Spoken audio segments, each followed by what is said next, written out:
Okay. Hello there, everybody. This is the second episode, the second stream, I should say, of the Threefold Manifold. And this particular stream is a redo of yesterday's stream. For those of you that were there, there was a little bit of difficulty in all of the technical matters as I was doing a bit of a new format, since it would be the very first time I would be playing a game. So, instead of leaving that to stand, instead of leaving that to tarnish the channel a little bit, since we had our last stream on the Art of War by Sun Tzu, and that also faced a few technical difficulties, we will be attempting here today to circumvent these. And I figured yesterday, with the subject matter that we were looking at, it was probably best to take a look at the entire game, as it were, to play through it so that I could not only relive some memories from my childhood as it was important to me, but also so we can get the entirety of it wrapped up for everybody who would want to see a full playthrough with commentary to view. With that, then, I welcome you. It's best then to, I think, start with the intro, which gets us into exactly a few things about housekeeping that we were talking about in the last one, although that stream will be unlisted from yesterday, so I will repeat them here.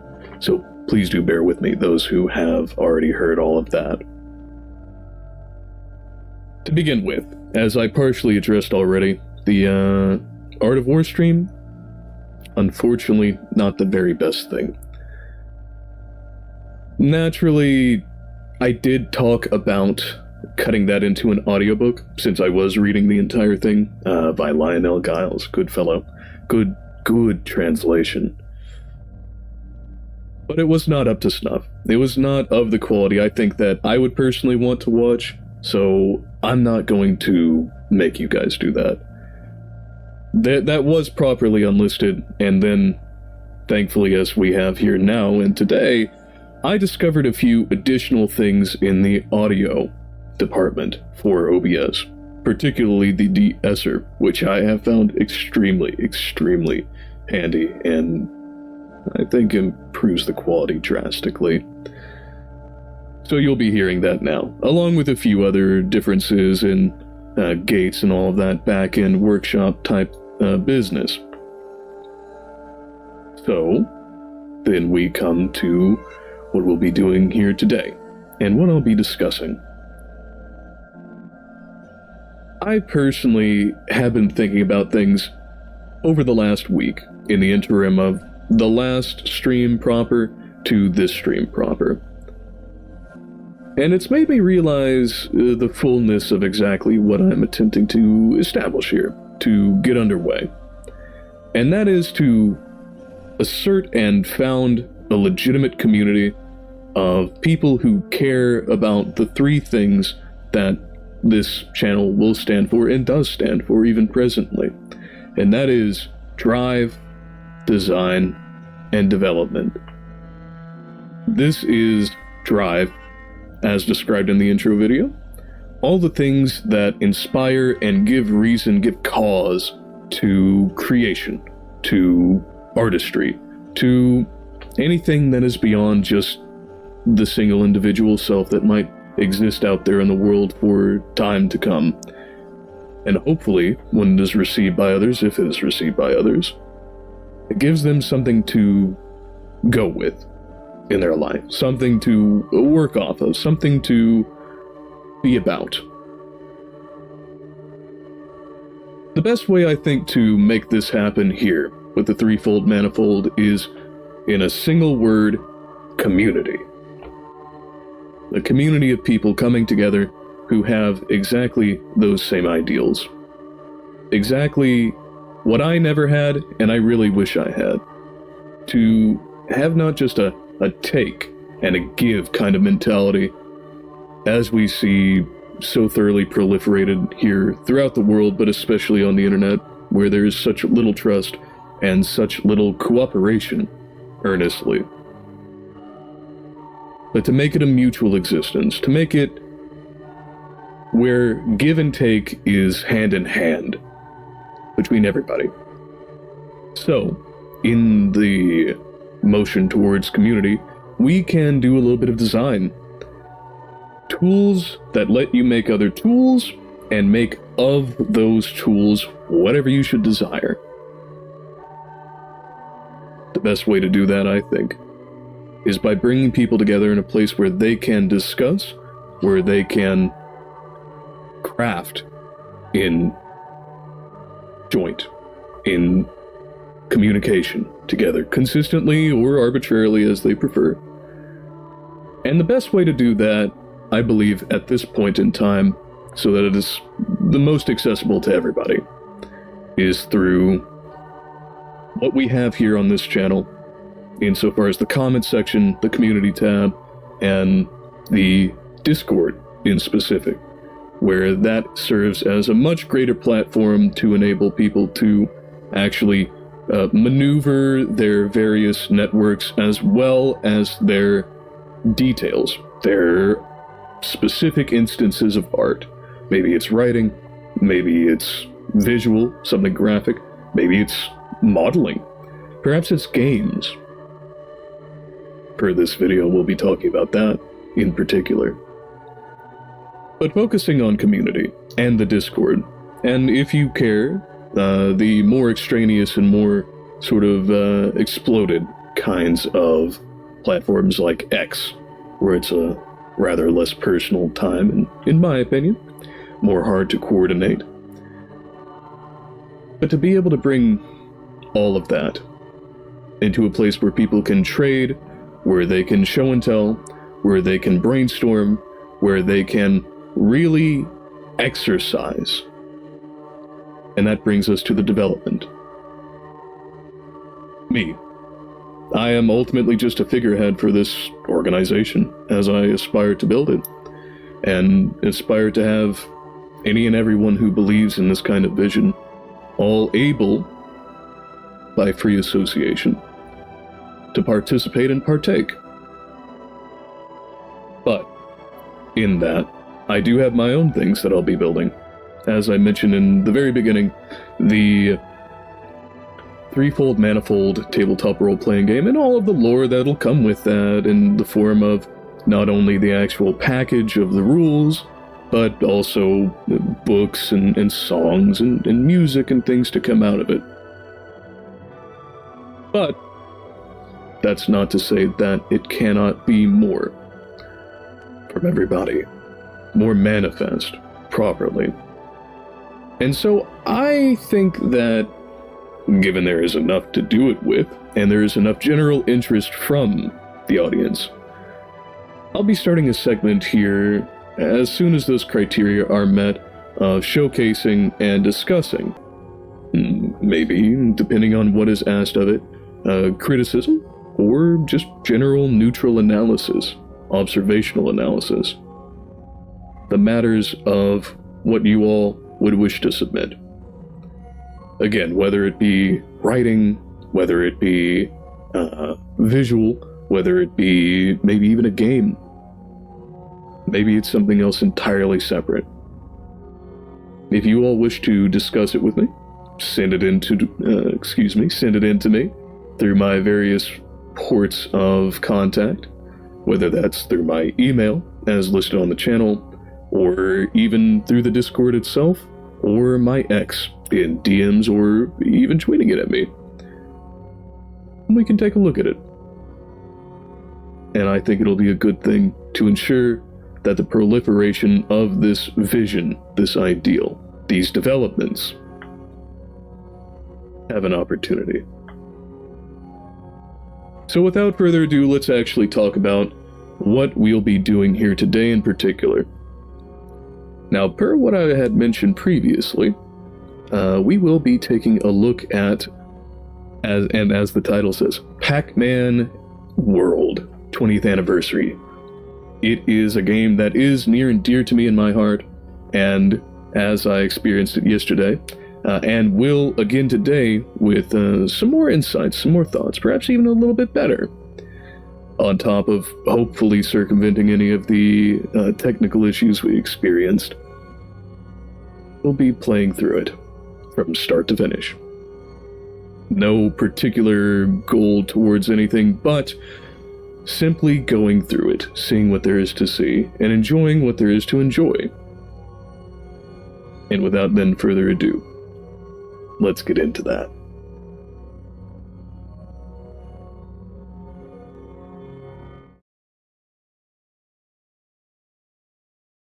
Get my controller connected, which is the GuliKit King Kong Pro 2 for those who might be interested.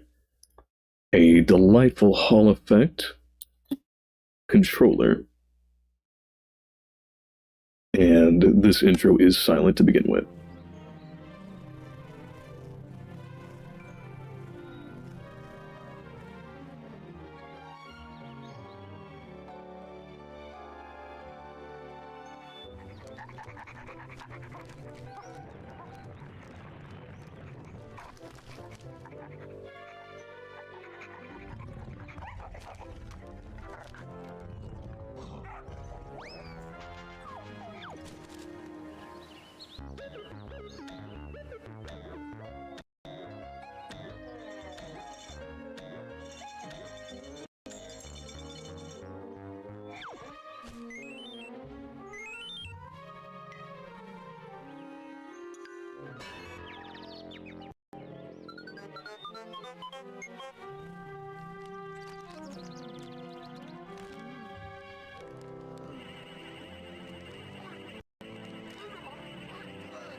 A fine intro indeed.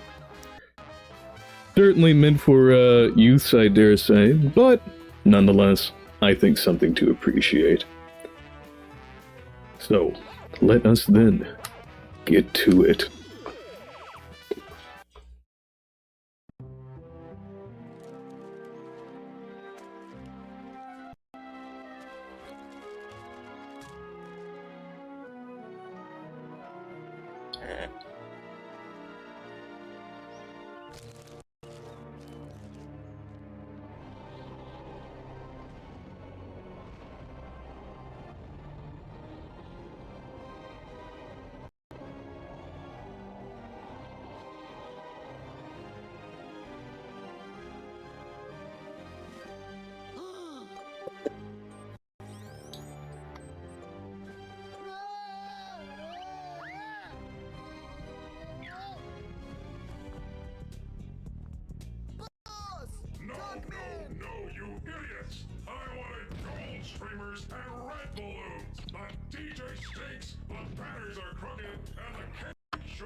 Trying badly, I might add, to impersonate you, who is clearly the real Pac-Man. I thought you had captured Pac-Man!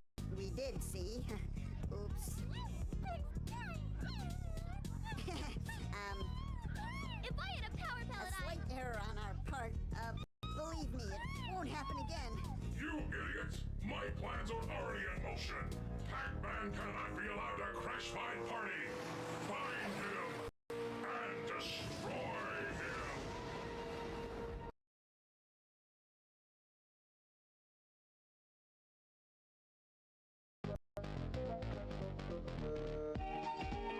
And another good little segment. Now we will have our chem on here, and I think that'll become the standard as we go forward. But as we are finally loaded into the game proper, here we are. Now I will be reading, of course, any text that pops up. Welcome to Pac-Man World. This is a ghost zone. Look out for ghosts and eat all the pack dots.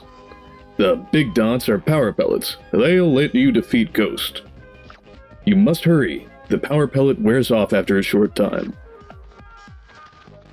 A little bit of tutorialization there. And to start off with, we have what I think is a prime example of just that kind of tutorialization. Not quite so handholdy and direct as to via literal signpost, but for the gross mechanics of the game, we start off immediately with giving you a little taste of not just the 2D horizontal or lateral elements, but also the 3D.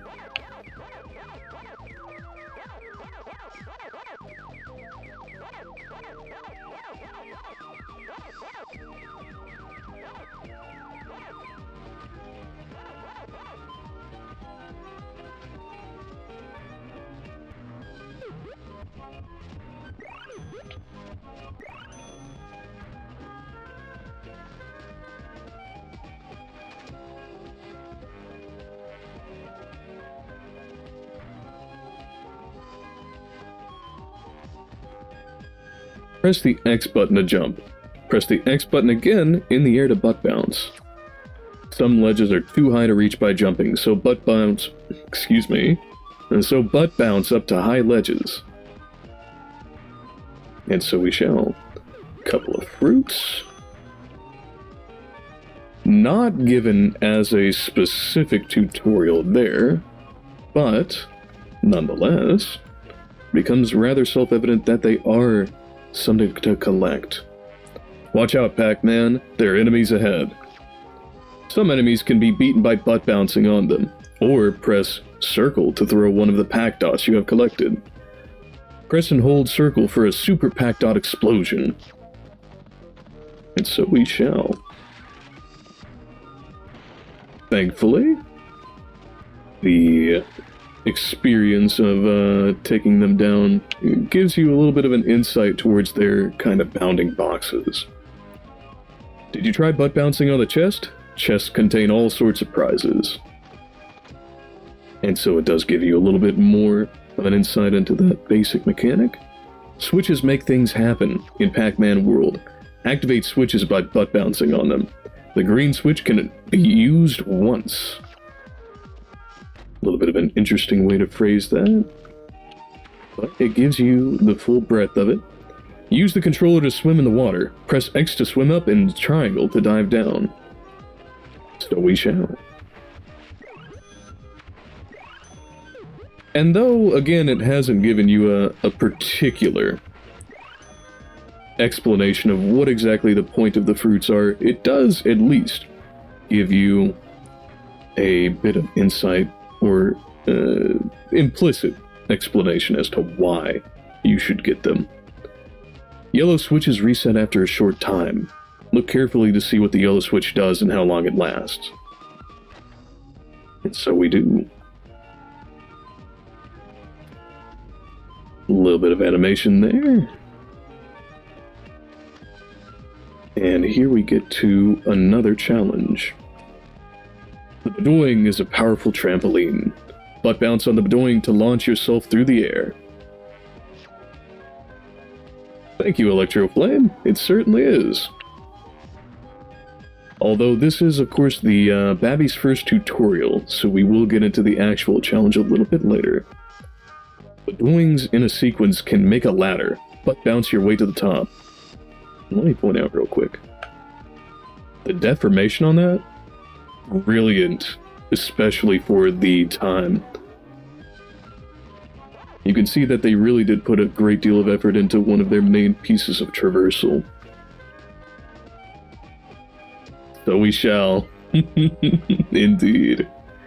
If you swim up and out of the water, you will dolphin leap into the air. Try and dolphin leap up and grab the prizes over the water. That we do.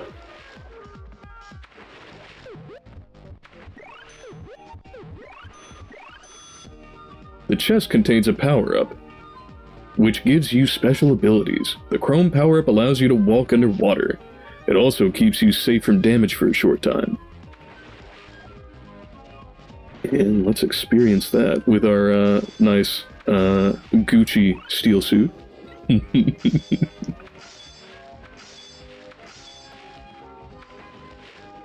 So this area in particular is actually quite relevant to the overall experience in that not only does it give you the tutorialization more expressly before, but whenever you're interfacing with the different types of terrain, you have not only the straight horizontal stuff here that gives you a bit of insight as to what kind of ledges you'll actually be able to get to with the regular ground-based movement, but also a little bit of water here. And in particular, what catches my eye is this. If you should experience landing on the side there, you'll see that there is roll built right into it, which is something you don't see very often outside of ragdoll physics. Good job, Pac-Man, you made it to a checkpoint. If you lose a life, you will restart at the last checkpoint you reached. Also, the square button will make you rev roll. Press and hold square and then release the roll forward at high speed. And so we do. The rev roll can be used to roll up steep slopes.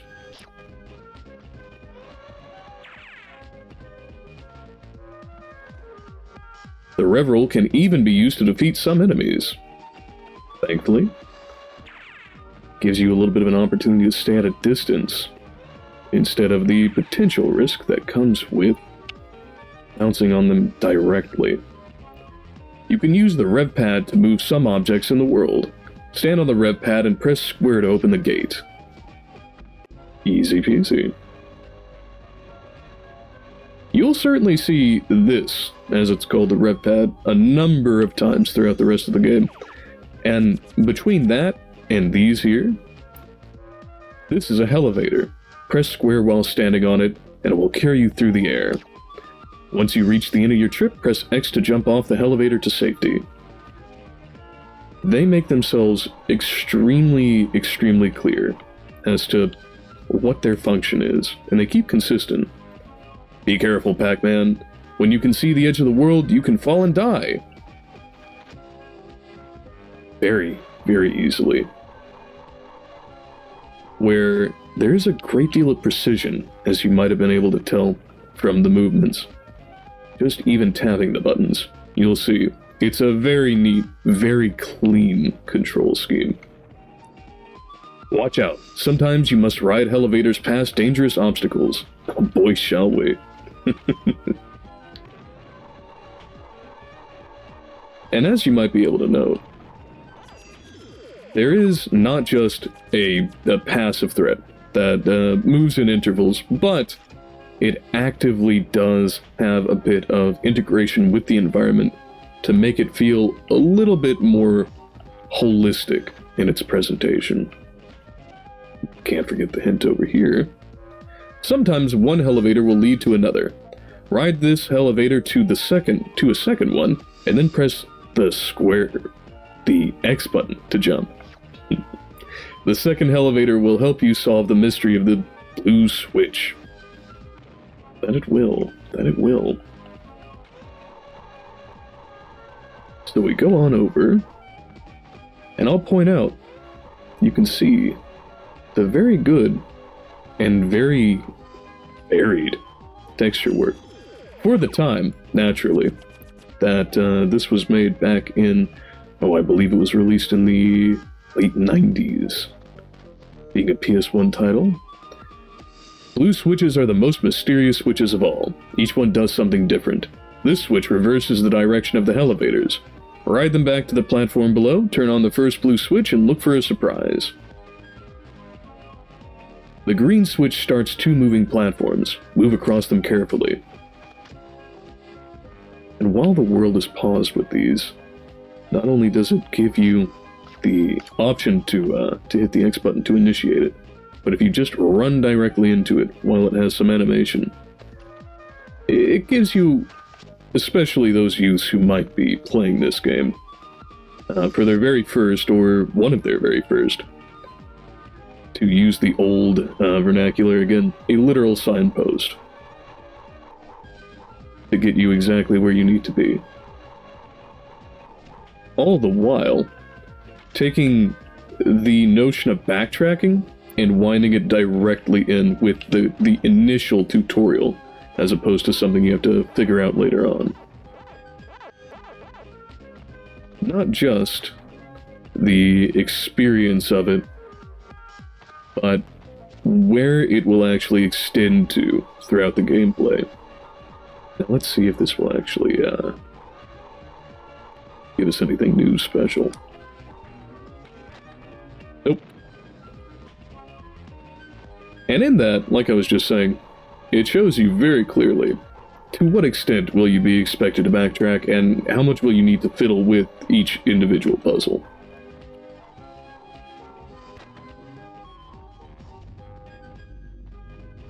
Another nicety. A little bit of animation for when you're on a moving platform. Gives you a visual indicator, on top of just looking good, that there is a little bit of momentum that will be carried over into the physics itself. As well as, if you happen to be standing very close on an edge, it will actually play a separate animation if I can get it to trigger here. Yeah, there you go. To let you know, hey, you're a little too close for comfort. This is a fruit door. Fruit doors hold important things like power-ups, switches, and bonus letters. Some even hold the keys to free your friends. Open every fruit door to free your friends and defeat the evil Talk Man. A nice little recap, in case you didn't pick it up from the FMVs in the beginning. As well as describing that there is this system for handling various little locked out areas where it has become a very frequent thing to have keys for doors these days in games. Was not always so. And then a big token right there at the end to indicate, yeah, you finished. Also keeping on theme. Now we will be skipping these, although, just to show you for the first instance, and there is a little bit of latency on the input.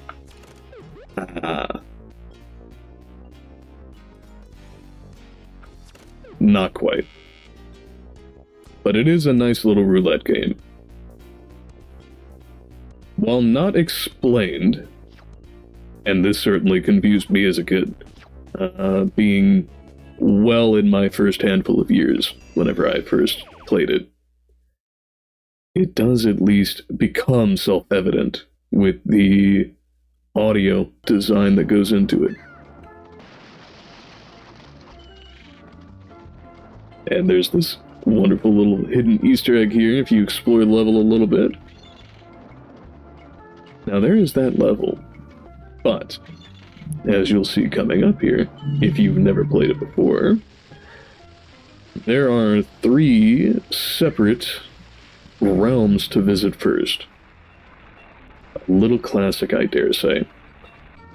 The pirate theme, I suppose it would be ancient theme, and the space theme. I think we'll start with the very end to begin with.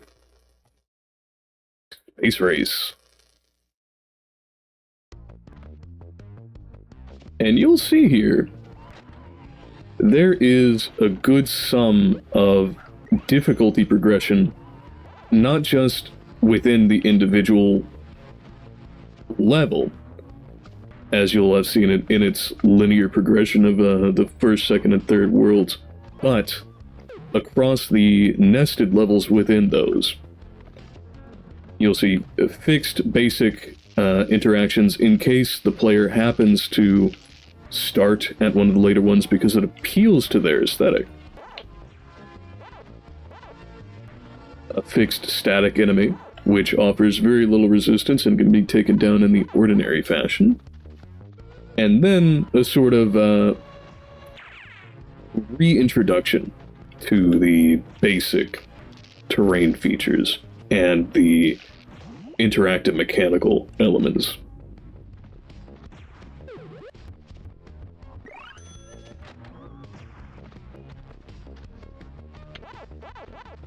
Very slow timing, makes it very easy to get through without any kind of major difficulty.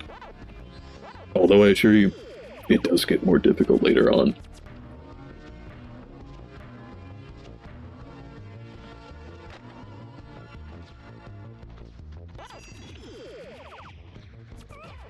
Oop.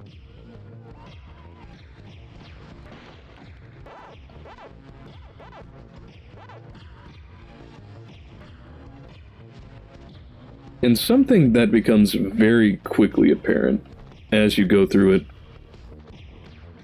there are a few ways through, despite being a very linear game, ultimately, each individual puzzle or obstacle section.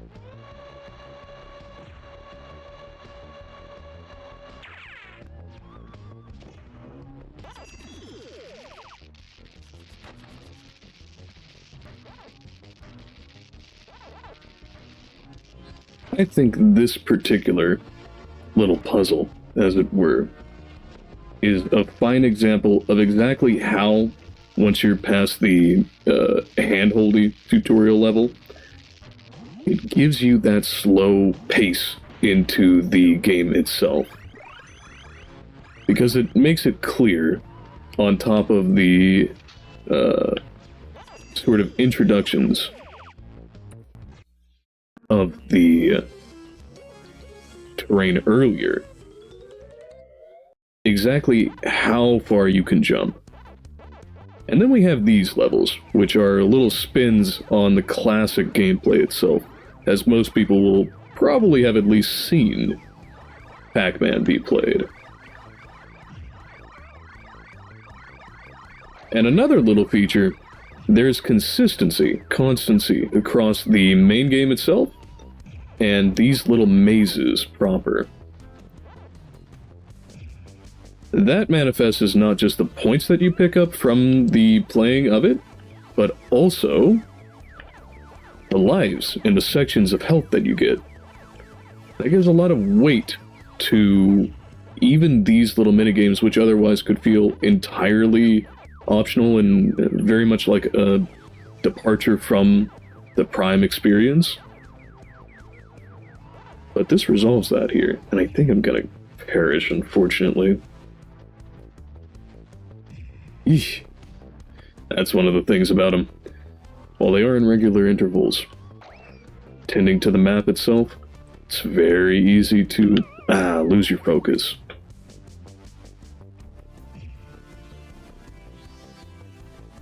And there, the constancy is not just one direction. You get it on both. You also can get your benefits back out of it. That is to say, the fruits that you use to get more lives, as well as potentially do the little, not roulette, but what's the word I'm searching for? The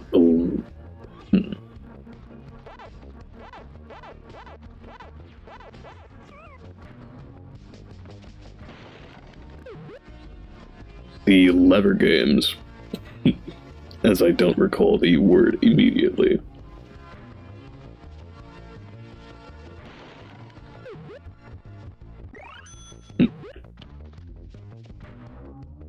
Lots. It's finally come back to me. Touch of a senior moment there.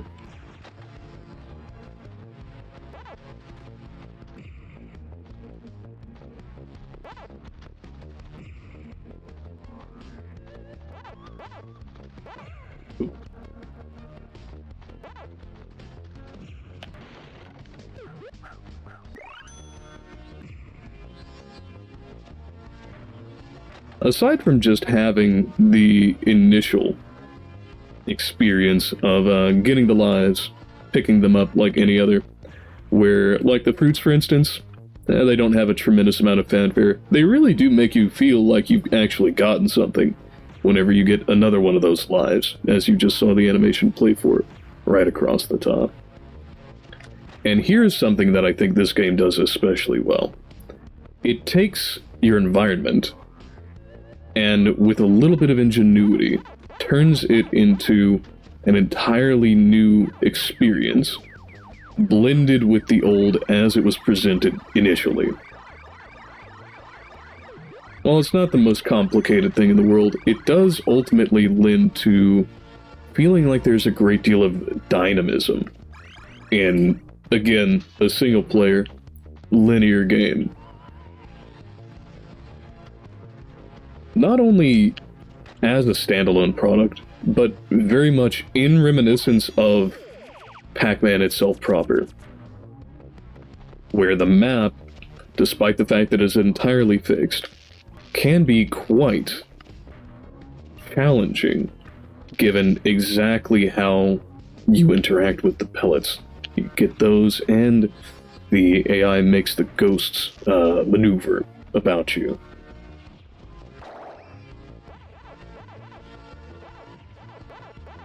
This one spooked me whenever I was younger. Going from absolutely nothing to an entire swarm of ghosts absolutely got me. And now, as I've learned, and I initially suspected, but I discovered particularly yesterday, that is in fact not a pear, but it is a bell. This man out here eating bells. On top of all the fruits and ghosts.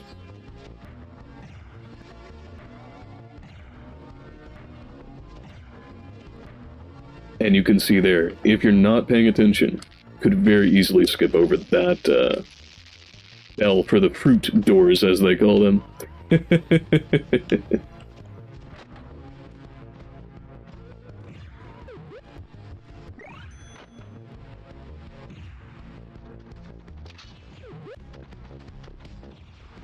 Ooh, looks like we missed a letter.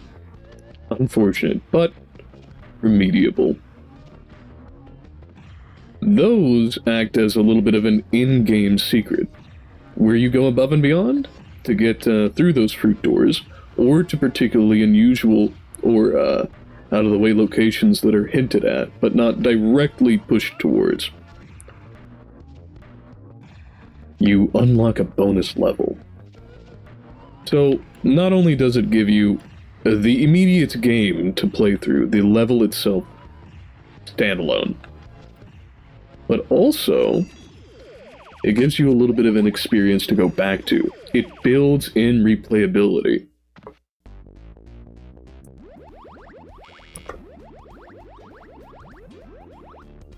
And it makes it clear that this is an element to be had with that in-screen. And it's very, very whimsical look about it. There's that life gain screen or animation again.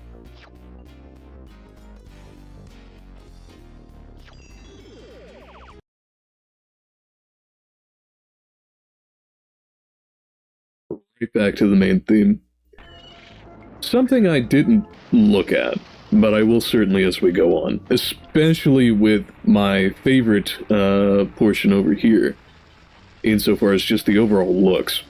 you have in the ancient theme, as well as the rest of them. In Crisis Cavern, we're going. A tremendous amount of texture work, as you could see there just with the crate, and the enemies. Not just the textures, but also the animations. And the fact that that one was square and not round, where all of the rest of the characters, even the ghosts, are ultimately particularly rounded. And even the lighting, which is something you'll see taken advantage of, particularly in these levels, as well as some later.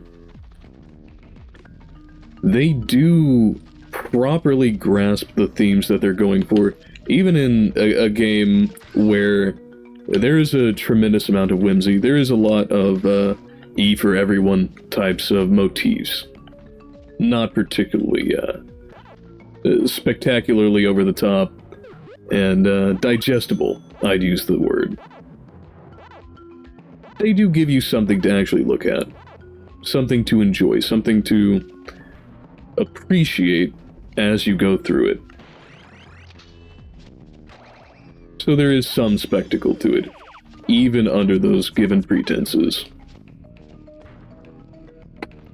Like I was talking about previously, with this being the first level of this realm, gives you pacing, makes it easy for you to get, no matter where you start. And then, once we get to the latter levels, you'll see quite how that picks up.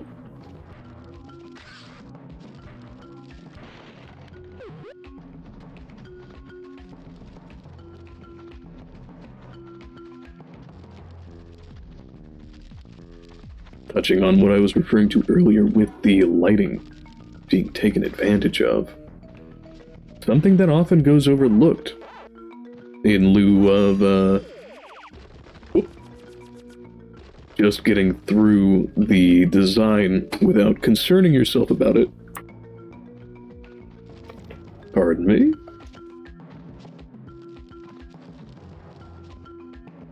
And again, we've got good visual indicators. These floors not being stable, and these particular plates being traps. Also giving you a little bit of dexterity that you can exercise in avoiding the ill effects of it. Even if you trigger the trap, if you're handling it carefully, you can avoid the gravest of consequences. Another little bit of replayability built in that it gives you an opportunity to do high-speed runs. Now, of course, that isn't true for all of them. There are some of those falling traps which are positively devastating, even if you edge around the centers. Oh. Whew.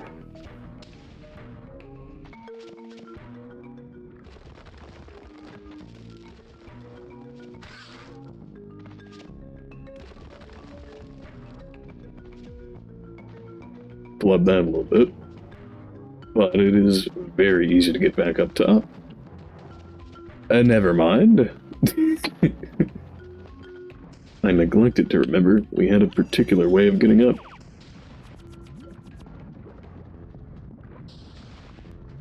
Much like the pressure plates before, these little spots on the ground, even if the sprites in the bounding boxes, or the hit boxes, are not 100% dead on, still gives you a good insight as to where to not be, and establishes that these threats are something you need to concern yourself with. And more theming per what I said earlier, even with them being relatively repetitive looped animations, you can see if you're in front of them, they do turn their spear.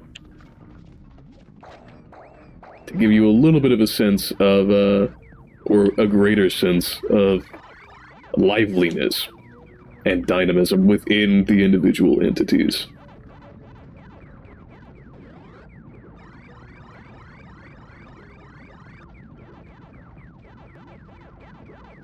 You'll see these here, where the ghost sections playing on the main theme of the original game, do have a relative abundance of the power pellets, but as time goes on, those become more and more scarce, and they increase the amount of challenge that you'll have to face.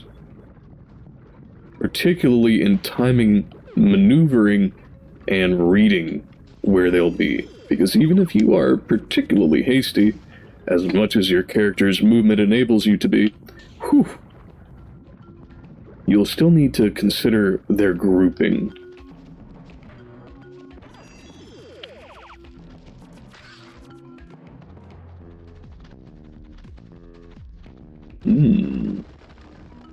Wonder if I can get over there. But it does hint at it regardless. Yep. Haha! Again playing on lighting. To give us a few nice power pellets. And maybe something else.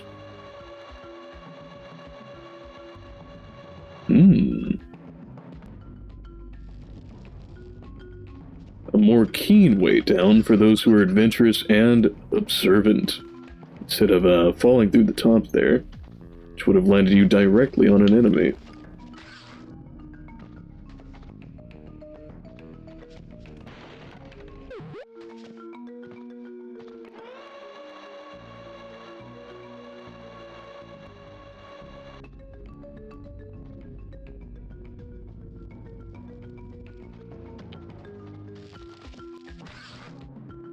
Also, I think it's worth taking a look at the fact that, some very good sound engineering, ultimately.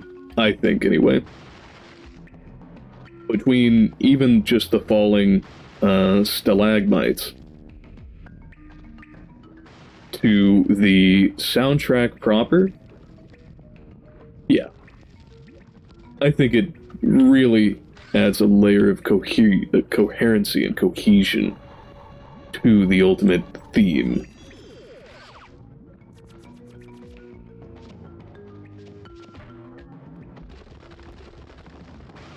Whew. Now let's see here. Per previous establishment, there is a good difference between where there is progress in a level to be made in it itself and the potential little side passages for secrets and pickups.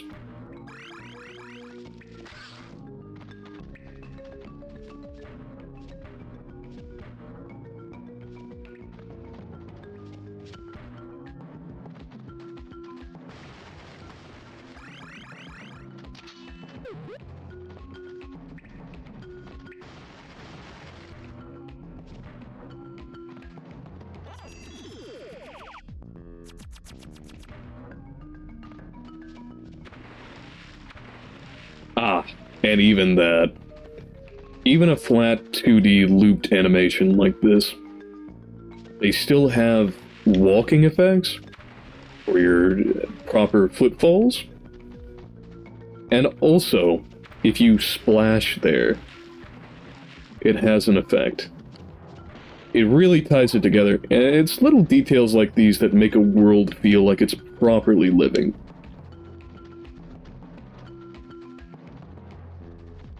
While the sound effects for walking in water do not change, if you take a listen to them very carefully, while they do sound dry, it's not distracting or overt enough to really pull away from that, especially with your entry into them whenever you're bouncing.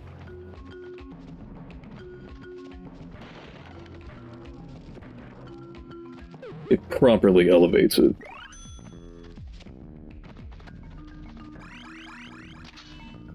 Along with little architectural details, which blend the mechanical element into the environment itself. Like, for instance, that arched way there, in addition to this strutted section here on the bridge, which is out in the middle.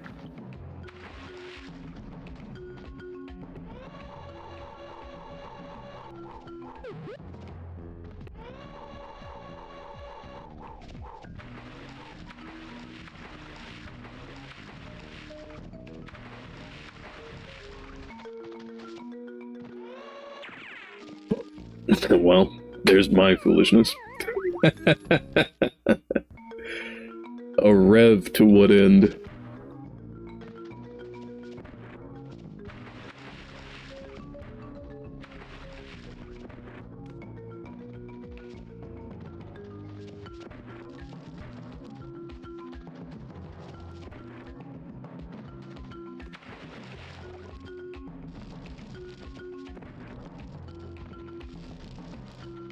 You see set pieces like this, which immediately draw your eye and hint at the importance of something in the middle, but gives you a look at where you might need to go beyond it.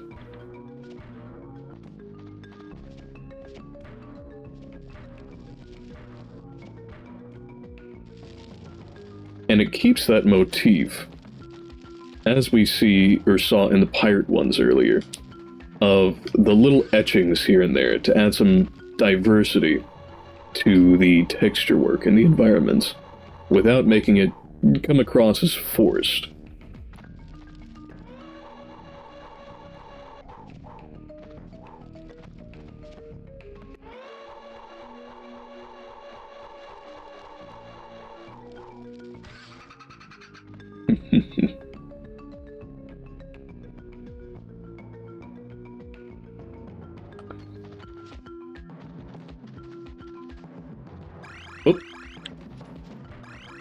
And they even make some of the enemies, like the spiders there, seem passive, or something that you can overlook if you're not attending to particular areas, in this case vertically,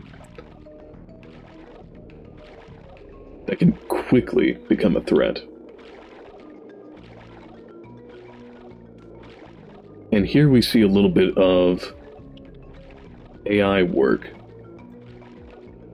that takes advantage of the notion that the opponent will probably, in a 3D environment, not be on a static plane or axis, and they will be moving on the Y, up and down, making it very, very easy for them to otherwise avoid it, given that it's a small enemy and does damage on contact.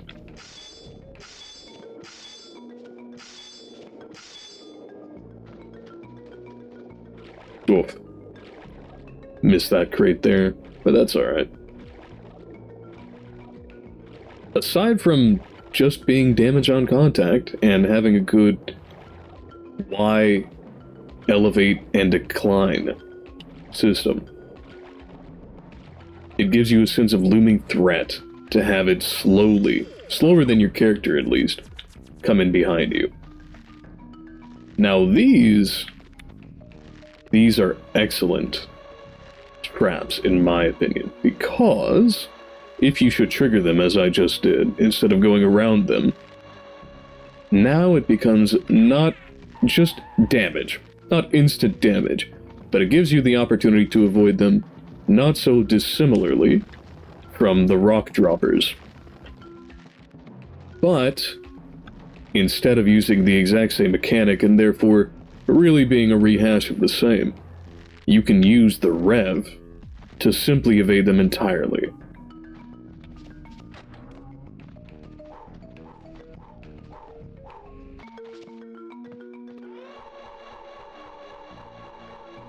Now that is, as I just did there, something that they probably should have tutorialized at least a little bit, given that it's a input that's not made express. The L2 button, or left trigger, in today's more regular vernacular, it gives you the opportunity to check your immediate stats which is something that I think most people would probably not get until and unless they play around with the controller. Or just happen on it by accident.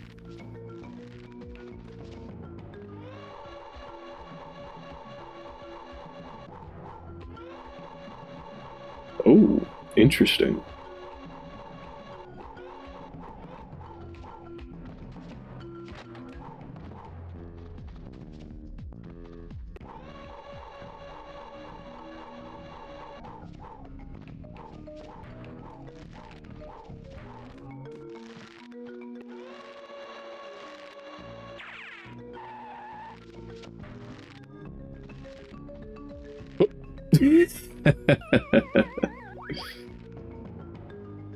And there's some folly on my part. I will let you all know, because I do not want for you all to simply watch me go through reloading saves in any instance where I do not keep up with the challenge and unfortunately tap out my lives. I will be using save states as illiberally as possible.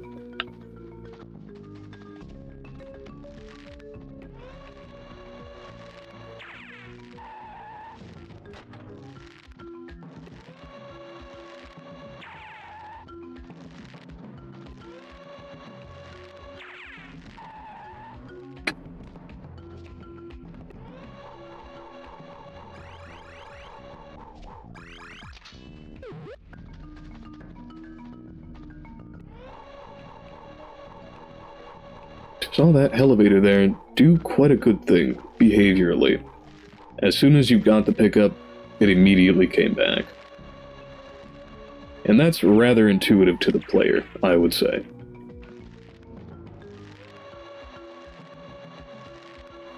While there was an opportunity for it to be another challenge, maybe, of your puzzle-solving skills, or of the environment itself and maneuvering the terrain, it does make it feel like a little bit more of a reward whenever you're picking up one of those secrets.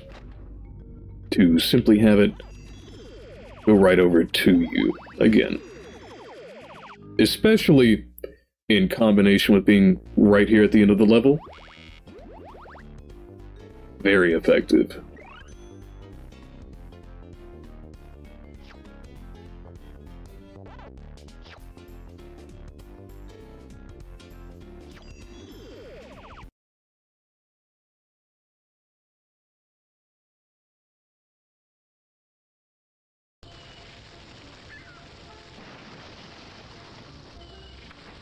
Okay. And now on to the second level of the Pirate Realm.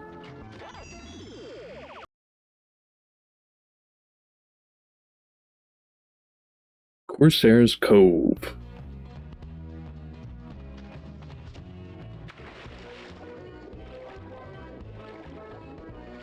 Now we'll be able to see on display some of the pacing in difficulty that I was talking about previously. Still giving you enemies that are not the most difficult in the world, but do provide some challenge. And not allowing for the mechanic of the steel shell to become moot or otherwise single-use, a NOTS mechanic.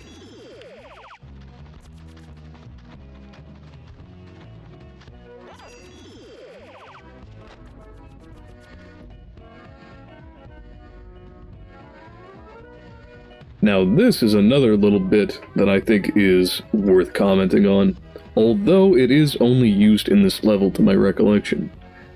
Being able to traverse, especially vertically, through as simple as a door, where there might otherwise need to be some alternative method of getting up, like the coarse means of bouncing up blocks or taking one of the little pellet lines up, which makes it one way. If you fall, then you fail. Having something thematically appropriate, and you can see even textured properly, as doors to teleport your character while hiding the teleportation to make it feel streamlined to the actual, well, the experience. That is a good example of an implementation for making the world continue to feel like a live entity, like a realistic entity. An example, in other words, of verisimilitude, closeness to truth.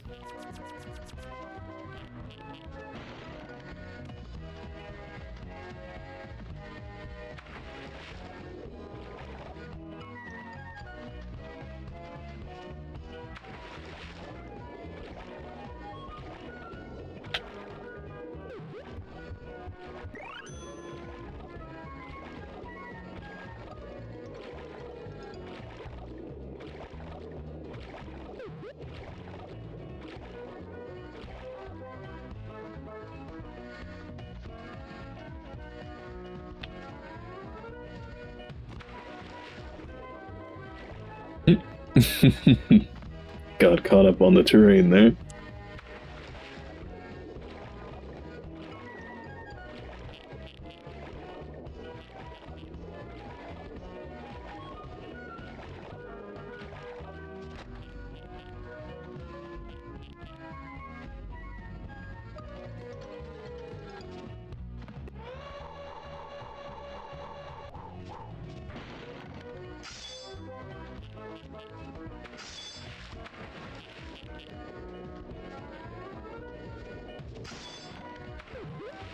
Now that is a good little bit of looping back. Once more, giving you a reason, even if you don't want to do it in the moment, or don't notice it in the moment. Backtracking for replay value.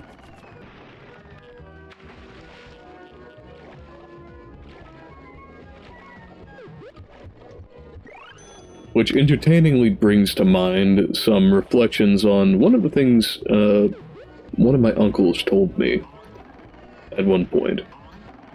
And this was back in the early days, whenever PS2 was relatively fresh. Or rather, the PS2 is relatively fresh. And that was the notion of saving content for yourself for later. Something we don't, as far as I know, really see much of in today's world. Unless it is mechanically enforced, like choosing a specific alignment in a role-playing game, or having a binary set of passages or pathways, like you might see in Mass Effect, albeit multi-choice. Still leaning towards one, the other, or neutral.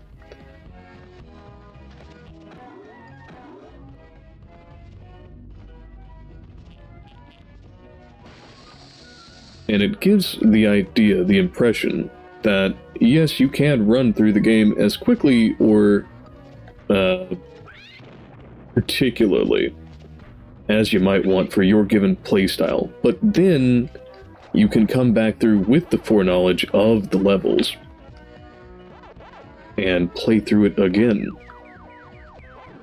with all of the expertise you've managed to pick up along the way, in addition to the remembrance of the level design itself, so that you might recall where is best for picking apart a given section to look for those secrets.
A touchback on theme. Whereas the space level and the primitive level had their own various effects and the instances of the motifs that they used as passive environmental hazards. And the ancient theme definitely leaned more towards the enemies, as well as traps, that you had to trigger in order to actually get to affect your character, potentially. These use a little bit of storytelling to give you more of a look at the flavor of the environment, with this being all pirate-themed. Between all of the cannonballs and all of the ships and nautical themes elsewise, instead of like the lasers in the space level, or the traps in the ancient level, you have many a kind here, like those cannons, or those targets being shot up to then be hit by a pirate, presumably.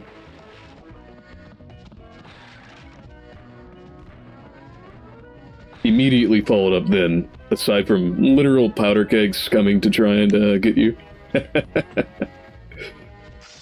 the ghost bones, or the dead pirates.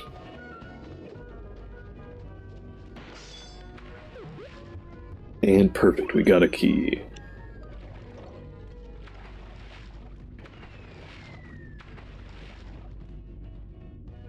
Which does stand out particularly well if you were to pull up your little menu.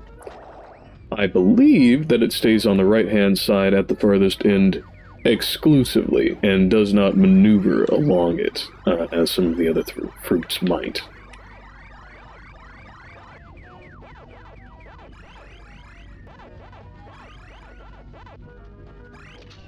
And as you near a door for which you do have a fruit, it makes a little noise. Here's another one. Being that we've just traversed all of that other section of the level, right before we come to the end, to finish it off with a cannonball, in particular, especially taking advantage of the fixed camera, which has been trailing alongside for the most part, the entire rest of the way, having a button in a big cannon to allow you to directly impact your environment.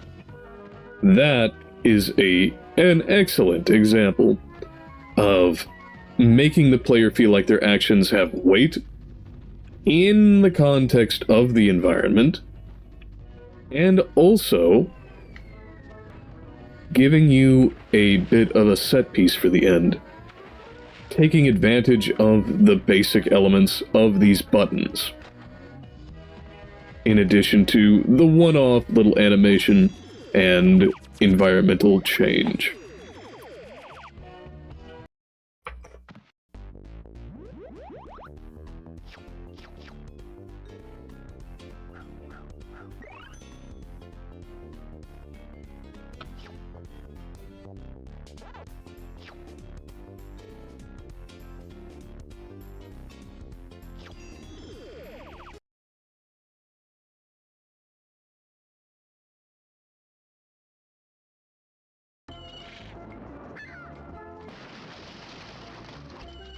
Onward and upward. Ah, and while we're here, can't forget to get that little Easter egg again. So, looking at that, especially, that means that it's not just a one-off instance, as I said just a few seconds ago. That, yeah, while it only happens once in a level to get you anywhere, you do have the reuse of it out here.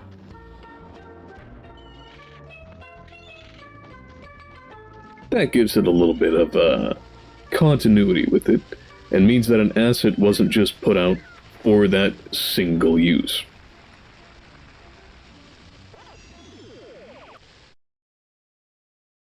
Manic Mines we move to next.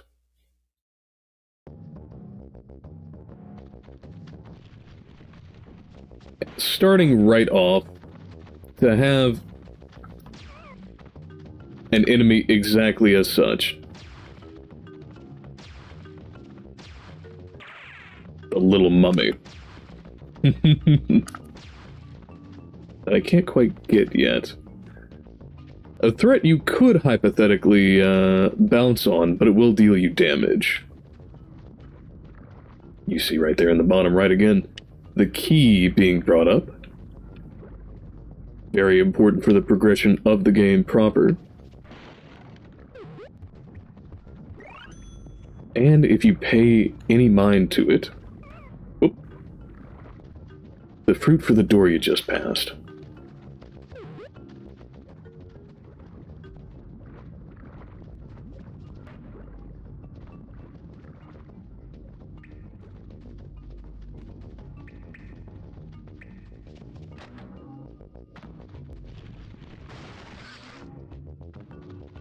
Another nice little element that's added in here, perhaps for youths who are unaware of it, or those who are easily scared, a nice little jump scare.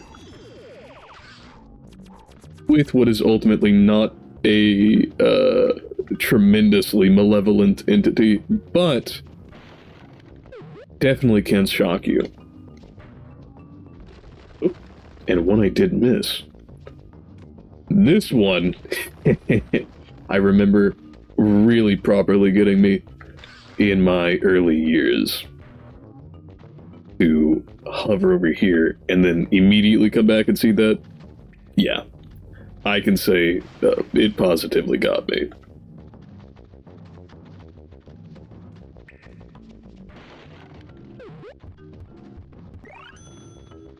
As we maneuver through, taking a little damage along the way, you can see them putting that fixed camera angle again to very good use. Especially since this game, though I hadn't commented on it so far, does not, to my knowledge, support analogs. Very common for the time, I know. All D-pad. So there is a lot less granularity in the movement that you can anticipate out of it.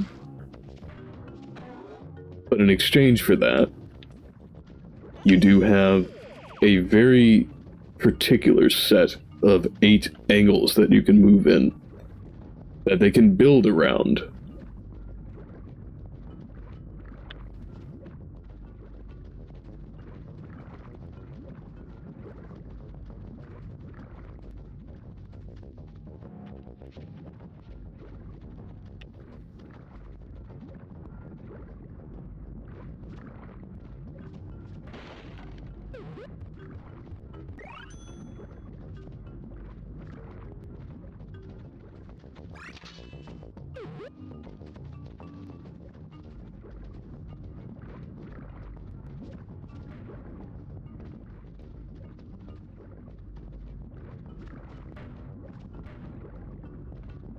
This is a little bit of a challenge here, especially because not only are you dealing with the depth, and it'll get even more so in this coming section, but you have to be wary of the timing of your obstacles in order to, well, not do that. Ideally, but to get through it without any nice little dips into the floor, which is in fact lava.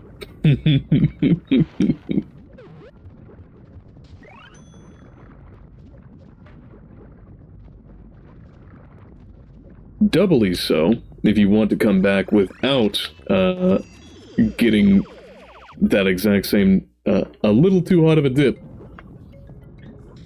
to take a look at the maze. Or at least get through the door.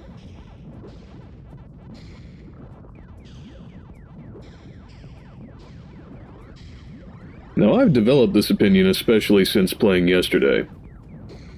But these levels are a little bit easier these mazes are... Ah, and I forget they give you a little heart if you get hit.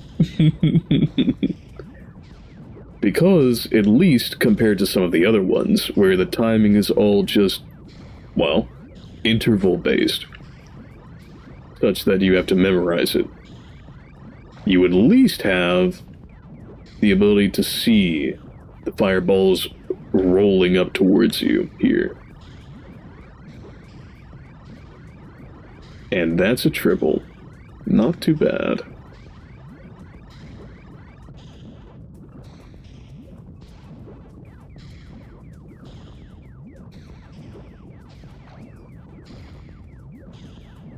And that's not the worst.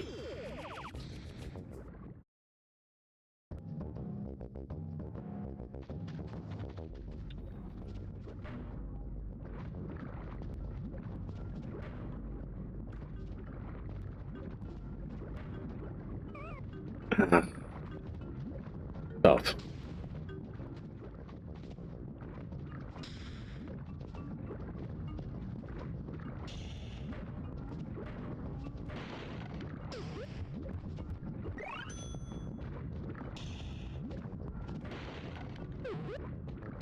But we got it back. Not bad.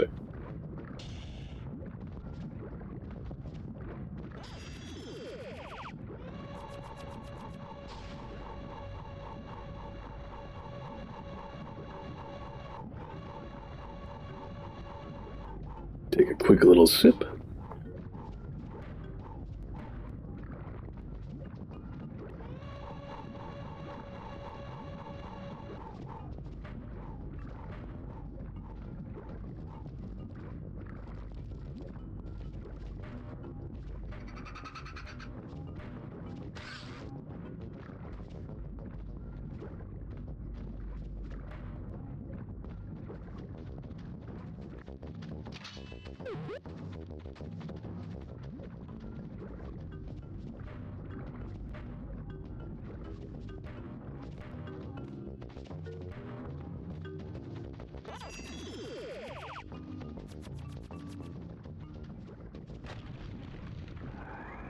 And as this this given level had me mighty concerned as a child, those little air totems, they definitely got me.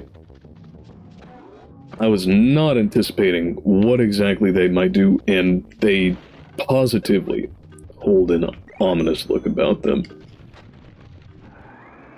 At least whenever you are young.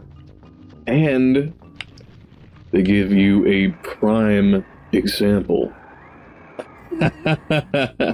of how to kite. A skill that will become very important looking towards later levels. Now this is a little criticism I have of it. While you saw the tornado not dealing damage,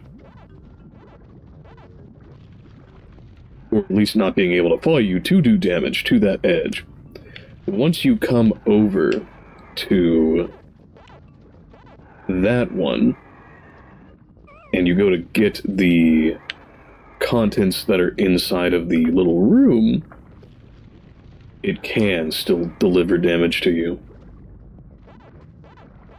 Much as that tornado totem up top. There's nothing that you can really do about it.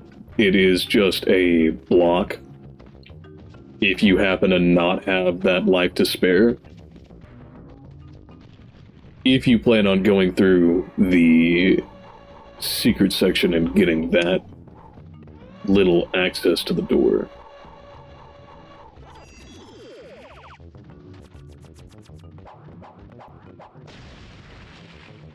And that's how you take care of the mummies. Looks like we got another maze behind that door.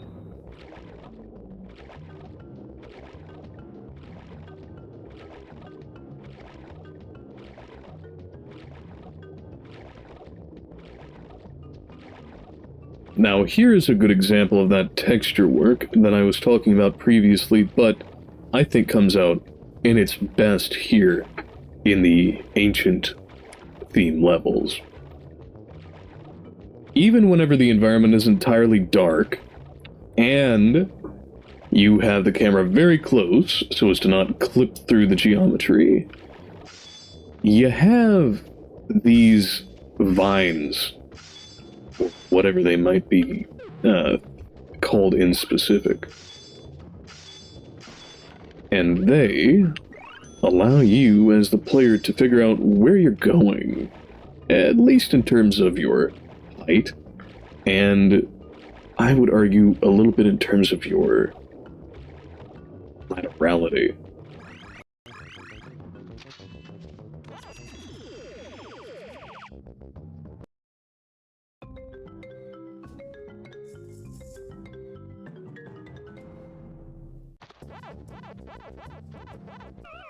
Oh. I had entirely forgotten about those. Yeah, this level is not my most favorite of the spins on the mazes because those little spears, you have to wait after activating them for the appropriate time to get past them, otherwise you're guaranteed damage. Which I find a lot less forgiving and a lot less interesting than the others, where even if there is a damage dealing element to them built in, they at least have a regular routine that they follow.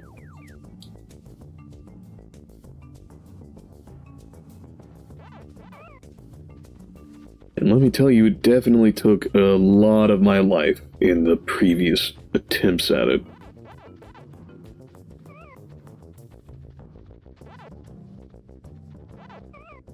Yeah, yep.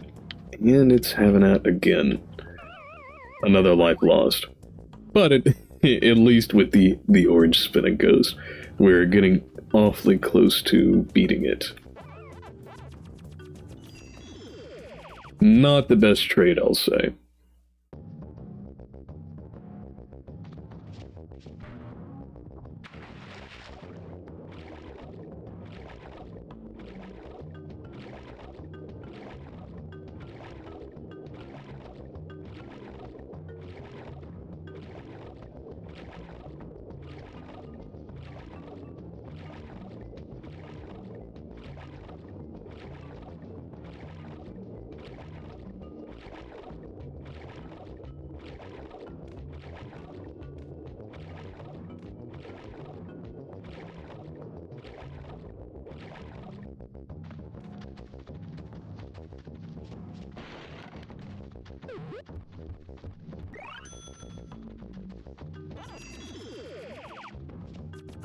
Now that is a prime instance of exactly what I was talking about earlier. Well, as I should have recalled, even the sidewalls will cause damage. It's a damage on touch entity.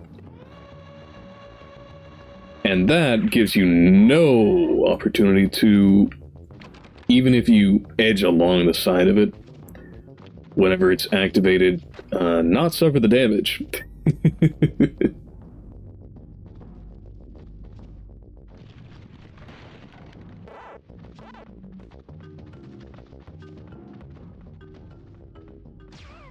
Eek. That's no good. But at least we got him.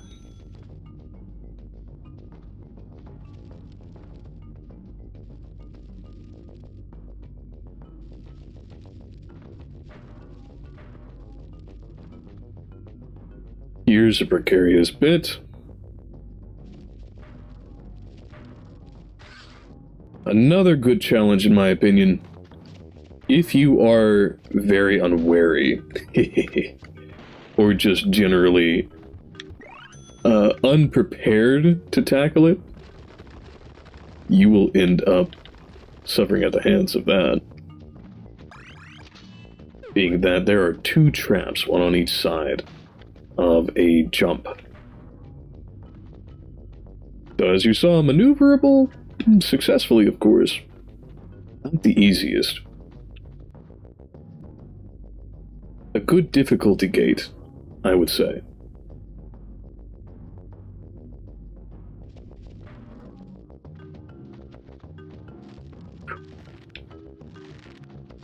Now these, as you may have seen in the previous encounters, gotta be very particular about them. Get right up to the edge of the trap itself. The trap pedal, at least.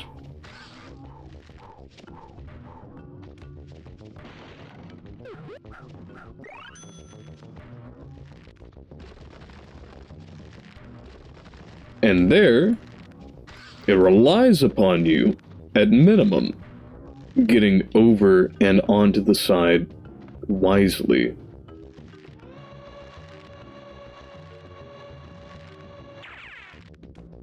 Whew.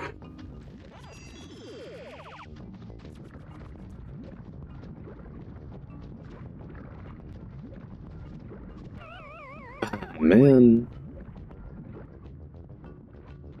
Probably time for a quick save.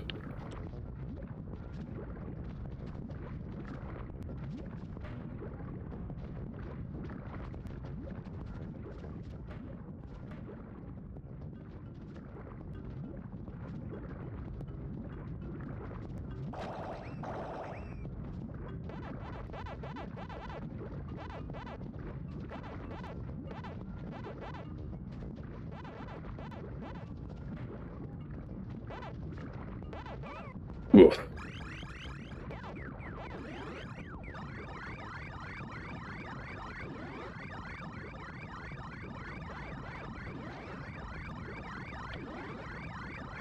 There we have it.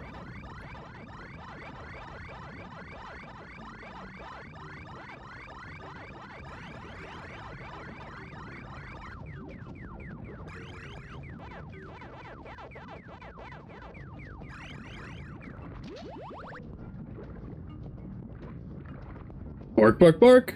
Pac-Man, you're the best. Thanks for rescuing me. So says Pac-Dog. While dropping a sliver of health. Something that will come up later.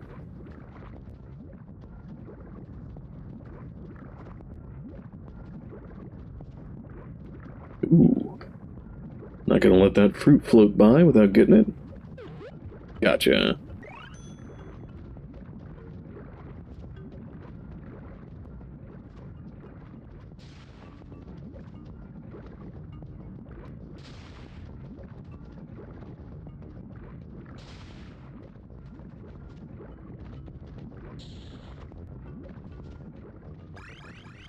Precisely what we needed for this section.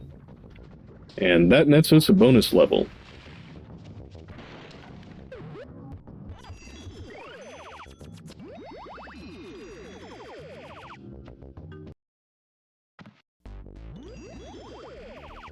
These are a proper challenge. If you think any part of the rest of the game is especially easy so long as you have a good sum of patience, ooh, well, these are properly what you're looking for then. And while they are a pretty steep challenge, I think, they do at least give you a real chance to regain a lot of that life. And got it.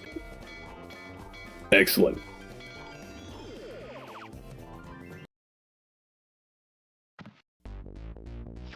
You can see right there, not only with the pack dots that you get, but the amount of fruit that you also receive. Phenomenal. A number of new lives. Of course, each of them also acts as a container for the 3 slices, as you know.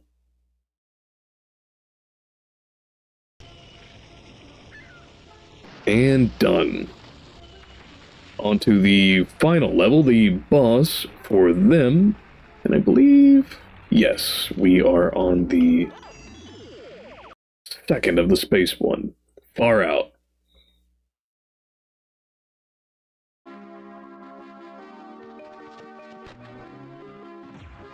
Oh no, that is a nice particle effect. Though you might be able to tell it is just a animation in the skybox of the level. It still gives the illusion of motion. And through space, delightful. Oof. Yikes. That's not what I was hoping to get done. But then, I probably should have thought for a second before doing, and used the laser bridge. Come on now. Whew. Ah! And just in time.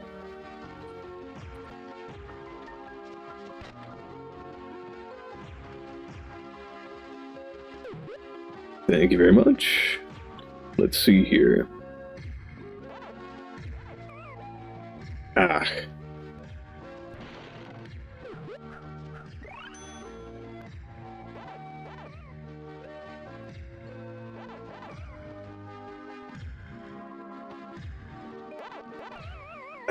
Man.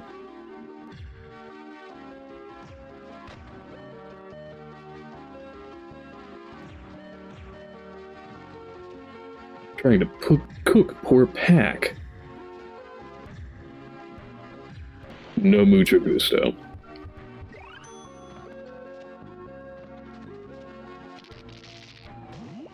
And this little section here, with its force field type of terrain, and its very interesting shape, along with the fact that it simply turns over to reset, that is a little bit of a piece that inspired me to consider it for not just the terrain as it is in this game, or as a general sort of idea to take away, that timed floor, but also something for various maps, especially within tabletop role-playing games like D&D and all.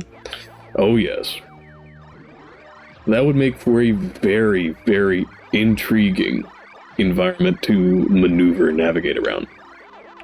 What comes to mind immediately is as an arena. Whether it is something that you do in fact initiate as with a button or some other kind of trigger, or it's standalone in its function and happens automatically. Having something like that would make for a very, very tense encounter.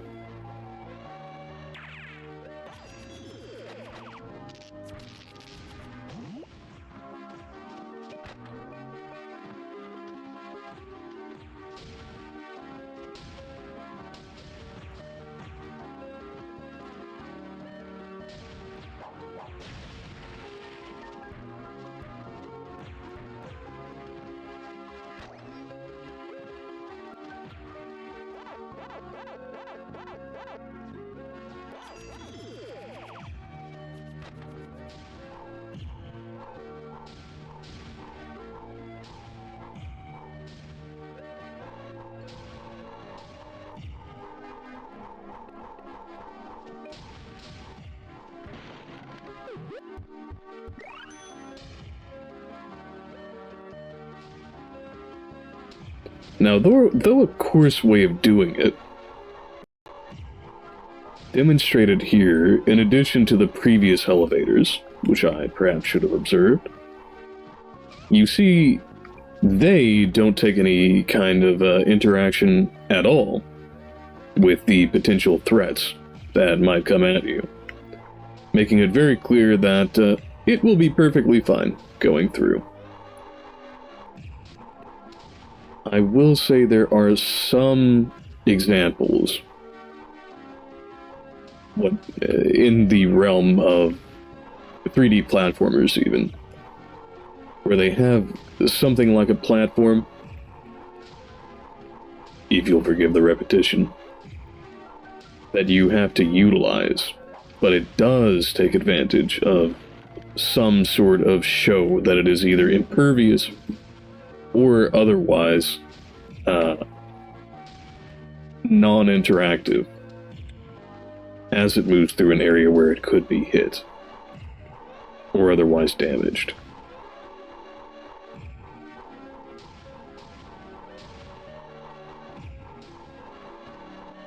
Although, given all of the different textures that are made for the rest of the environment, the integration that it gives, in other words, visually, I think it makes up for it.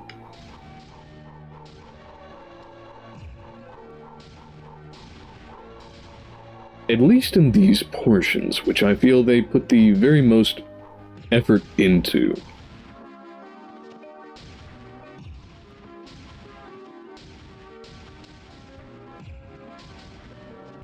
In some of the latter levels,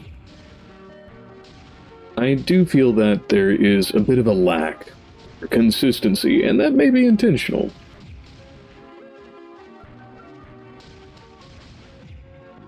Well, I didn't expect to clip through there. Let's try a rev across then.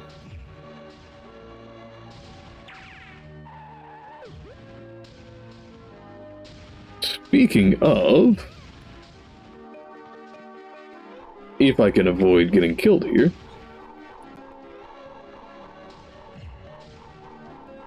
the option to just bounce up on your own as opposed to using the elevator is a fine instance of exactly what I was referring to previously. Now, what does that do? In that there is an option for how you navigate the environment.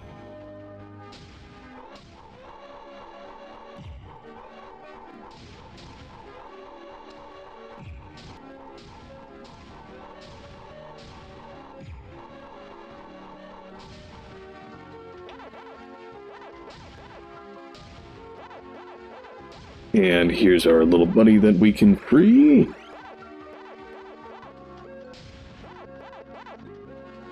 As well as a door that'll be mighty handy.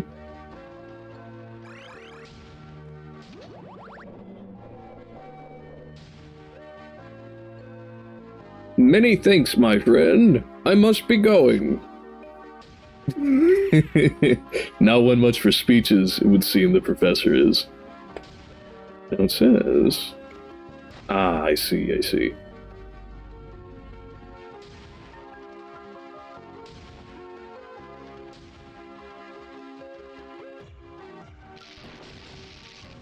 There's that fruit we needed.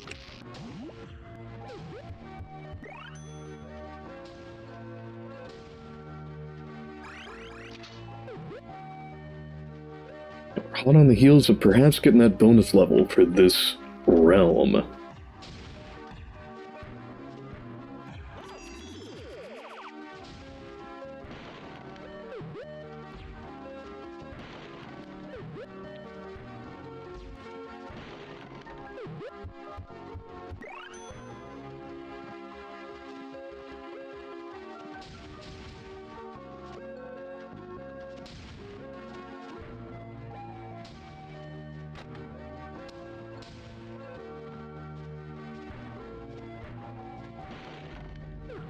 Ugh. A life gained and a life lost. Ain't that a trade?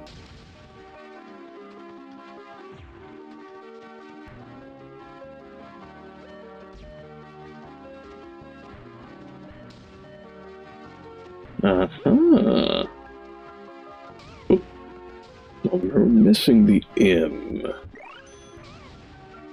Interesting. Perhaps we won't get that level. But at least we'll make some good progress.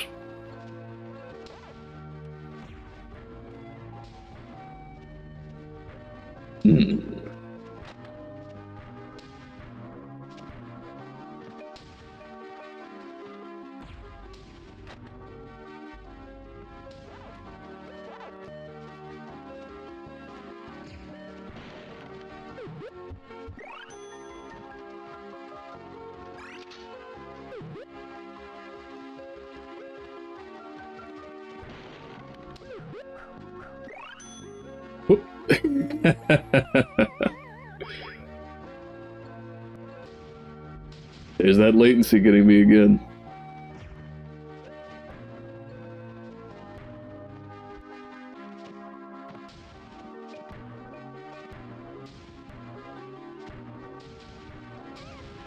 Oof. Yep, that stings.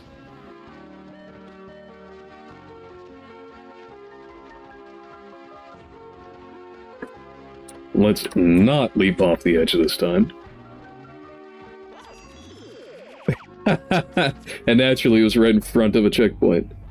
Now that is an excellent use of the environment.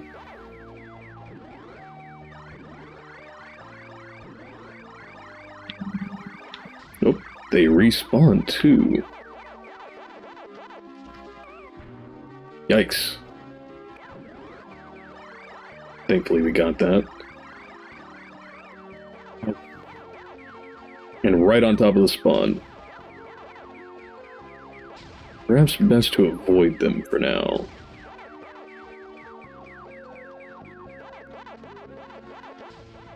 Though, to what I was going to say,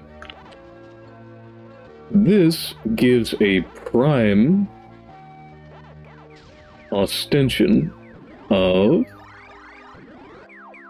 taking what initially looks like just a regular place, putting something rather obvious in the midst of it to make it clear, here's how you initiate something. And then, following through with that, through a massive change. And all with the same immediate materials which you began with. A prime example.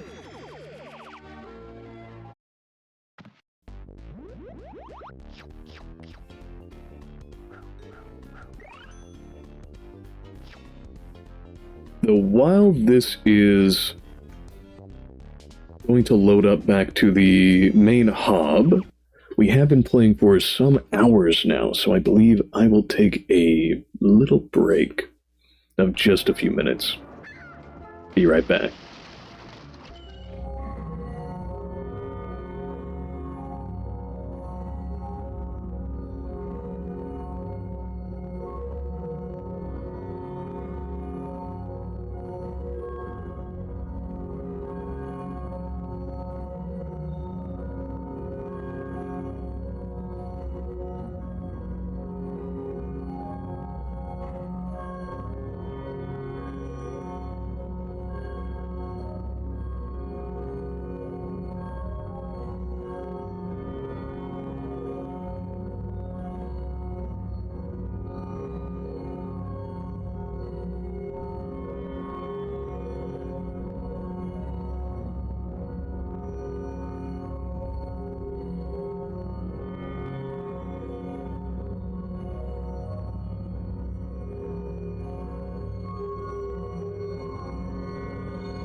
just to come back for it for a little bit.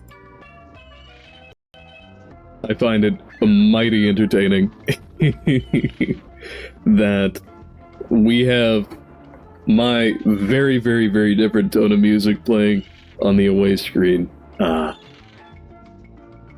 then, in my headphones, be playing the mighty cheery, very tropical sounds of steel drums and chirping of birds. It's a good one, I think. Though Professor Pack says, I've deduced that Talkman has imprisoned others that you must rescue. Wise words of wise wisdom, I think. The cheersome old fellow. Okay. So we've got those two done, and I believe we're on our last level for the pirate realm. Oh, but we do have Pack Dog. Ruff, go fetch more friends. Good boy. He tells you, being the dog. Ooh, no, we did not finish that level. Glad I came back then. Ah, hello there, Egg. Just going through the thing properly this time, at least I hope so. And lucky, the chat as it is in OBS is properly working this time. So, if the audio is at odds with the intention I think that we all get, I should be able to see it more readily this time.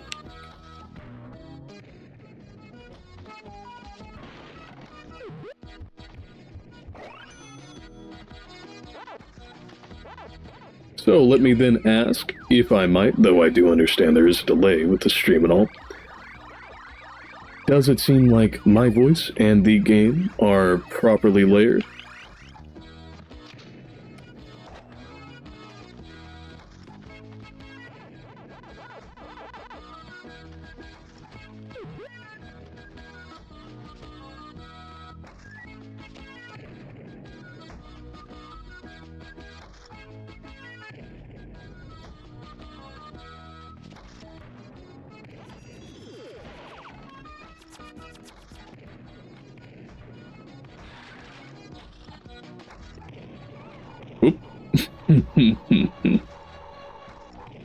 Had my eyes flicked up to the chat a little too long.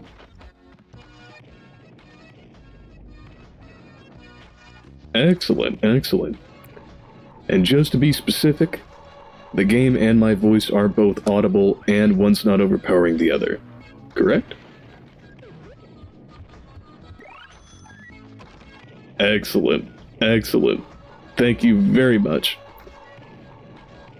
Just as yesterday, you and all the others who helped to give me a little bit of insight into how it sounds on your end have done great work.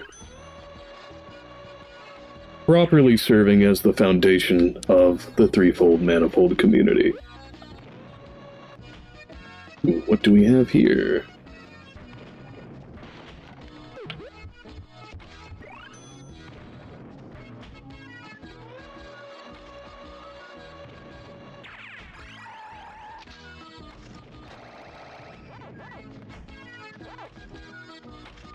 Whoop.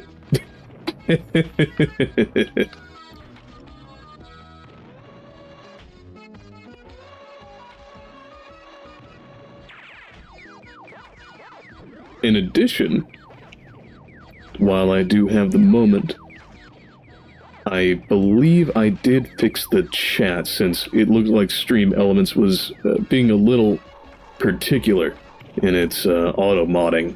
So you shouldn't see any more issues like that. But please do, if I don't catch it myself, let me know if you encounter any more.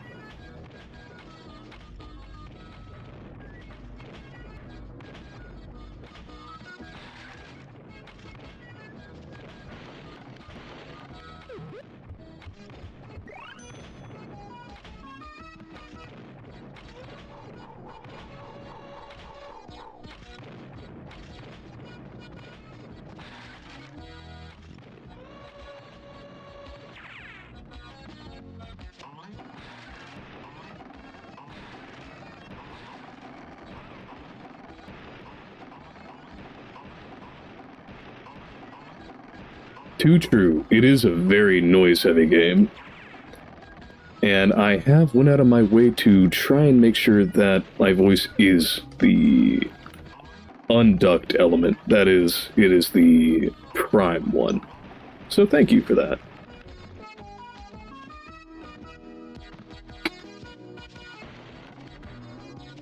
To be more clear, it is the unducked audio source.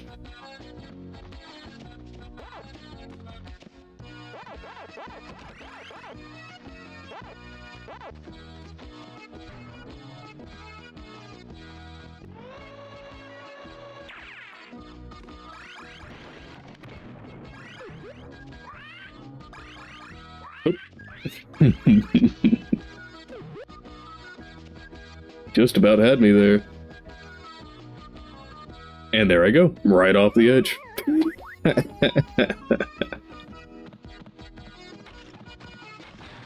But thankfully not too far away.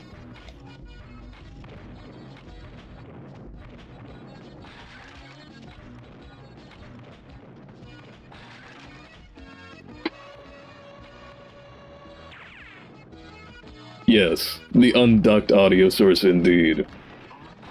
No ducks to be found here. Not on this one.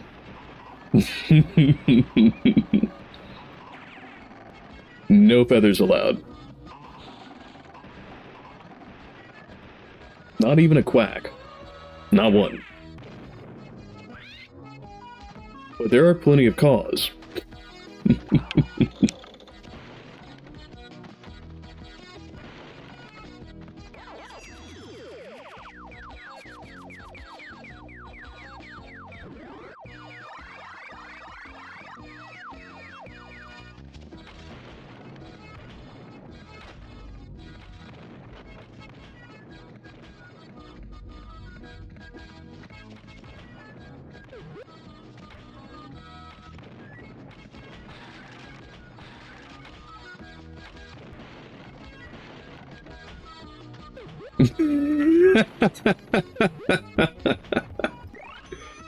No typo needed. Well appreciated. Can always do with more.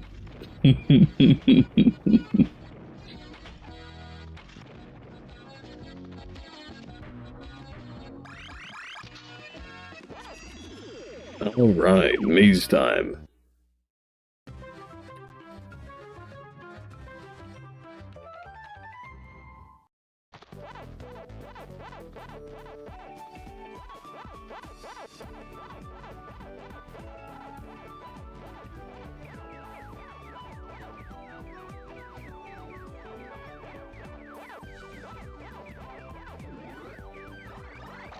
Oof. Yep, I'm taking damage. I didn't have to, though. Unfortunately, I was not quite cheeky nor breaky enough to take care of that. Could have flipped it around, but I didn't.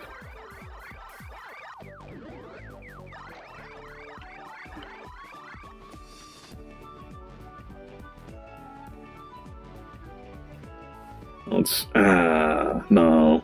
Unfortunately, not that time either.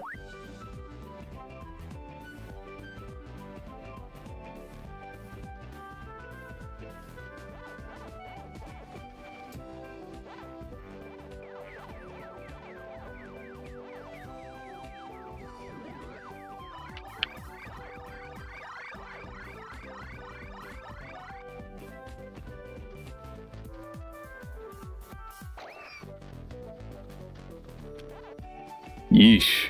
I hope they don't turn around. And thankfully they didn't. Lucky me.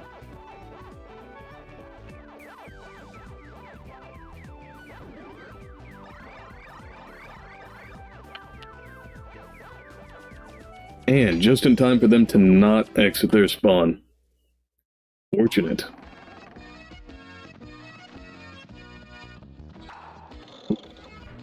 Almost got hit by the pop gun.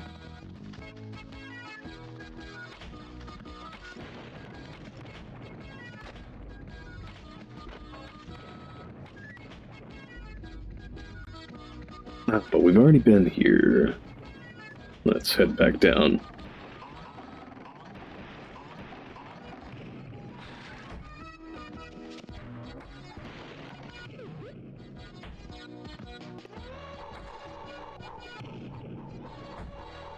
And this section, along with another later on, as I was regarding previously,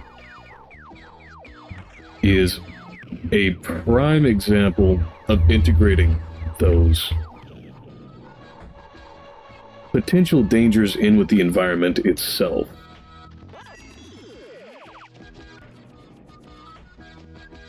To make it coherent with the background or the setting that it inhabits in its own way. Absurd, yeah. Silly, most definitely. Rated E, positively. But, even still, it does what it sets out to do.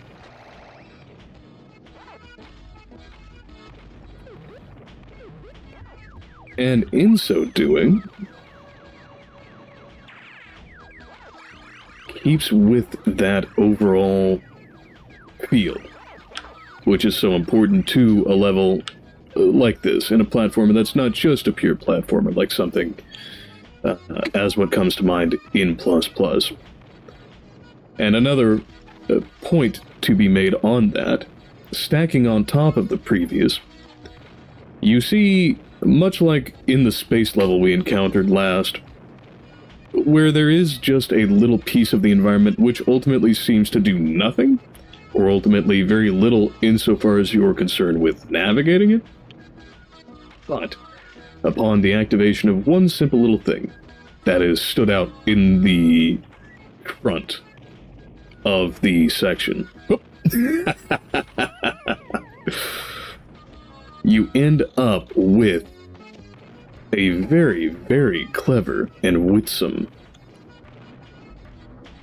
piece to navigate. Huh.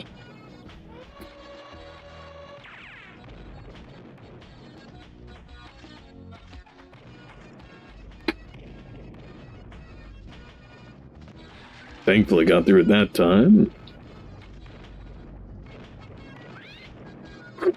Close.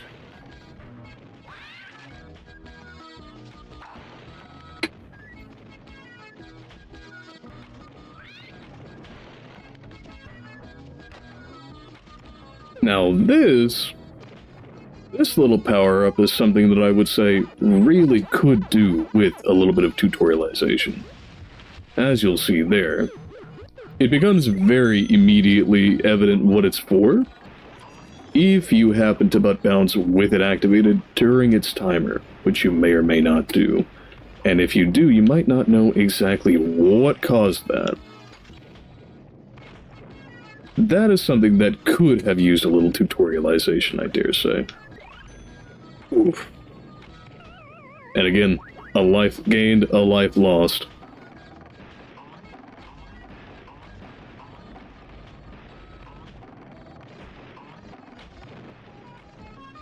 Now, if I played it more witty, and I thought about it, could have just gotten right over here. Straight away.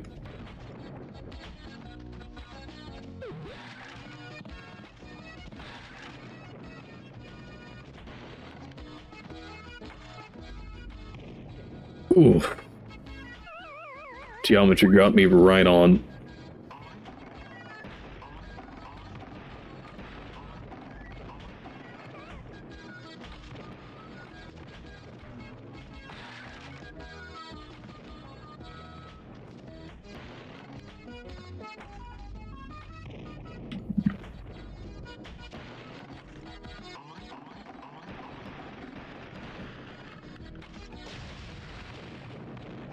And that right there, in order to keep you from expecting to progress rightward and taking the path right in front of you, instead of just allowing it to be a dead end, as you might happen upon it here, and like I said, in some later levels it does definitely have that exact sort of presentation, it gives you the opportunity for another set piece to let you know that the environment is actually interacting with itself consistently, at least in the narrative. And besides, that you must go up. And that is the appropriate direction to be going. Now, let's not get ourselves too terribly out of sorts here. And this area, as it stands, not only demonstrates a few cool things, which you might not notice, which is, one, the character model itself is unlike even some games that are coming out today, where it's just the flat environment and no dynamic leveling for the character, either insofar as their limbs or with the model tilting to meet it, to match it. It does exactly that. In a game so early, and that does increase the likelihood for you to slip. So there is additional threat just from the environment itself to consider. Gives you a proper sense of precariousness and enables you to tackle it with a little more care and precision, especially making an excellent use of that fixed camera angle, bringing us down the floor of it. Now let's see here. Looks like I might have missed the key. And so that we don't burn a tremendous amount of time, if I have neglected finding the key, I will... Not good. I will be referencing some walkthroughs just to find that information.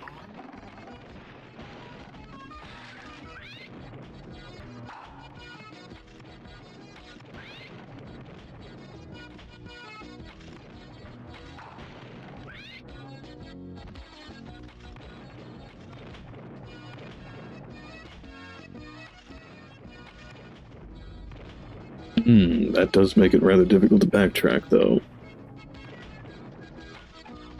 Let's see if we can leap over. Nope. Regrettable. Okay. In that case, it might be time to reload a save state. Take a quick look at the through and see where that is. One moment. I will leave you to listen to the soundtrack.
Okay, so I believe that we missed it in this very level.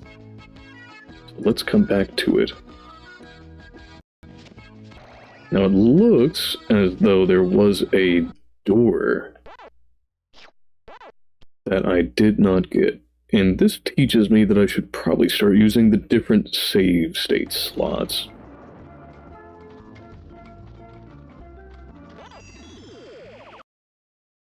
So that I could come back. But nonetheless, it'll be quick to breeze through this again.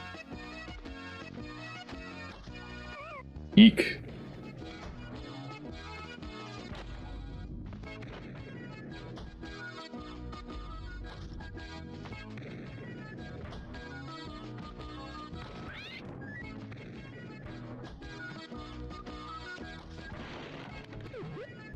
And one banana.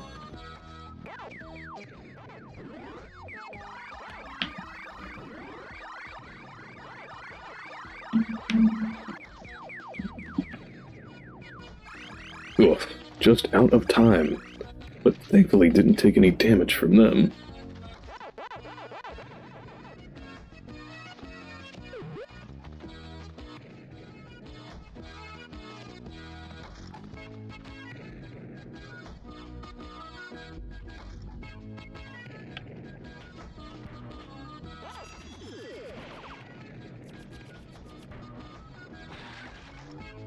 Oh, a boost. A little ahead of, oof. A little ahead of where I should have been to get that fruit, but no problem, it'll save us some time later. And I will skip the mazes, since I've already done that. Ah, I see this was for this area. Come on now.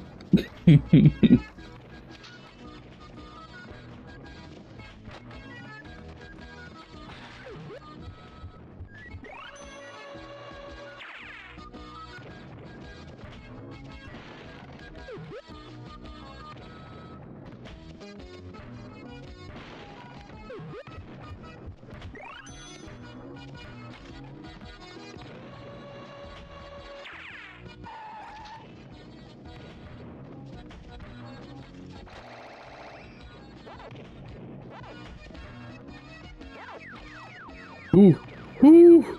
Oh no. Oh, this is a trial here. Let us hope we can make it. You kidding me? Surely I didn't get stuck on the jump. Ooh. Oh. Oh. Ooh, save. That was a close one. That was a real edge case. Does mean we didn't get the ghost, but at least we made it out with our life.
That's quite a meteoric drop out of the bird. And let's see here. Another little hidden area. Got right to it. Huh, Another apple. Not what I anticipated, per se.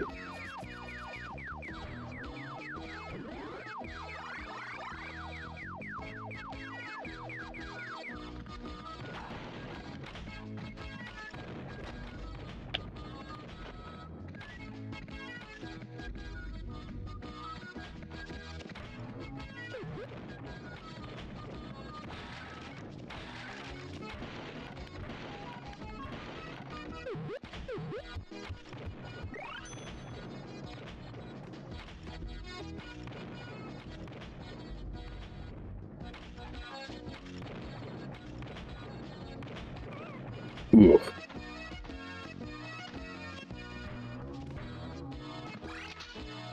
And that is definitely a maze. I'll be skipping that.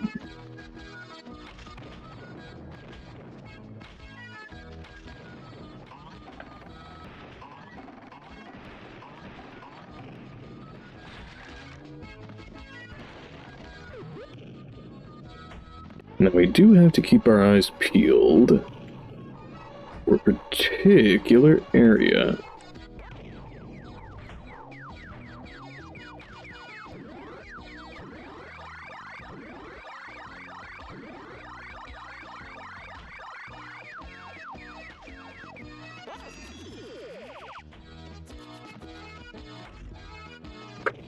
Saved.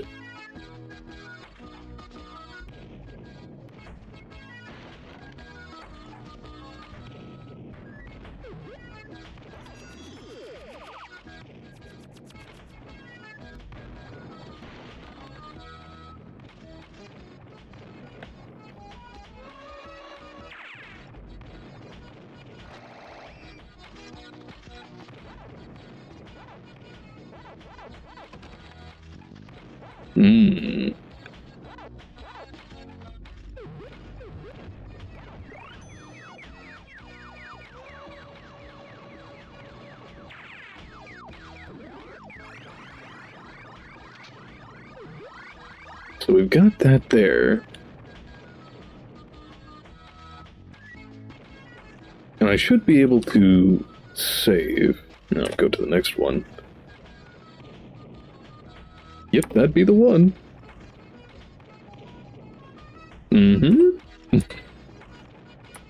That'd be it.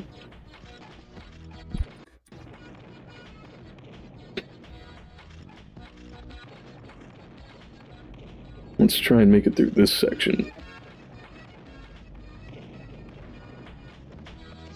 Because it suggests, if I noted it properly, in our eternal and forever enviable Game FAQ post, that it's around here that the key is. Somehow I seem to have missed that entirely.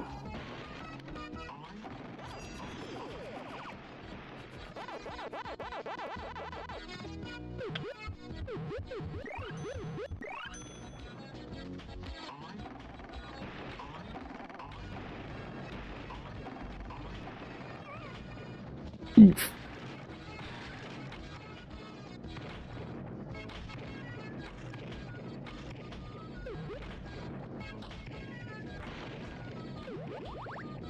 Well, I got all the letters.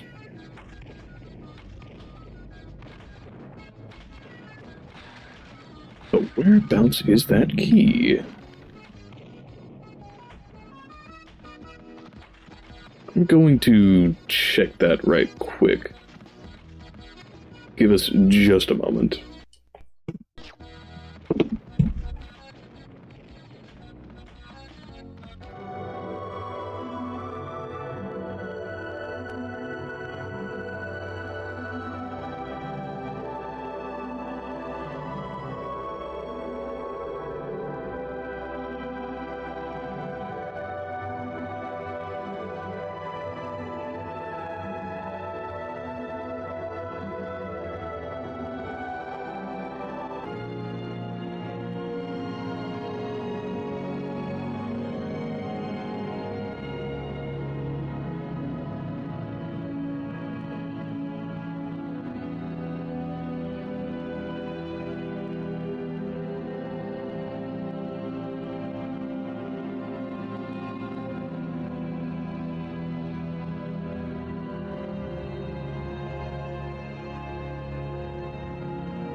Okay.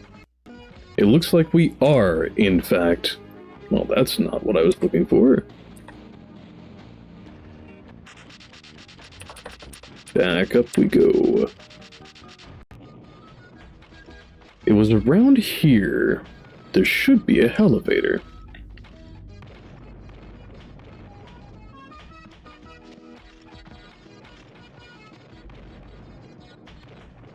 And do I still have an apple? Yes. But what I should have asked is banana.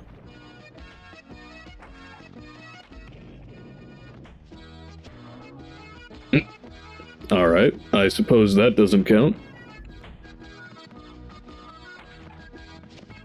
Because it is accordingly a banana door that we're looking for.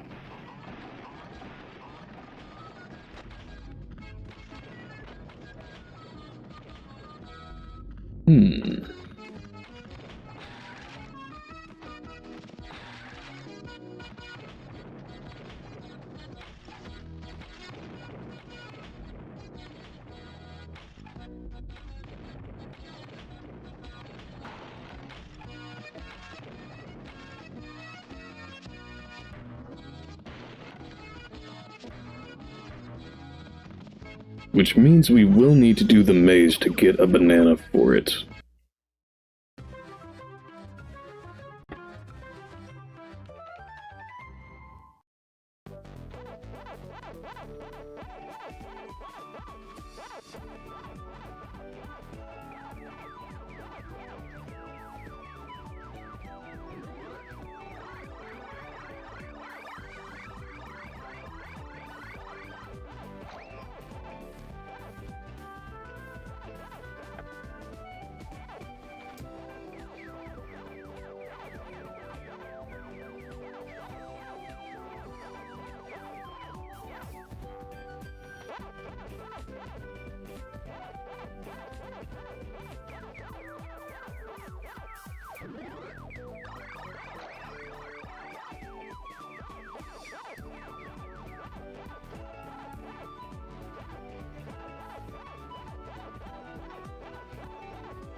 But it looks like the only fruit that's spawning is, the tryptophobia fruit.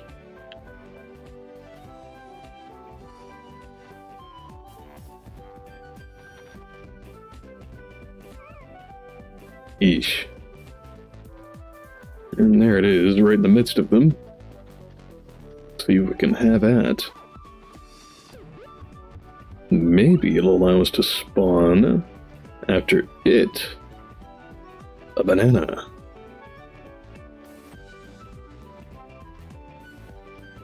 Spicy. Ooh, boy. Yep, they got me. Oop, not so.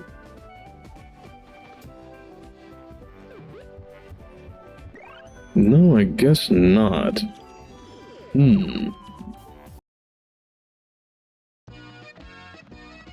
That's a difficult case. So I've already gotten that door. For sure.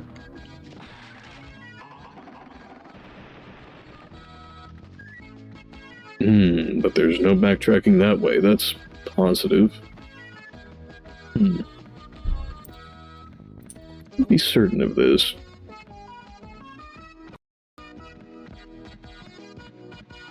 There isn't supposed to be a elevator. Maybe I'm just tripping.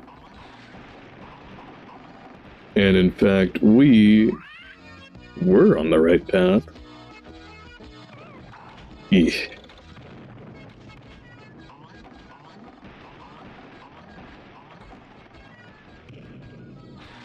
Well, there's definitely an elevator.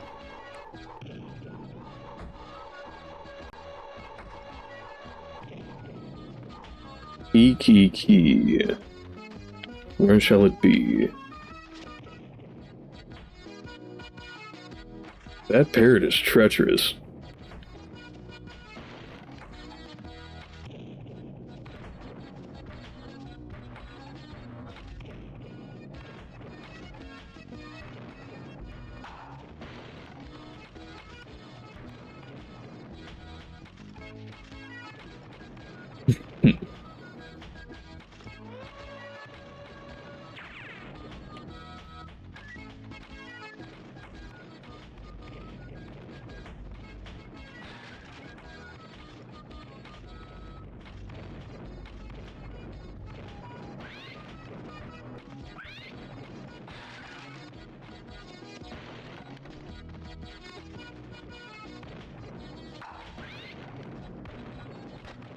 Alright, blue button activated. Up and away we go. Bananas to be found and had.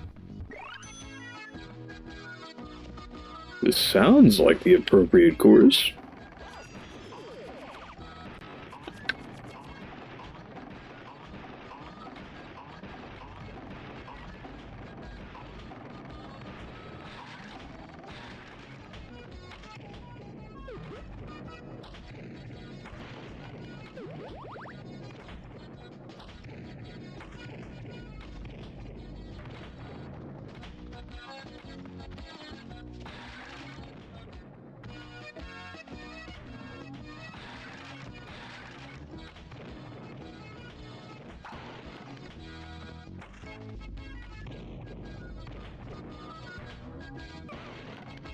Ooh, how'd that get me?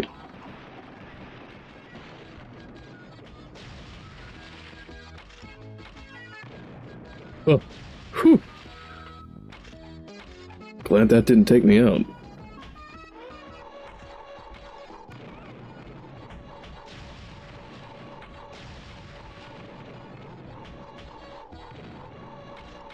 Key. But where's the key at? Not on the mast. Not that it said it would be.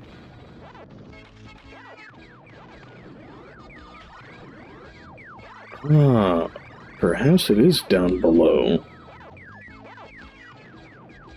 Double check that.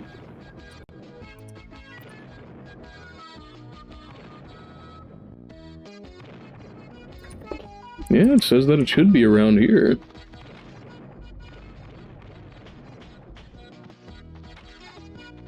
To the left, it says.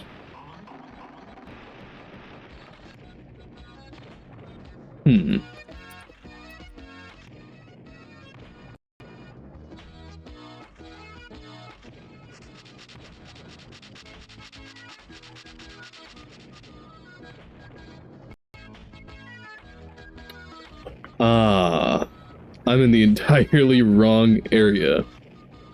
That would explain why I'm not able to find it. Yep. That would be it. We're in the wrong level. It was in the level preceding. Oh no! Oh! Ah! Well.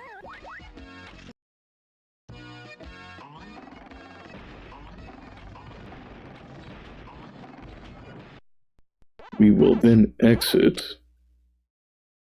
Go back to the previous one, whoop it right quick, and then come right back.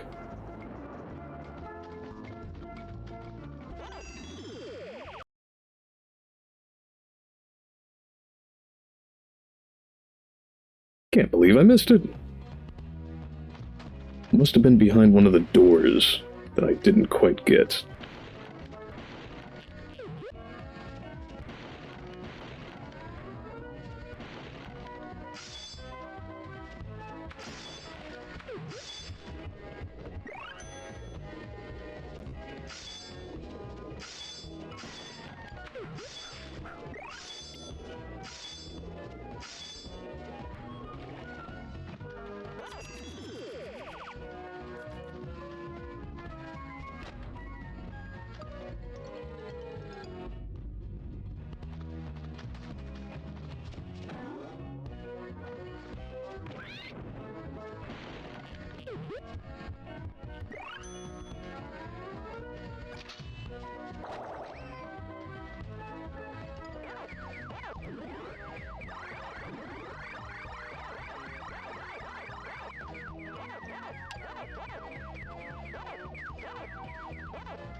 A strawberry, exactly as we need for the door.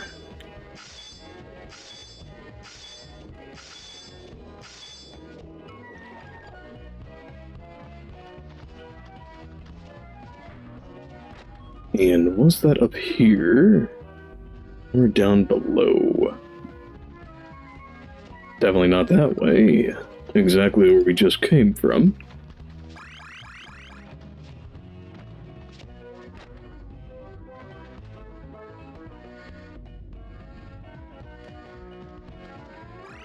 Ah, there we are. Then we got the P.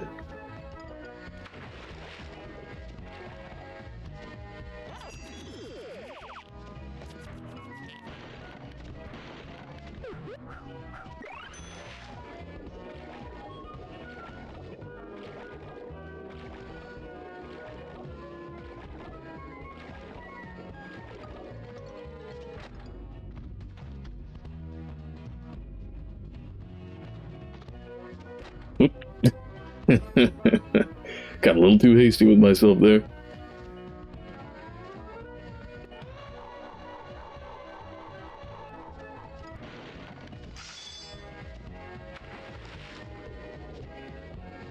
Hello?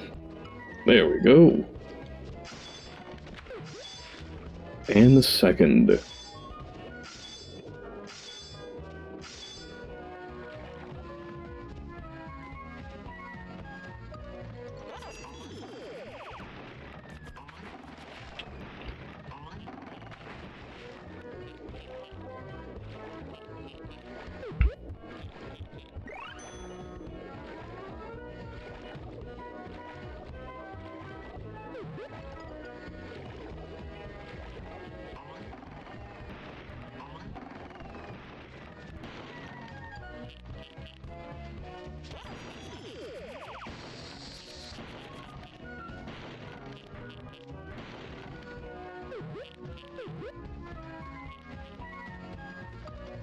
Little error.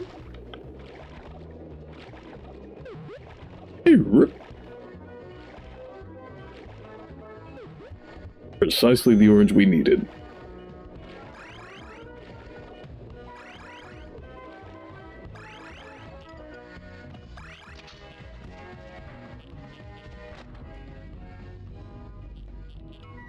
And maybe that's the platform that'll get us the key.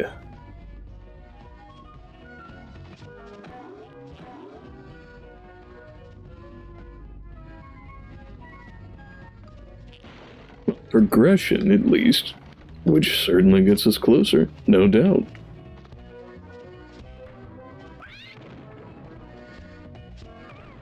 Oof. And I missed the way back, too.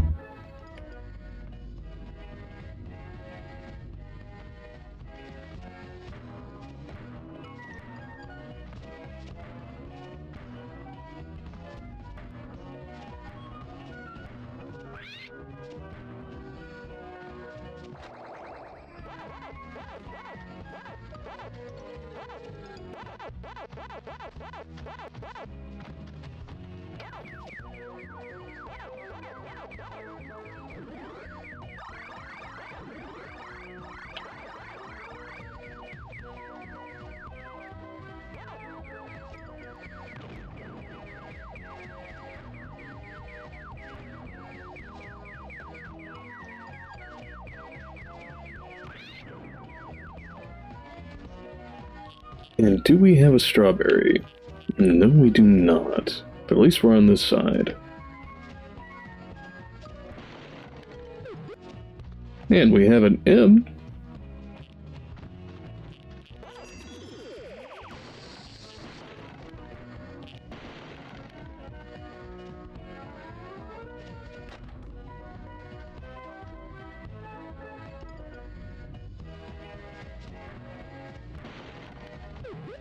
Now we have that very strawberry we need.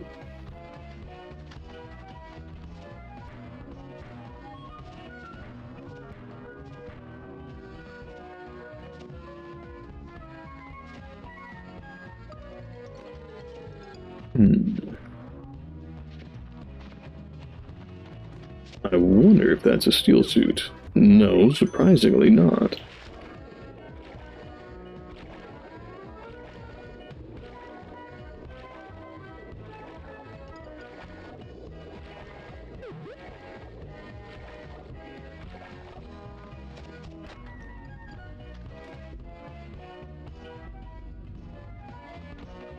And there's that cherry door.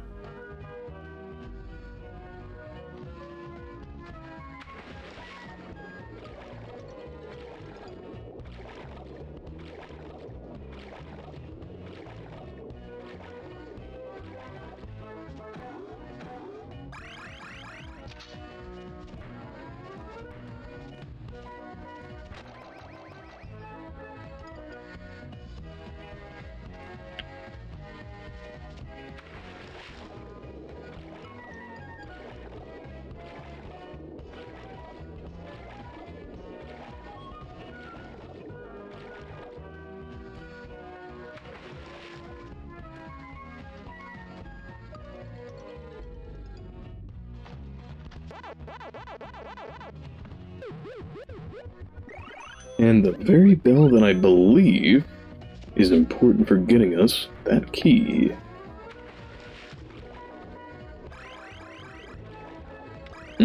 That's a maze. I'll save our route.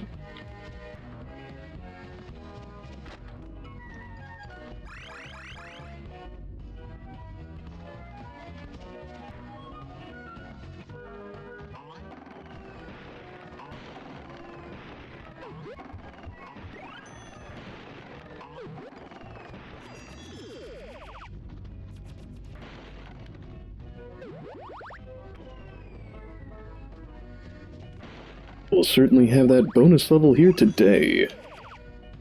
Very nice.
But where, oh where is that key?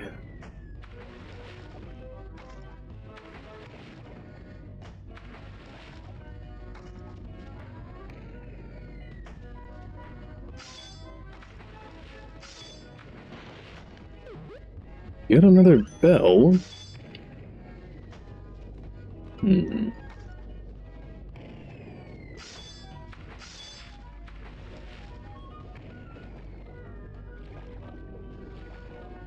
I feel like I recall it being just around here.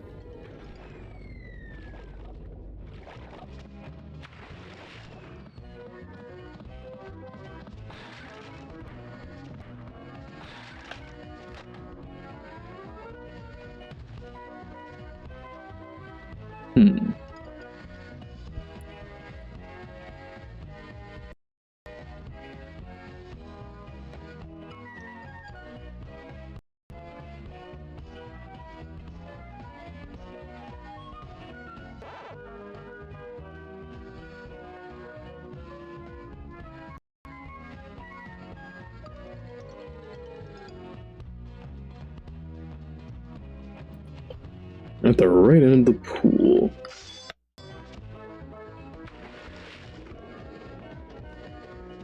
Well, I see no chest at the right end of the pool, and I Definitely do not have the key.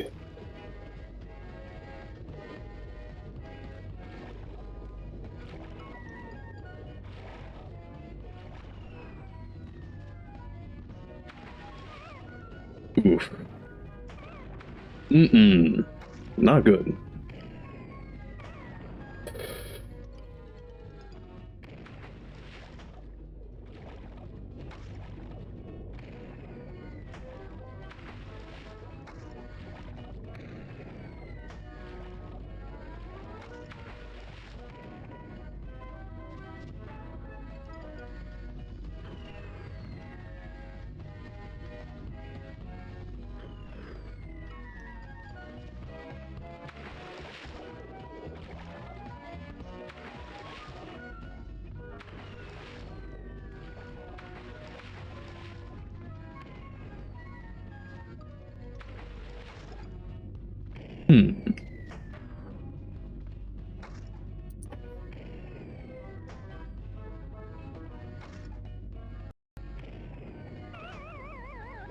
Ooh. That is not kosher.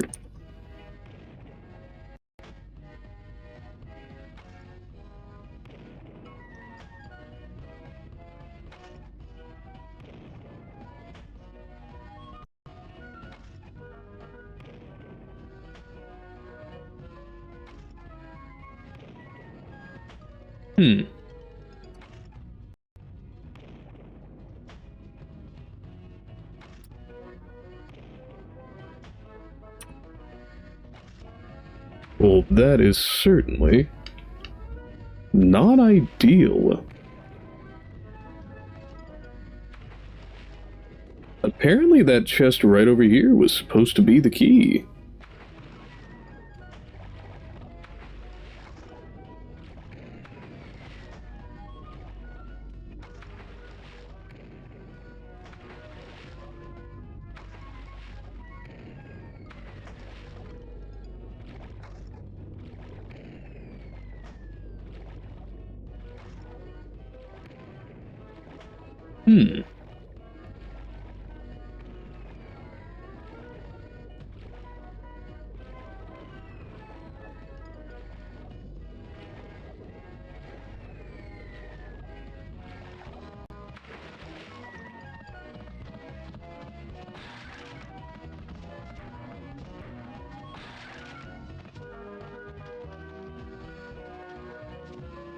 How strange.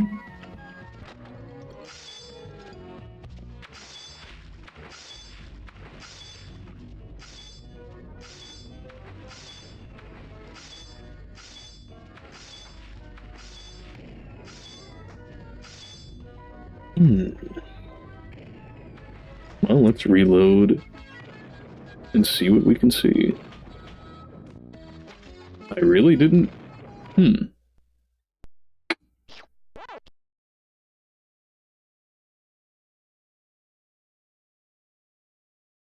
I guess I didn't recall to do any safe states.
And that's a health sliver.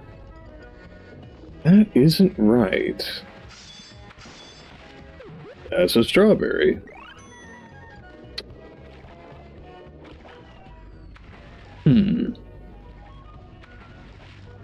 Looks like I'll need to take a bit of a longer look. Give us just a moment.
Okay, so after a good little bit of looking around, as well as some redoing of that very same level, it looks like we were soft locked.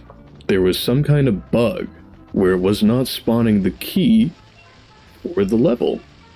So I, thankfully, have taken the liberty of getting ourselves out of that by using some cheats. We did everything that we were intended to, but it didn't spawn. The area in question, as I suspected, was that rightmost box on Corsair Cove. Wasn't there. Supposed to be. I even looked up video. Not there. But, such as it were. We at least have the opportunity to move on.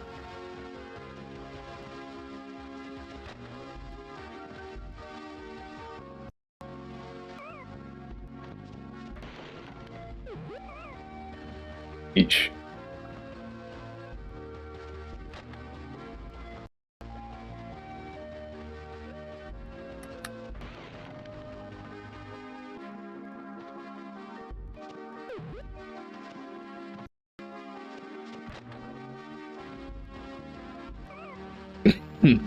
Those things are destined to get me.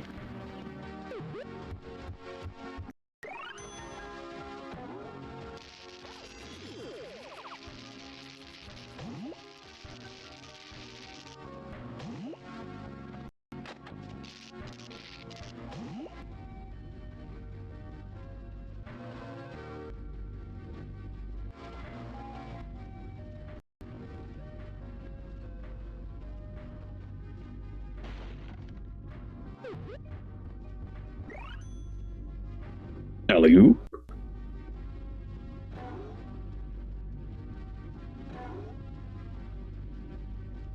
Now to come back to things, as we've been seeing demonstrated in all of the other elements of this game, all of the all of the other levels, there are a lot of mostly the same entities in the game itself, being used in various different ways, such that it makes it clear, and this is one of the things that I really do think can be taken away from this game in specific,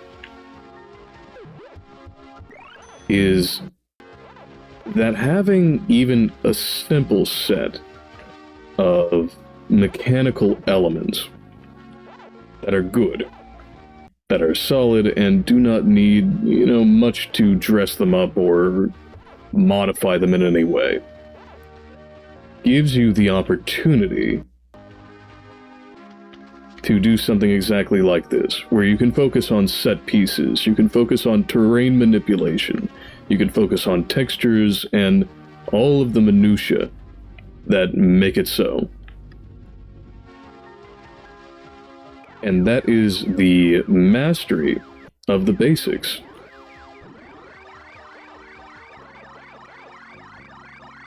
If you have the basics down, then everything else to follow will be easy as can be.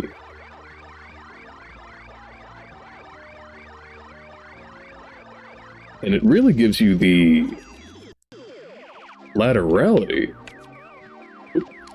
to experience or rather create experiences for and experiment with all of these pieces to make things like the set dressing, albeit primitive for what it is of its time, right and proper for exactly what you're trying to express.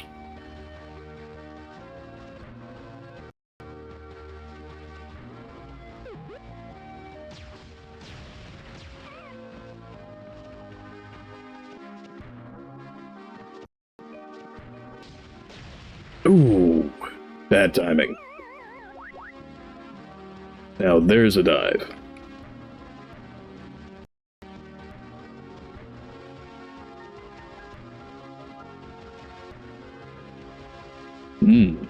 Gotta get back in the swing of it.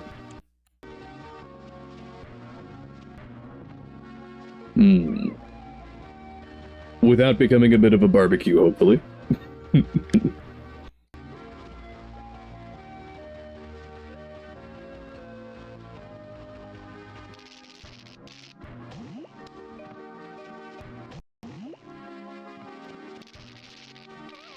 Ooh.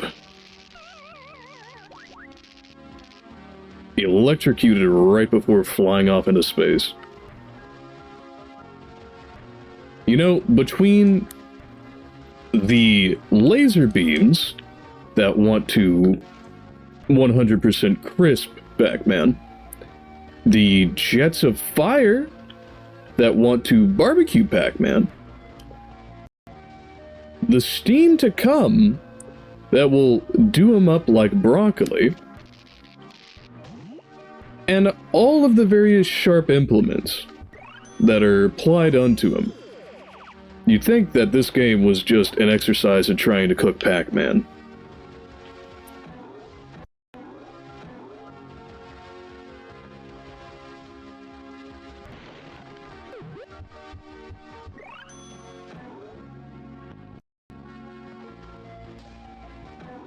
Ooh, let's try and... Ooh. Roll up. There we go.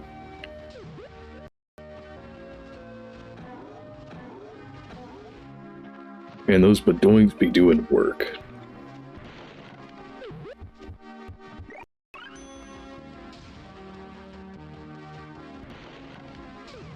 Oof.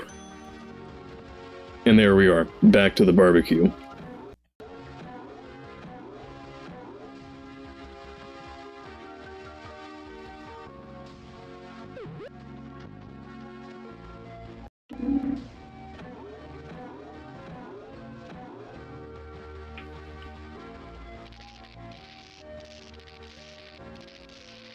Oof, that was spooky there. I was almost positive that they would be rolling me right out.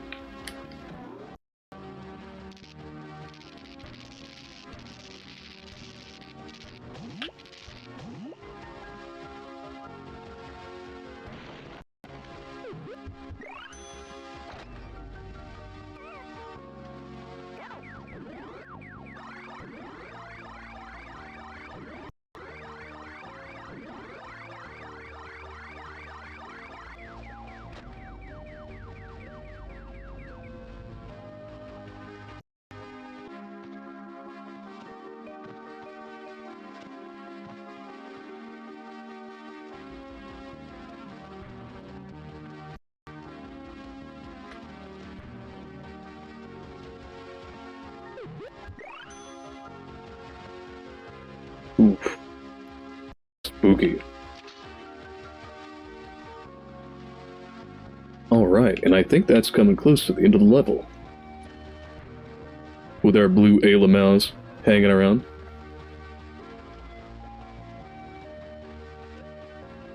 Ooh. A little bit of imprecision.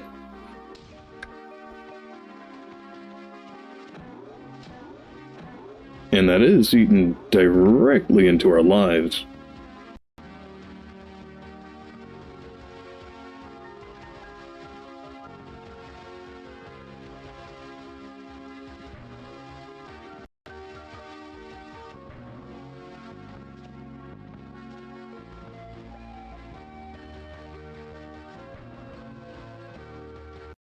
And level cleared.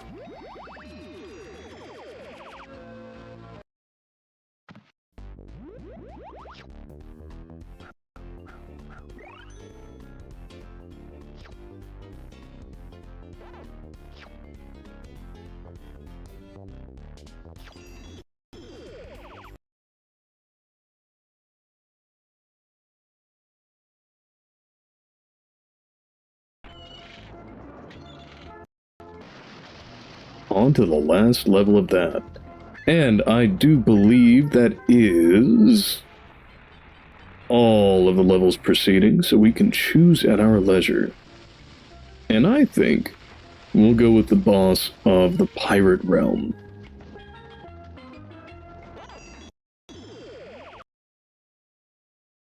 the HMS Windbag.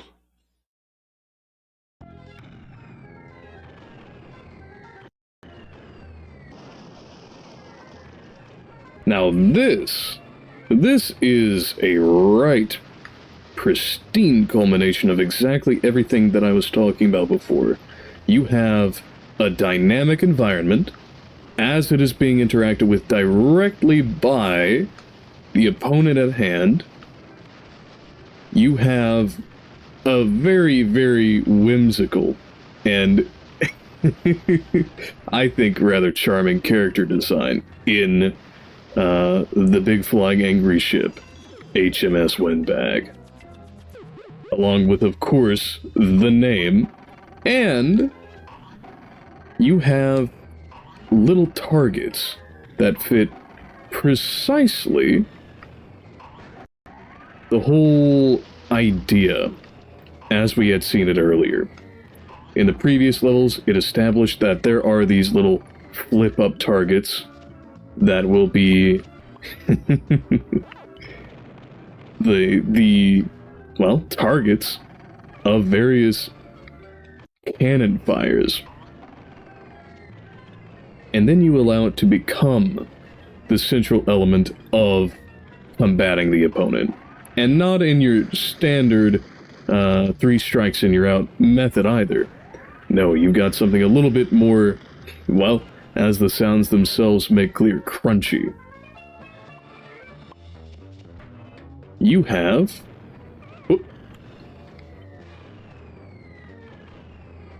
a visually indicated breakdown of the structure, which makes the opponent, in this case.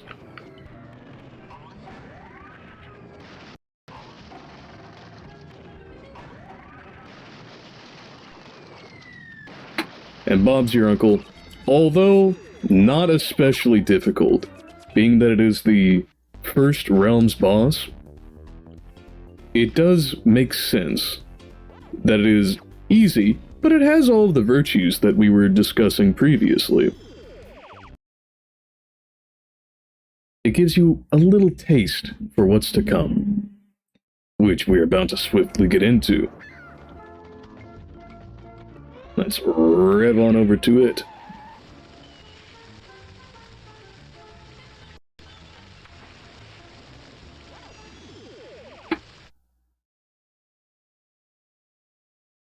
And we immediately get into, with Anubis Rex, this.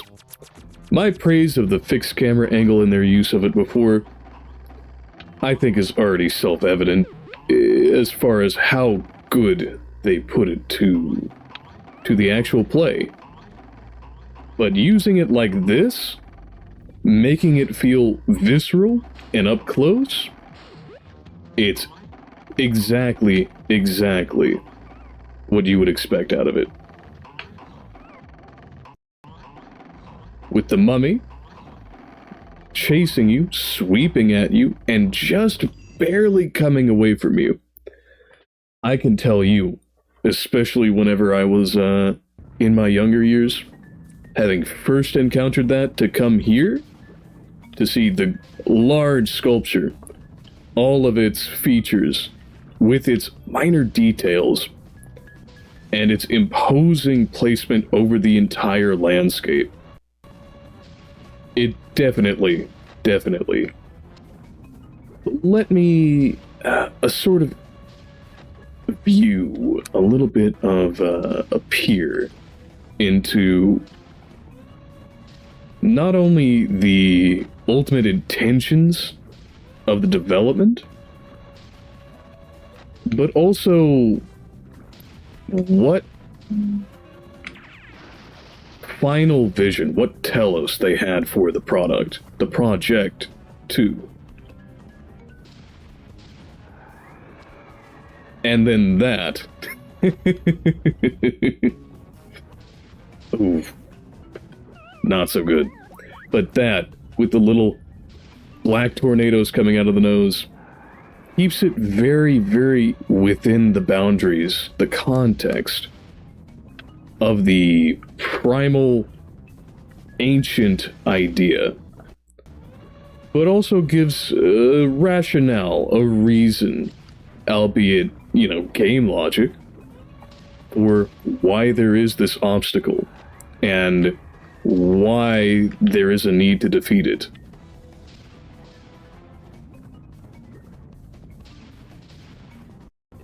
Other than, of course, the rote and surface expression of, well, it am enemy. Didn't have enough build-up on that.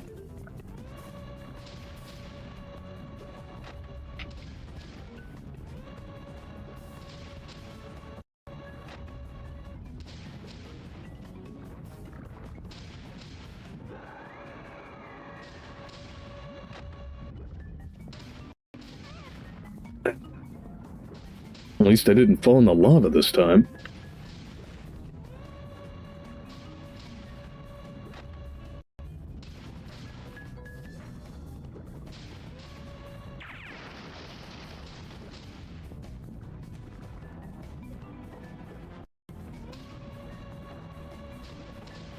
Now here's the real hard part.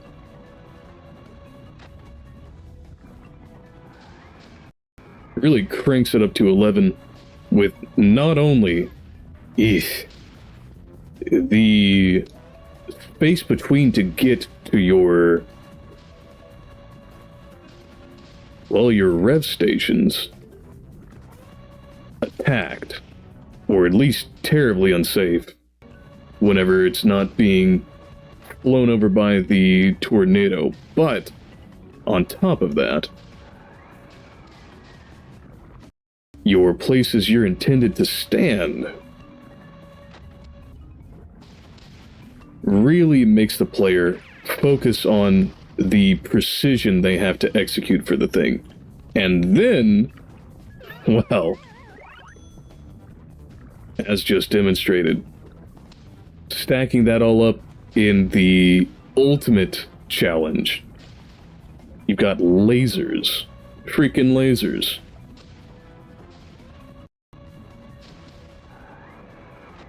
Now let's see if I can make it through here without losing all my lives.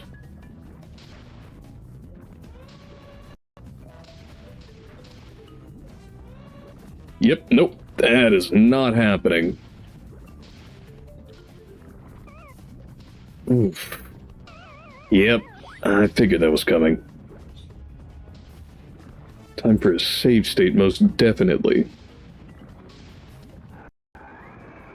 Alright, which side you going? Right side? Well, no? Not quite.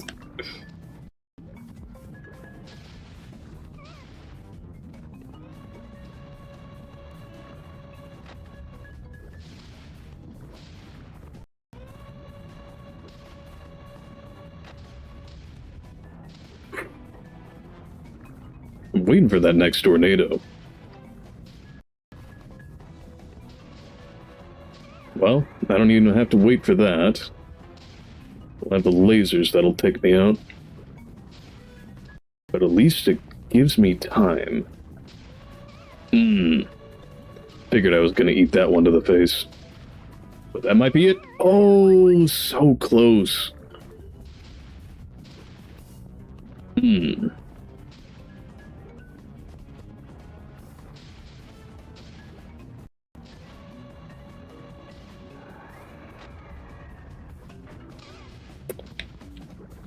Just in time to catch it right to the face.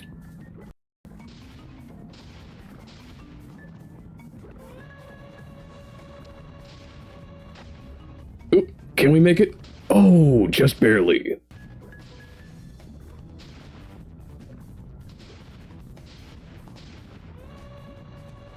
And on barely. Just catching the barest edge of that. See if we can avoid that. I think we might. I think we can. I think we got it. I think we man.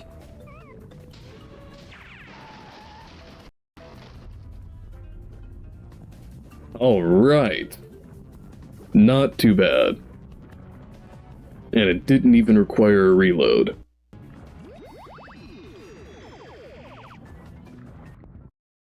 And you see, as I say, pacing in progression along not just the given or individual realms, but also in the bosses. And we'll see here in the coming one, with the space theme, oh yeah, it definitely steps it up.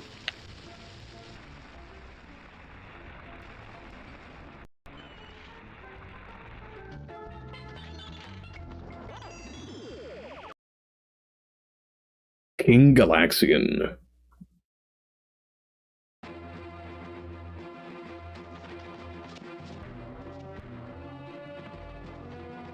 And it doesn't just drop you in.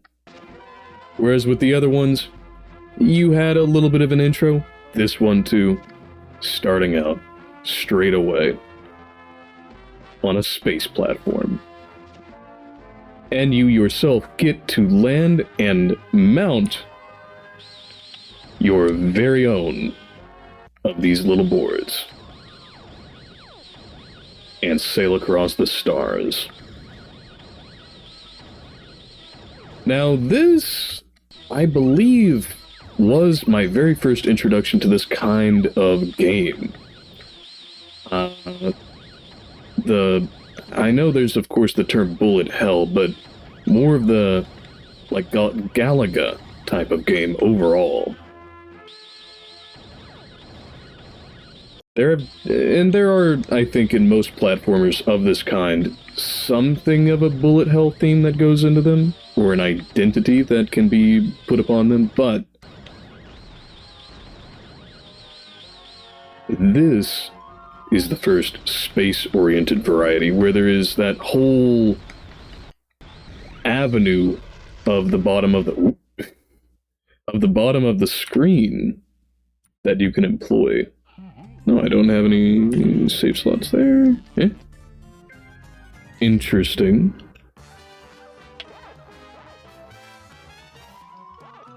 Well, how about that?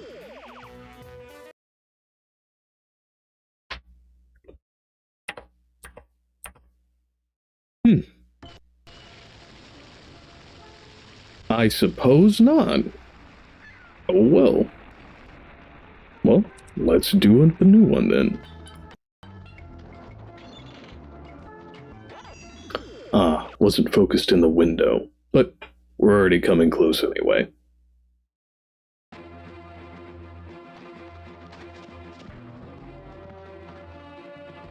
And I didn't notice that before, yammering on as I was, but this is going to be a, no HP instant death round, evidently.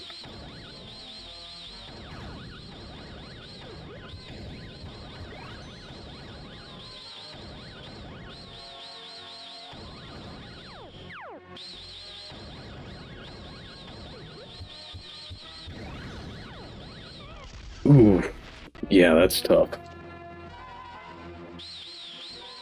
No room for error on this go.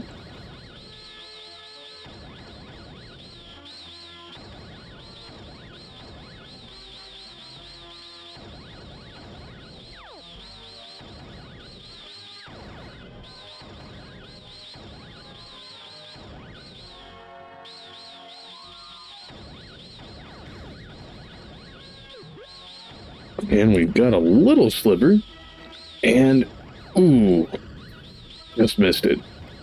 That's gonna sting.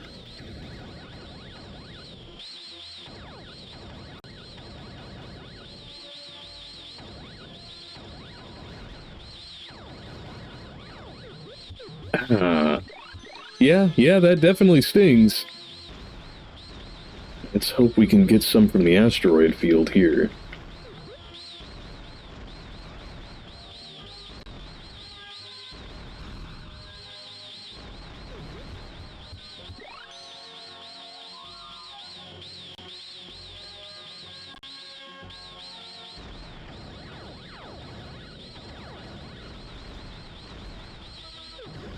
And can we checkpoint? Yes, thankfully.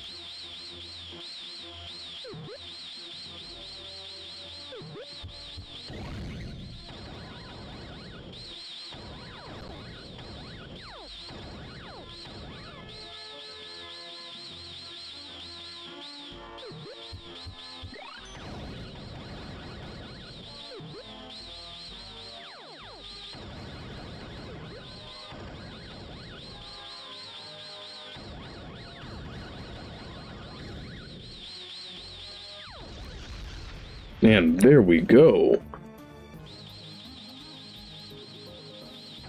Not so far from what I was saying earlier. Not only do you have the good character design, or monster design in this case, but you've also got the great integration of it directly into the environment. Directly into the terrain that you were just crossing. And it does so entirely seamlessly so that, unless you are already familiar with the game,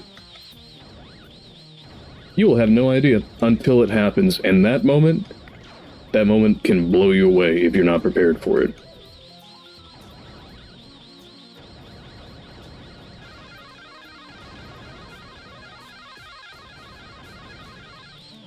There we go, round 2.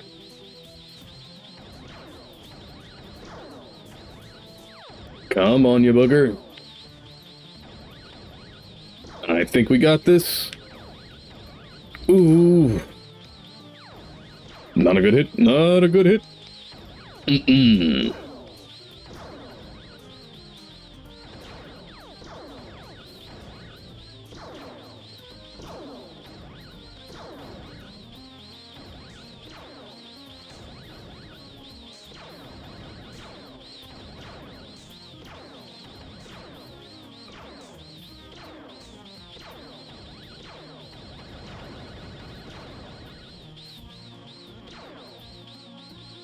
Now we got the shielders.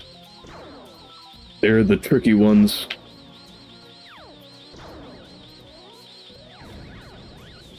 Ooh, narrow miss. Ah, one hit. Let's try and make that the last.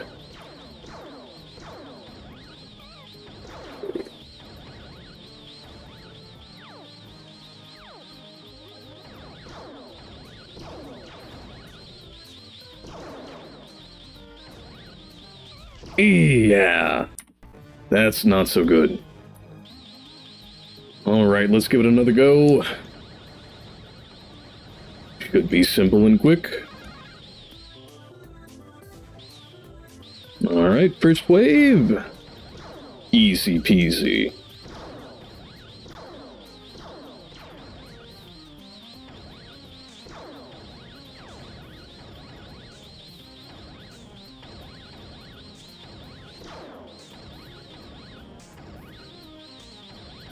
Whipping them before they even get a chance.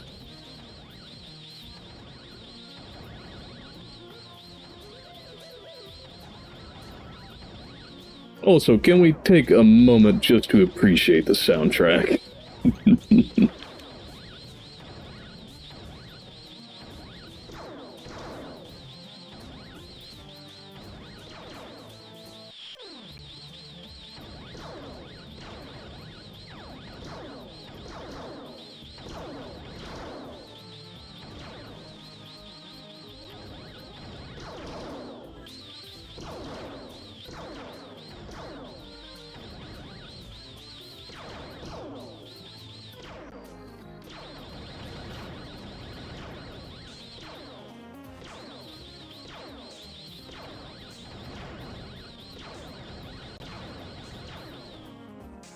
And last round, back to the shielders. See if we can get them taken care of. Ooh, there's a couple. Yeah.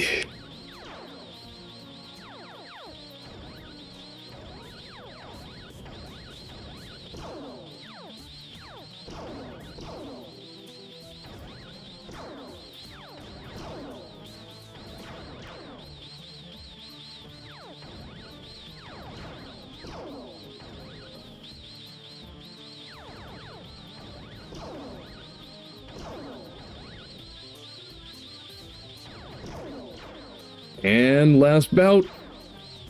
Ooh, we got it. Ooh, we got it. Yes, sir. And it's done. Excellent. With a phenomenal explosion.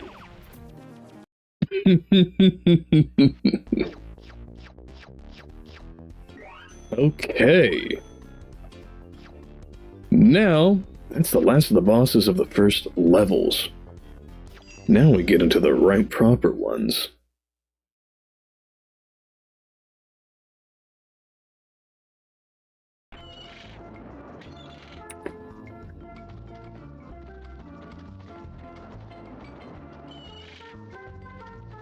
Clown World? Which I think we're already living in a bit of a clown world as is, but... and Industrial World. And I think we'll start at the end here.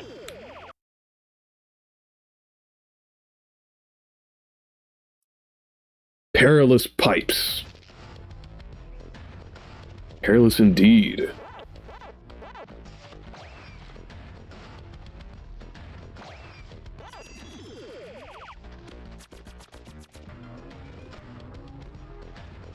Ooh, speaking of soundtracks per earlier, that properly has a Spyro-like vibe. I dig that.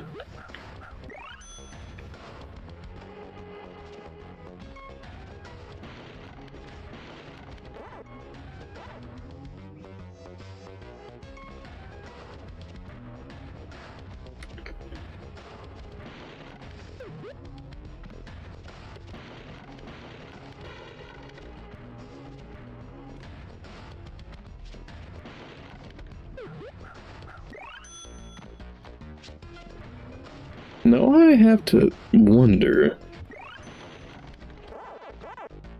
with these little magnetic instruments moving to and fro, they almost reminisce of Pokemon.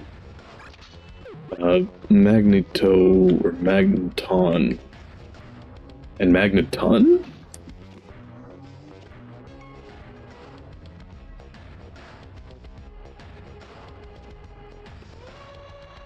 I don't recall, but they definitely reminisce visually. Ooh, what do we got here? Unenviable danger, doubtless.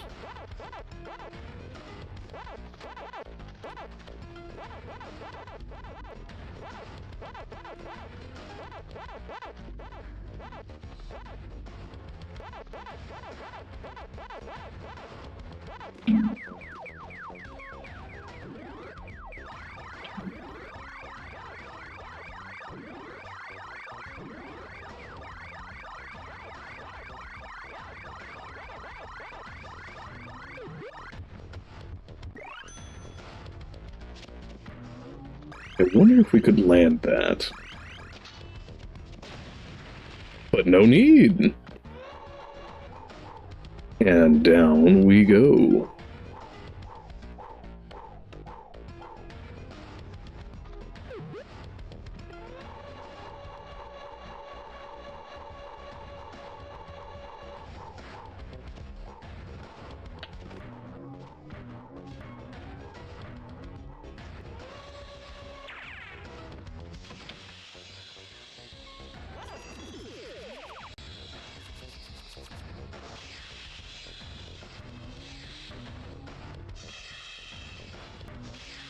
And here's something we haven't encountered before.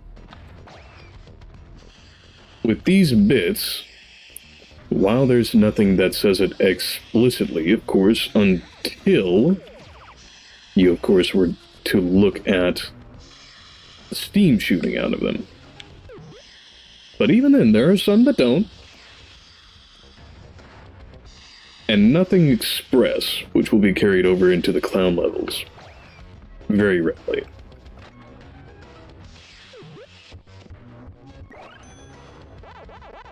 Those pipes are made apparent as a threat.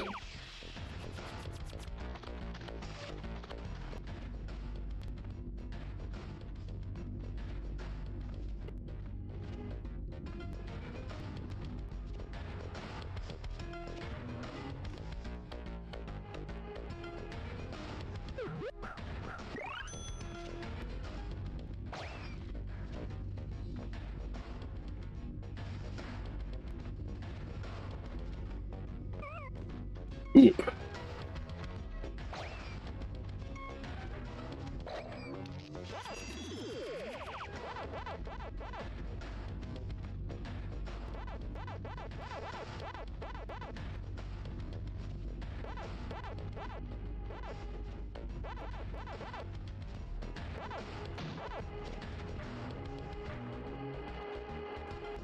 Had it, and then it was gone.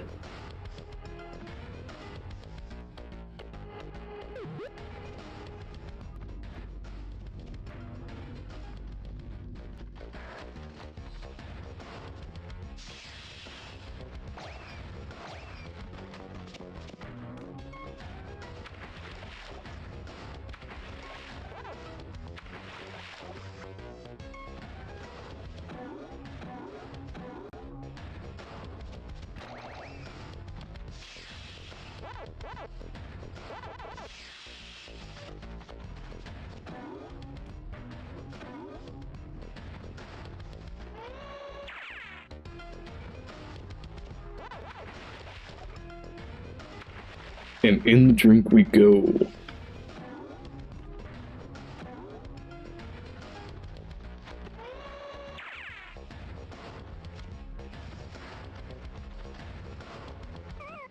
Oof.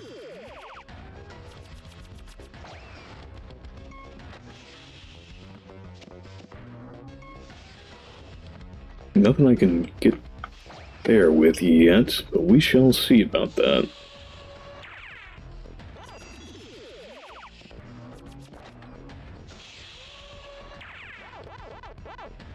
Crime.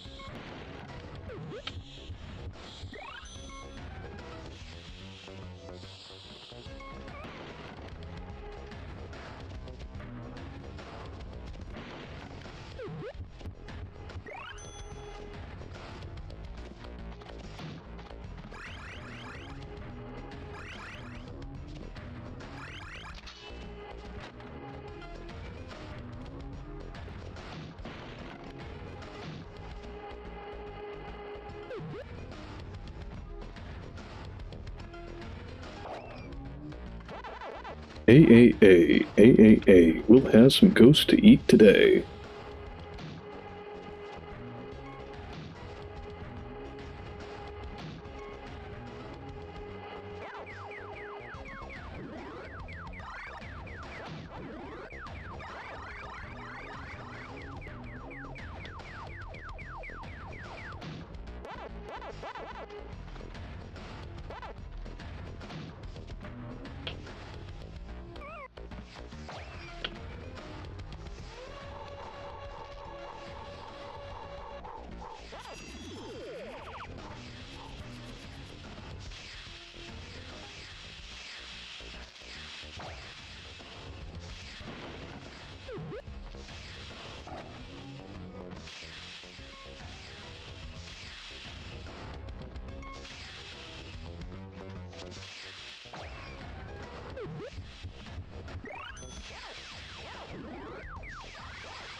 Oh, whew. Just about had me roll off the edge there.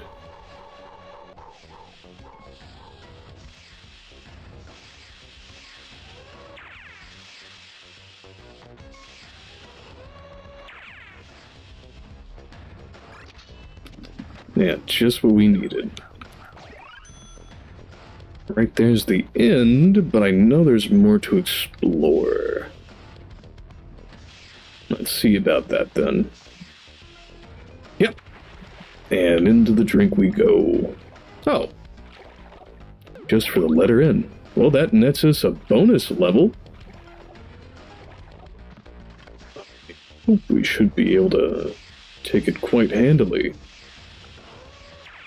And let's not fall off the edge this time.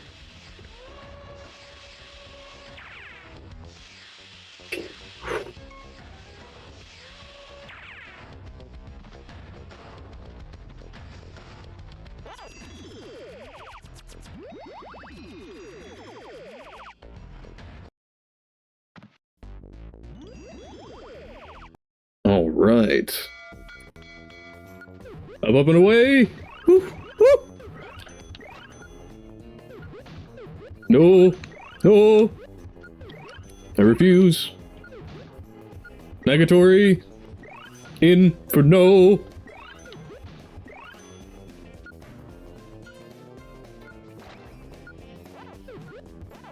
Can we get it? Can we get it? Ooh. Please, please, RNG. Yes. All right. And there we go. That ought to get us quite a few good extra lives.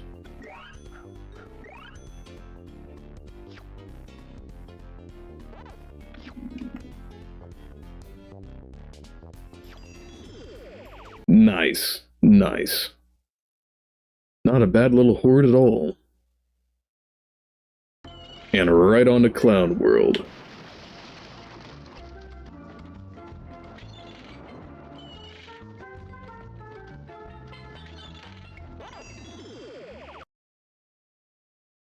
Clowning around. Now there's a proper title.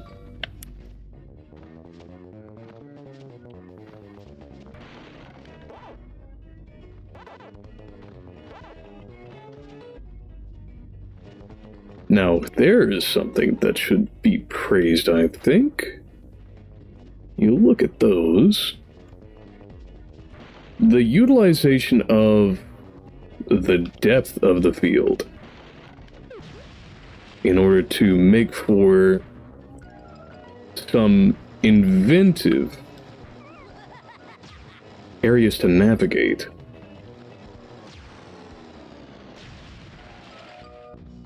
In addition, as we had seen them before, with a few enemies, some proper internalization of the given identities of the thing, the environment, the clown world, as we are clowning around after all.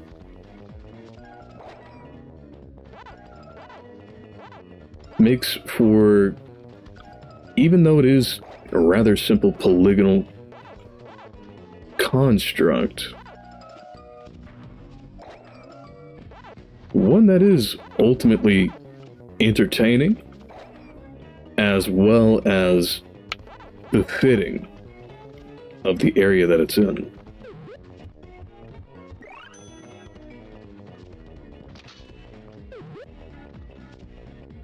Which normally is rather par for the course, but if you look here, well, this is a very abstract area.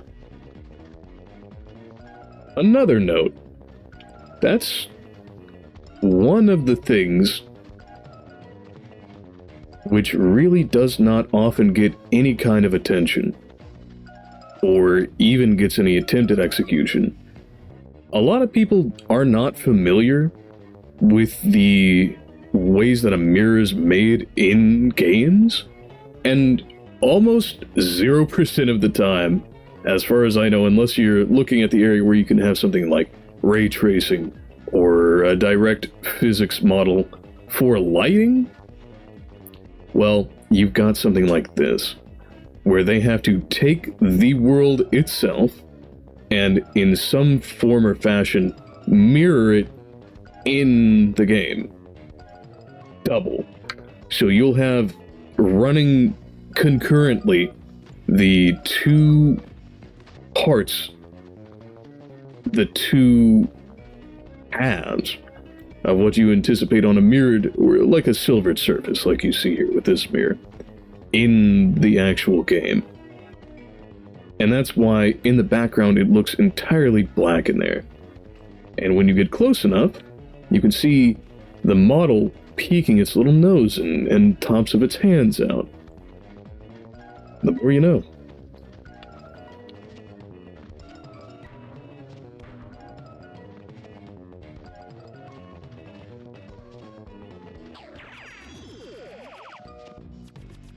Oof.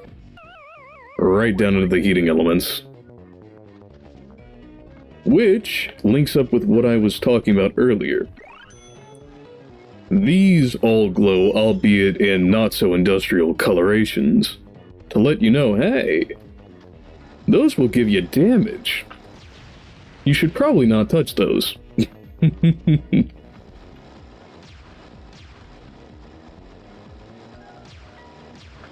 Man, total miss.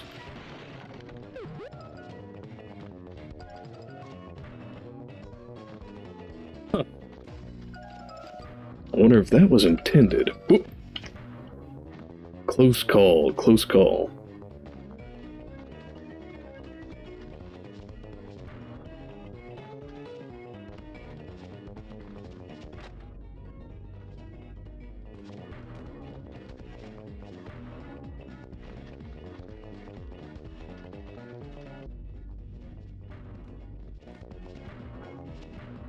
And they don't let that effect just go to waste either. They use it a good sum.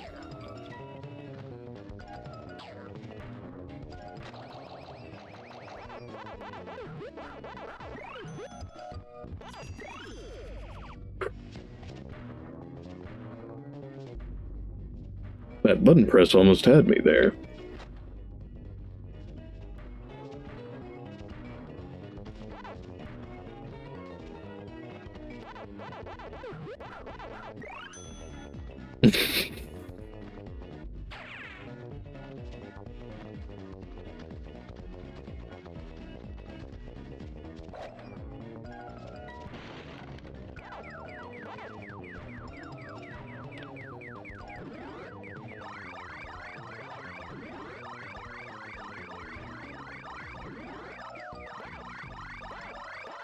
Ah, just missed it. The very last ghost.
Now there is a proper entrance.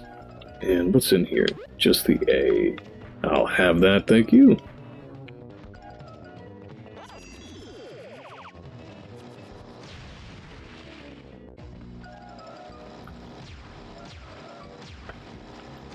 Gotcha.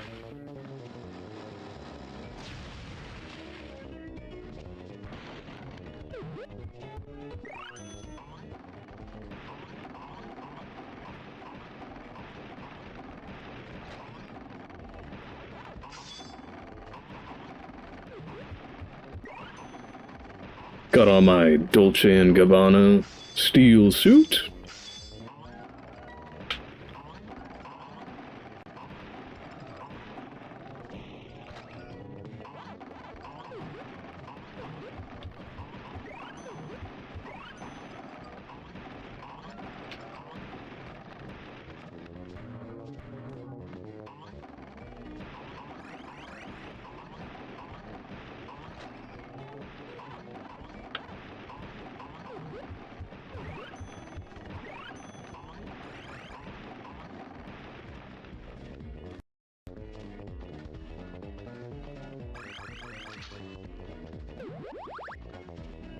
bonus level unlocked. And clear.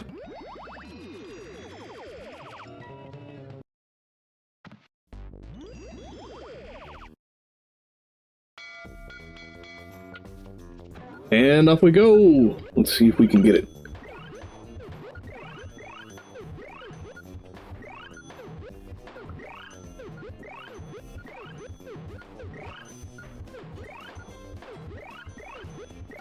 I think we have it. Hey! Excellent. Perfect. And with time to spare. Now there we go. 19 lives in whole.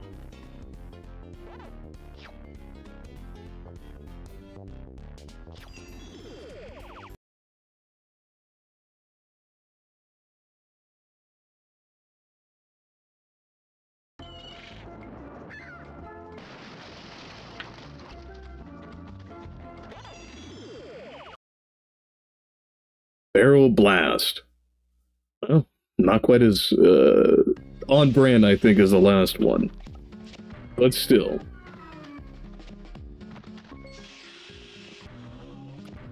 We will have it nonetheless.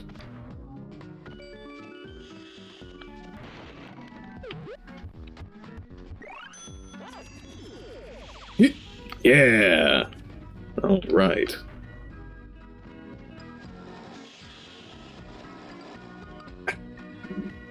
Not quite. Relied a little too much on my momentum there.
Ooh.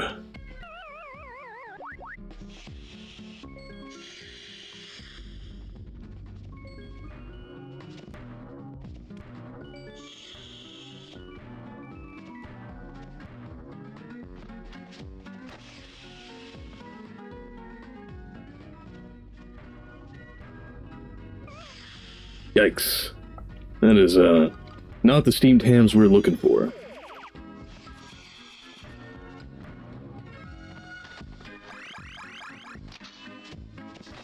And a lemon shows us the way.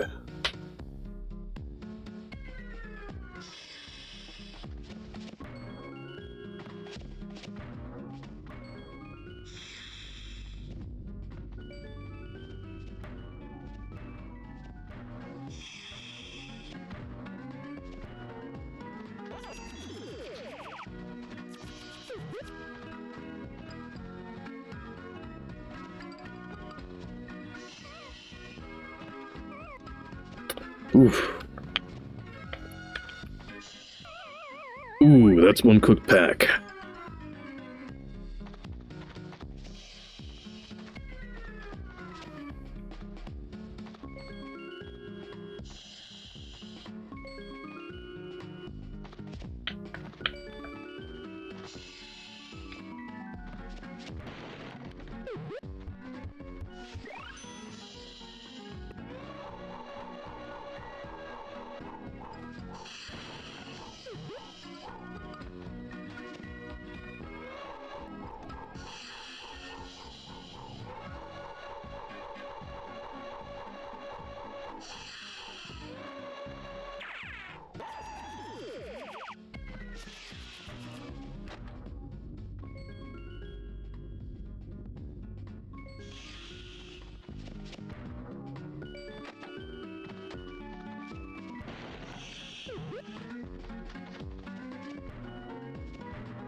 Well, down and out. Or I should say down but not out.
Oof.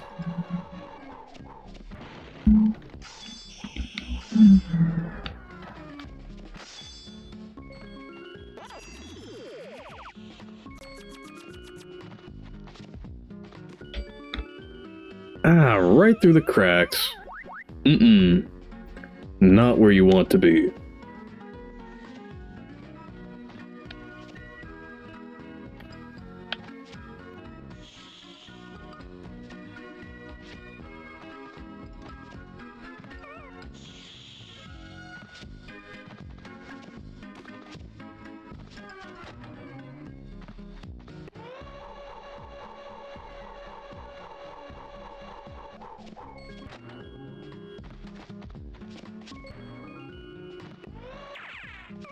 Ah, not what I intended.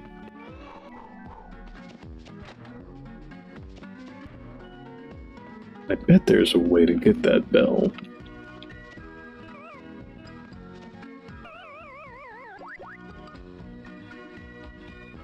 A little too sloppy on that. Man.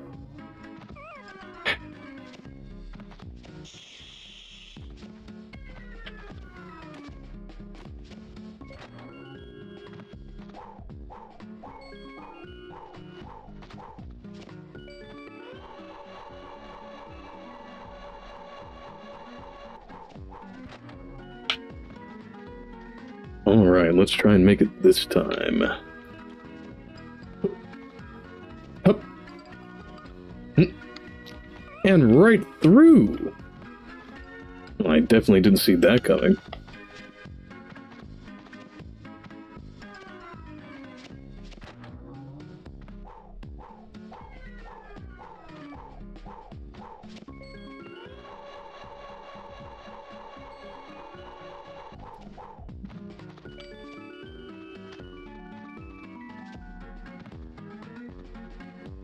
But we'll make the very best of it.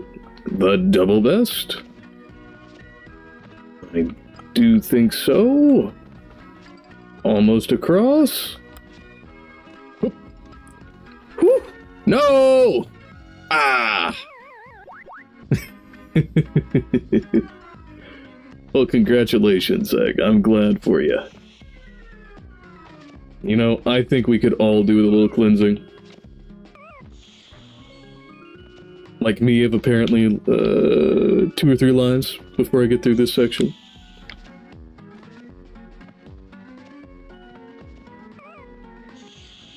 And apparently straight into the void.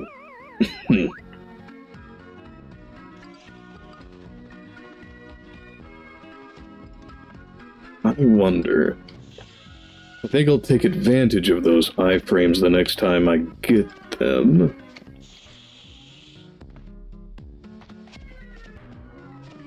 And rush across.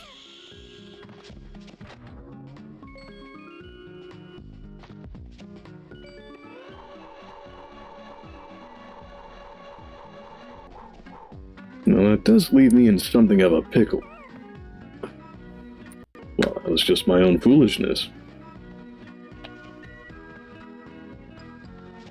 Let us see. Now that we have a bit of distance on the camera, and it's at least convex, if we can manage to pull it off. And I think we shall. Yeah, I'm not going back to that. Not unless there's a steel suit in here. A key! Well, I think we must go back then. Need that bell. Now this is, as much as I have given the game praise for its use of the fixed camera, a less than desirable application of it, at least at the very edge there, doesn't really give us much of any visibility. Now that stings. That stinging, aching, itching pain? Oh, that's just the clown burners.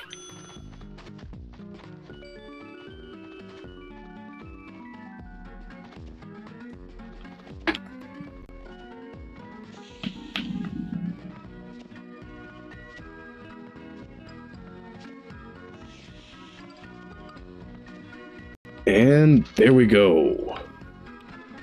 He acquired.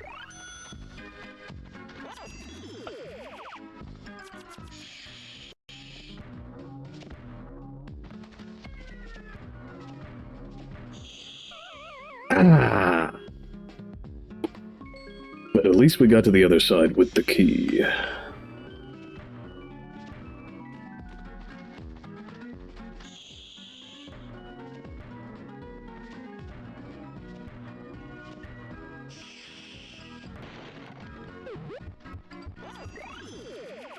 Now this, rather making up for, I think, that, maybe not the best use of the fixed camera.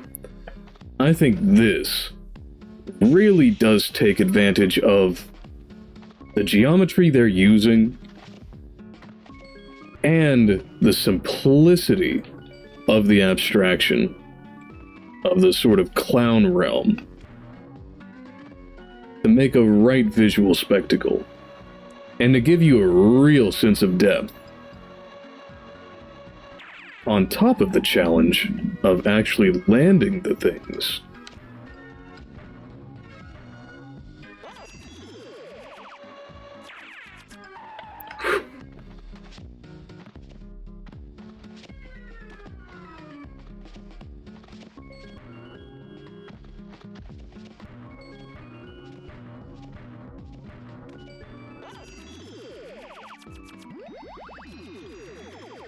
All right, another one down.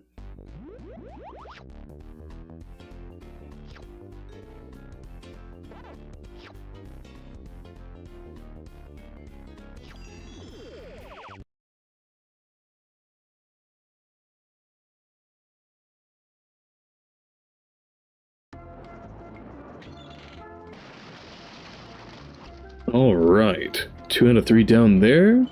Let's go back, not to the beginning, but rather to the industrial realm.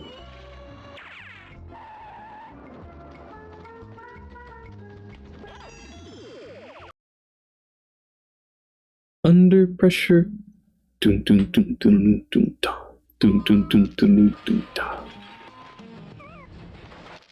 Oh, forgot I didn't have any pellets yet, which they amply provide, much to our customers' satisfaction.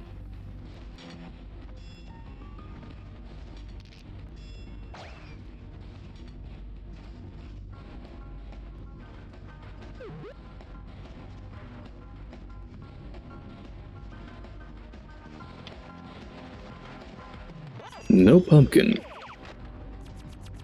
but soon to be with pumpkin. Alright, what changed here? Ah, there we are. Bang on the spot. Ah yes, the Molotov boys indeed. My very and utmost favorite.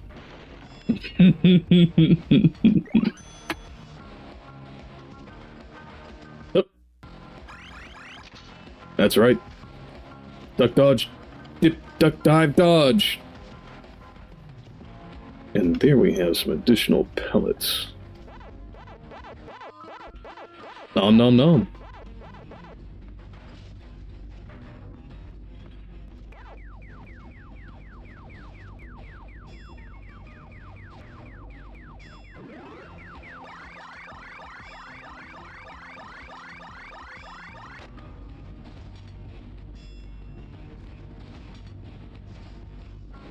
Man, that almost turned into an industrial accident. No, don't leave me behind! Ah! Maybe a bit less of a delay. Perhaps. You can never tell with streaming software as it is.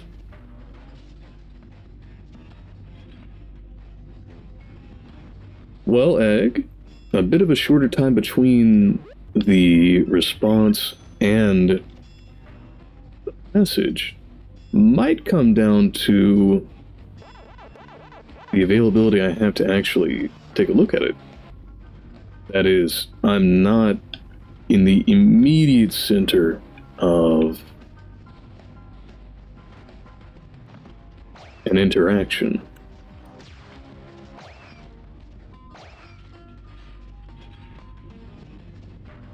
Or it could be, yes, that the servers are less busy at this exact moment.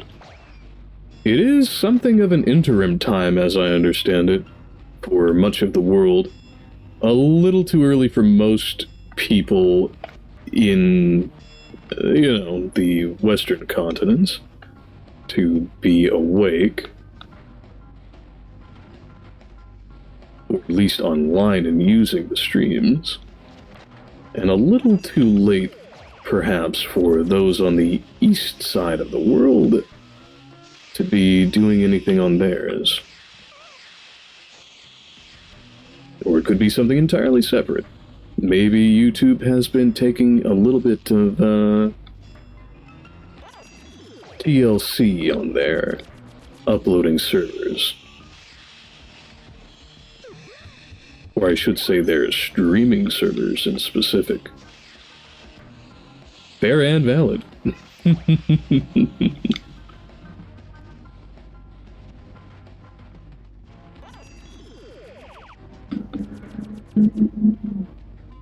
Whatever the case, it's always a delight interacting with the viewers.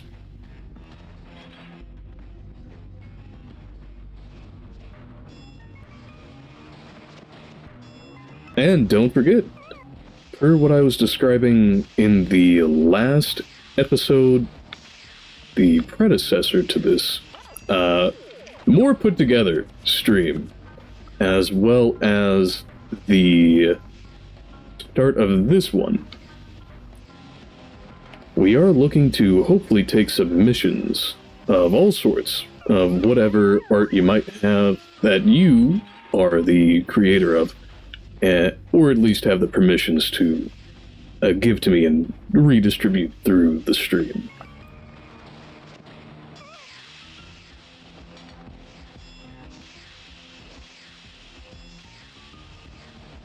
And it can be any variety, so long as I can actually show it on YouTube. Ideally uncensored, for the sake of the purity of the original work.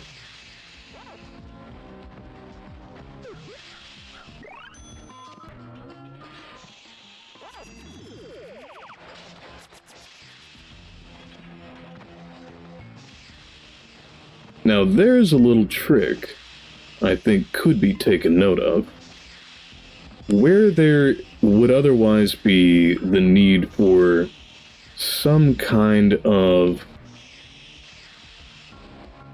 physics simulation in these. Instead, for these obstacles of the drill heads, all they did is take a polygonal mesh and rotate it around to create the illusion of motion throughout the entire column. not so different from what they did with the not the roulette, but the slot. Pardon, hiccups. The slots. And a hiccup interrupts me again. As earlier, and at the end of every level.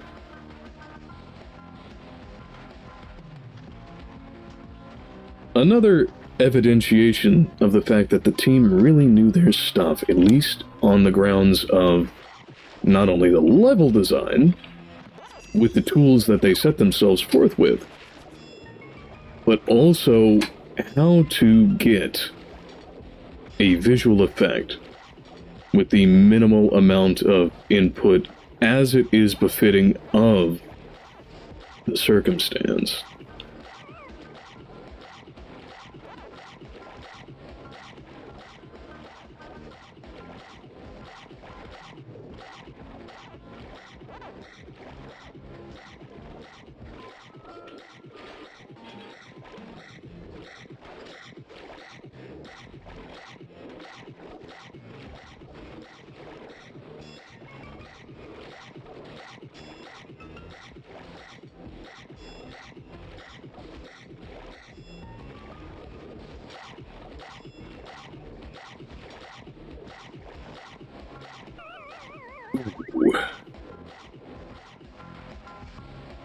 Well, at least something seems to have Pac-Man for dinner.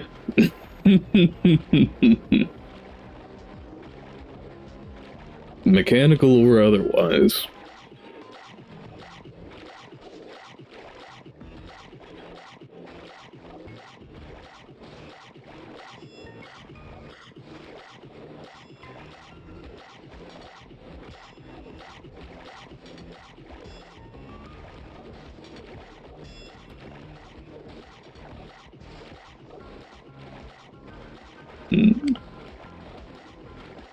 Pellets? Hello? Can we get them? Ah, it has to load in.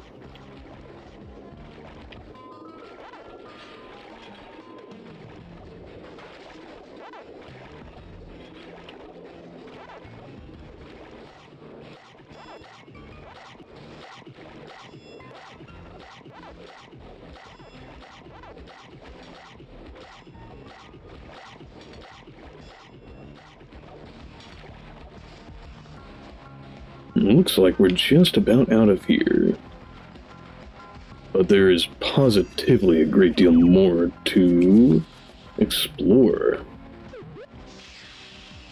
Back down below. Down, down, and away.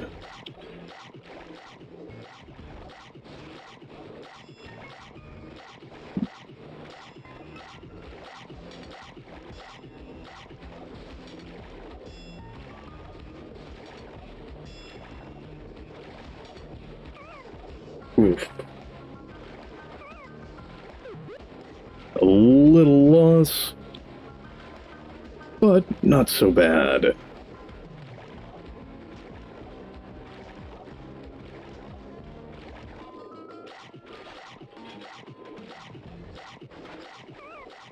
Yeah, now that is getting a little dire.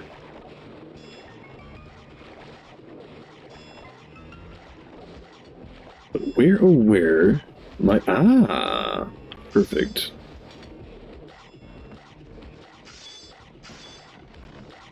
Exactly what I was in need of.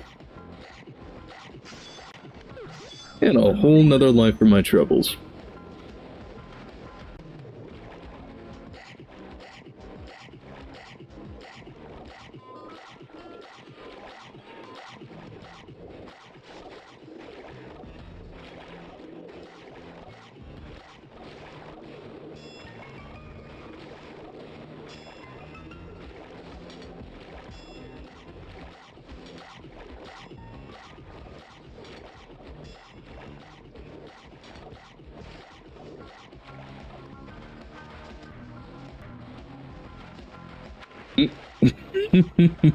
I suppose I felt like taking a bit of a dip.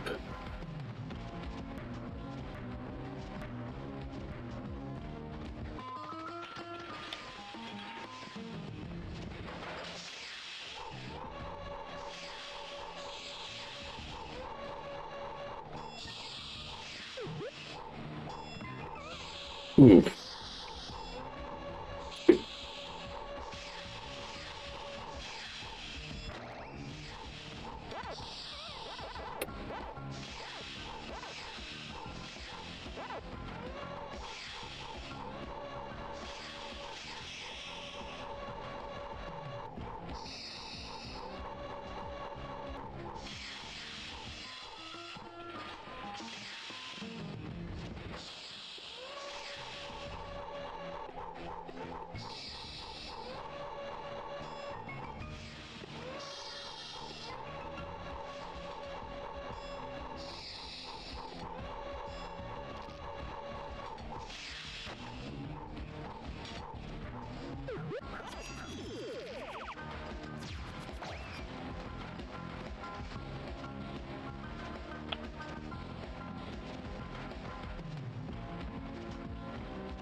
Ah, man. I was worried that was coming.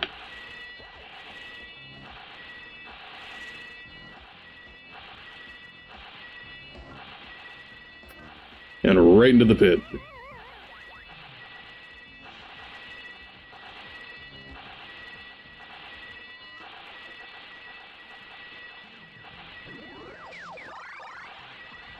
But we got it in the end.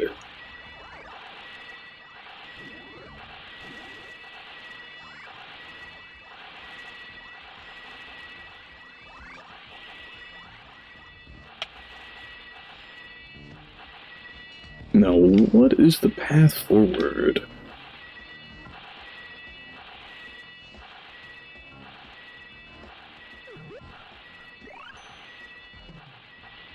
Looks like this would be it.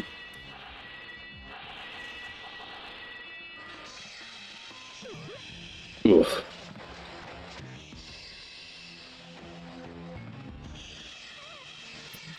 Man. Not only damage, but also the geometry betraying me.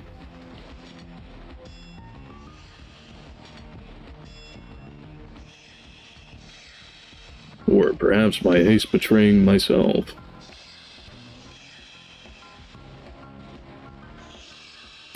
Whew, close call.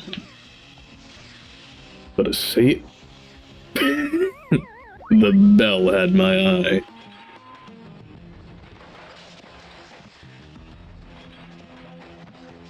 This time, I think I'll choose one or the other.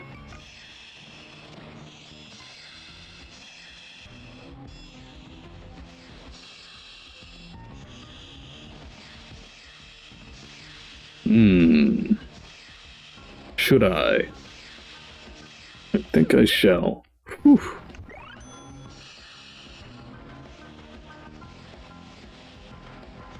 That particular one, as a couple of these,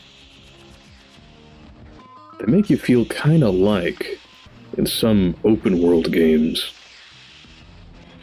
where there's a section that you believe you might just be able to land, and then, no, turns out to be the answer. That was precisely that feeling.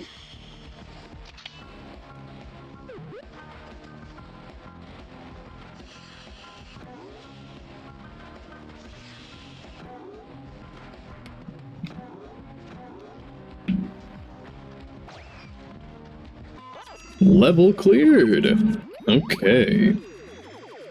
And now onward and upward to, I think, back to the clown world.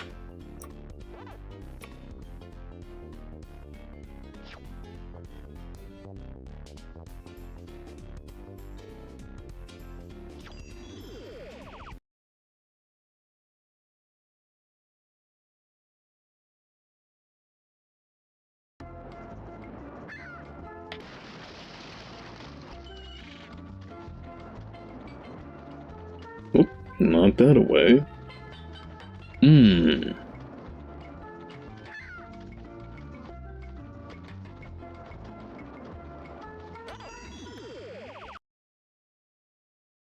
Spin Dizzy. Another kind of a stinker name, I say. Especially in contrast with the rest.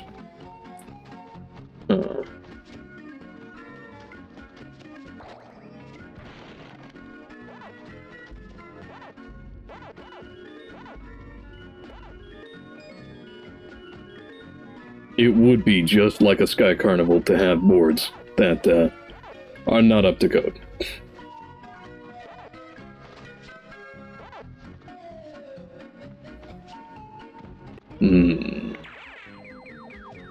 I'm glad that proved right.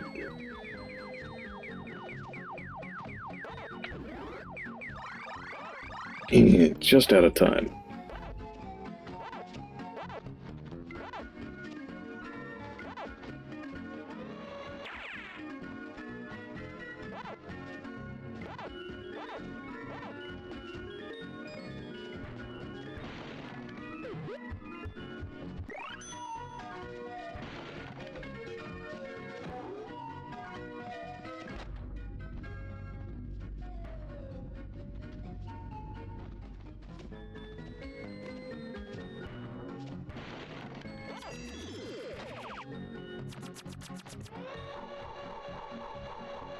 Now, if that isn't ominous, I don't know what is.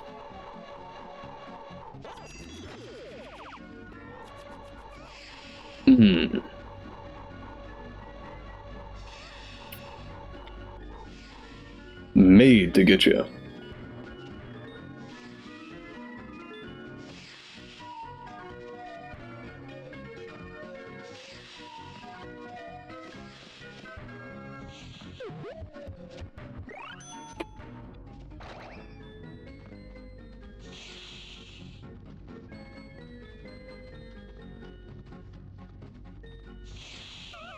Ooh, not so good.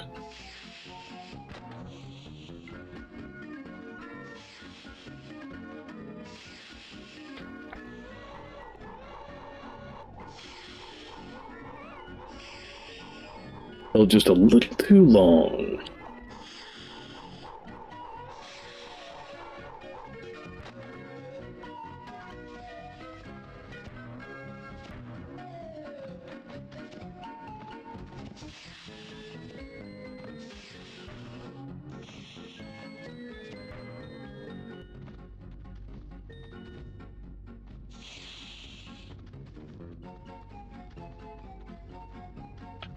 You know, Ernest, that little run in a circle almost felt like a little bit of a metaphor for life.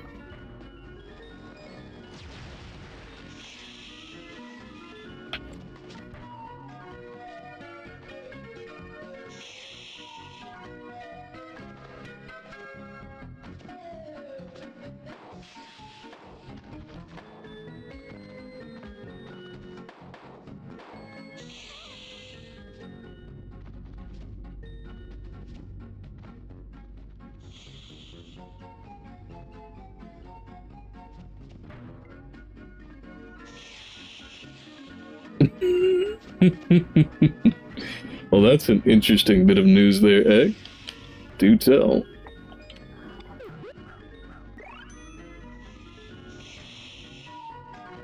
I can imagine, yeah.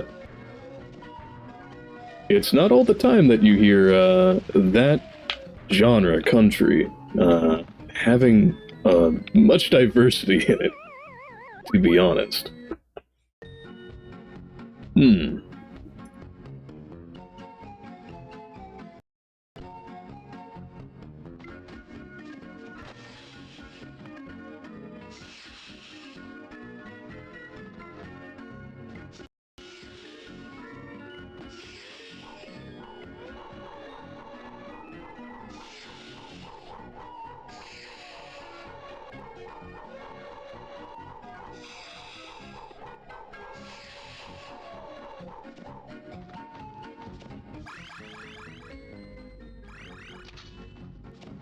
That's not a bad side to be on, I dare say.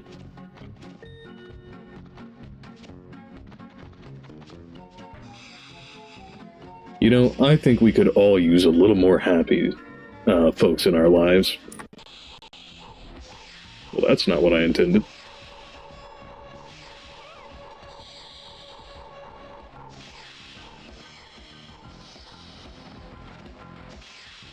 Well, we deal the hand that we're drawing, I suppose.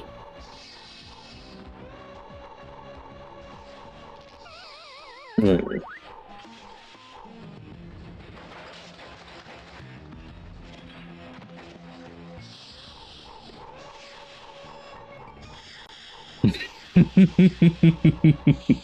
I can imagine that it did. You don't hear that kind of verbiage terribly often anymore.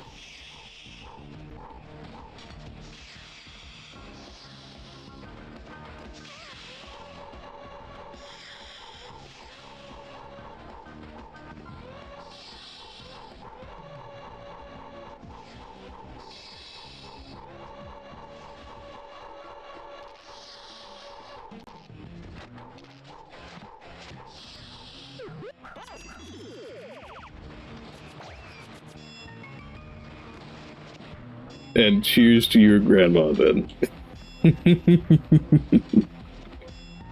That is certainly sweet.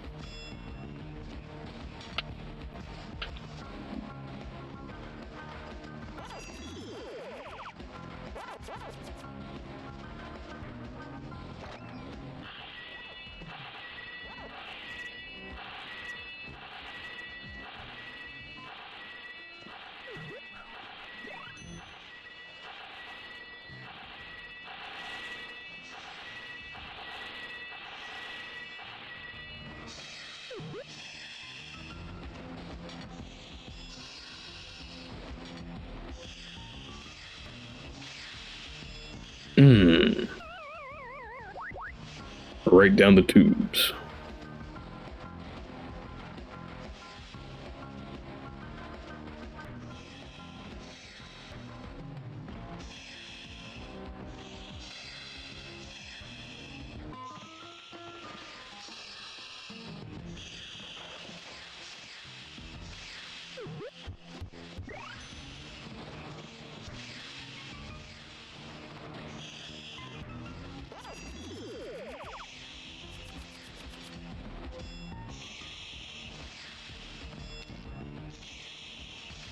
Oop, need to go back.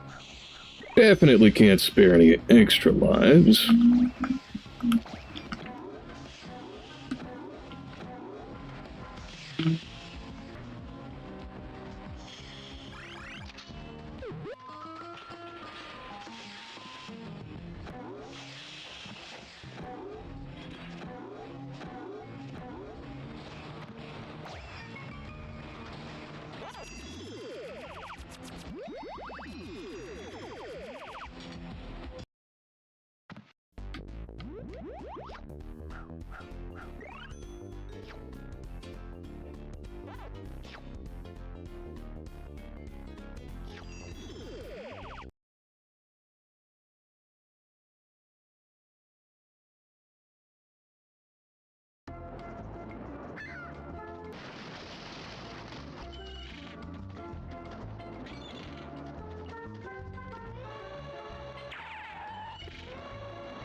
No kidding.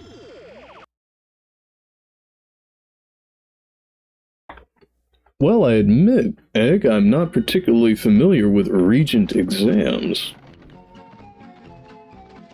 Do tell. Especially if they're being dropped in their requirements.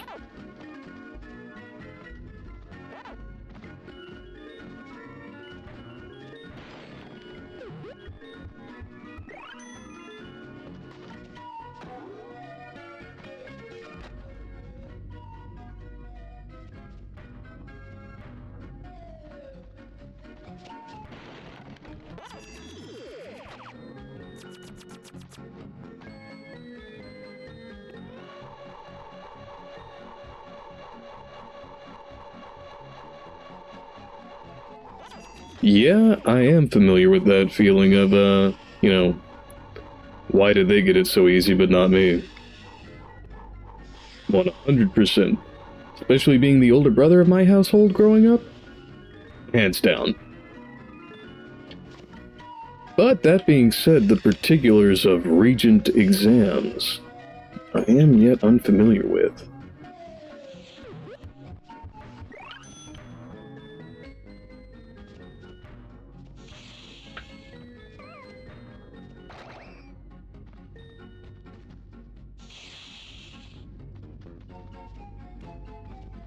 Poof!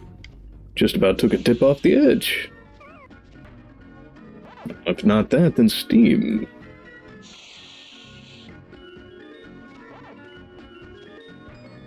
Ah, I see. Interesting. Yes, we just refer to those as, midterms and finals. I don't believe they had any special names such as Regent exam.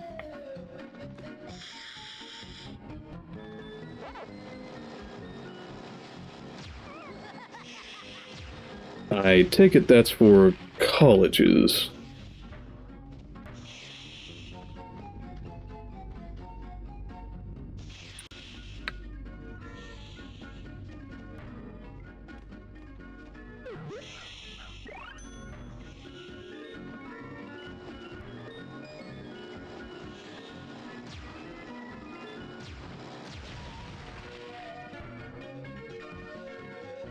Ooh.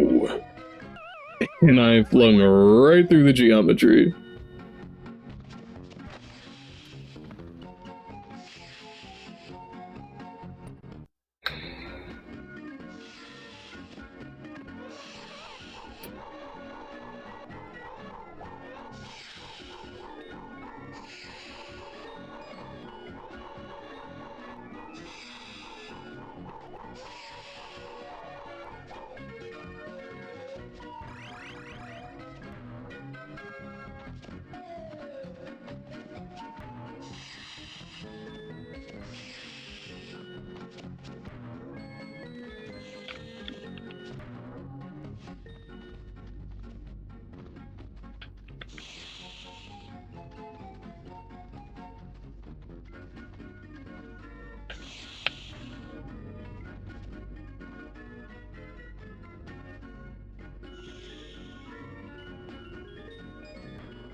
Well, that is definitely an interesting system to have diplomas that can be handed out just for passing midterms and finals.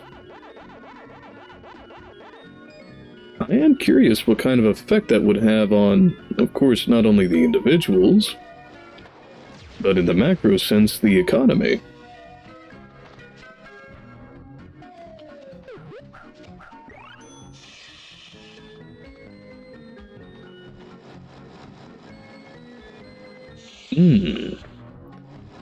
Well, earnestly, having a mastery over materials is drastically more important in my opinion than any kind of standardized, formalized test in that way. I admit. But to drop it to high school mastery, well, I don't consider that necessarily encouraging.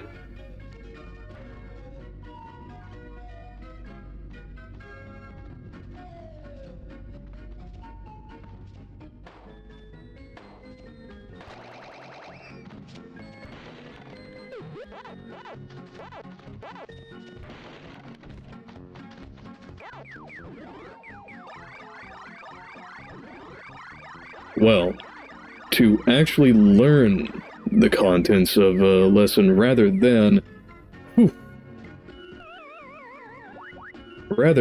just memorize a state test's requisites. Yeah, I dare say that probably does have a pretty positive knock-on effect. Not only for the sake of Of course, the knowing of what you're supposed to have accommodated, and I can say with certainty that not being given that sort of education here in my state, being pressed towards as much standardization as possible with Common Core and all. Yeah, it did not make a positive impact, I'll say.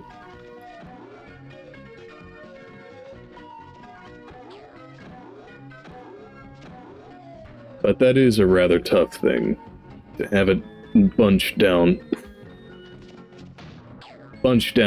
on the regular side of the tests to be easier. Significantly easier. And to not do any sort of, any sort of recognition for those that did go through a much tougher course. I don't imagine that it would be too terribly difficult to go, okay, well, you all did pass with these tabulated scores, which they almost certainly have on record, and make the titles different.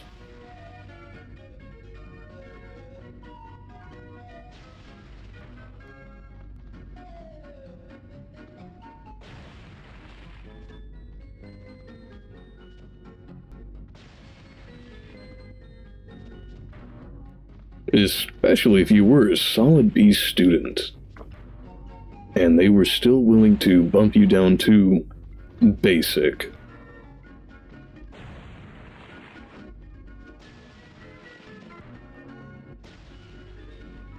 I'm certainly one not to promote shirking of materials, but B, unless there was a different scale, which for us it was anything that was 80% or higher, but not higher than 90%, which would qualify to be an A.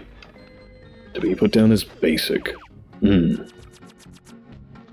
I don't feel like that exactly promotes anything less than the utmost of attention to the letter of the education rather than the spirit.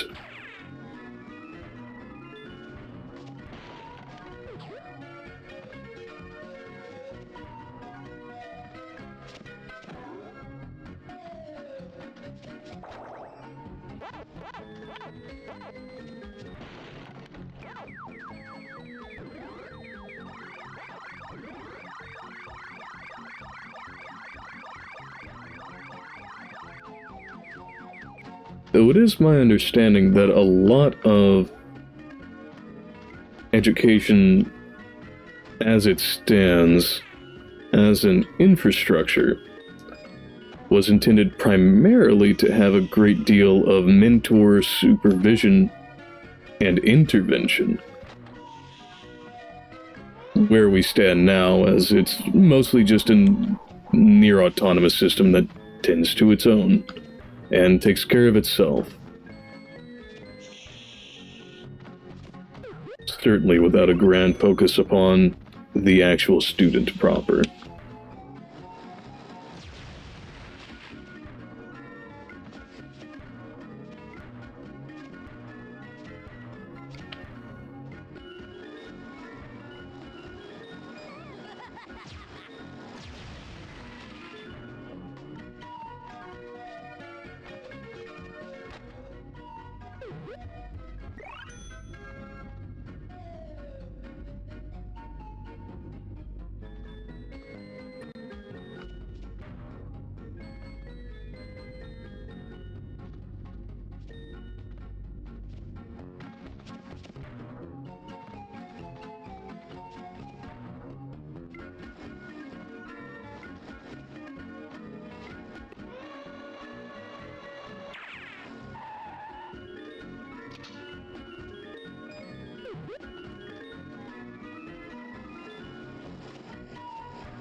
All right. Well, we were happy to have you here, Egg.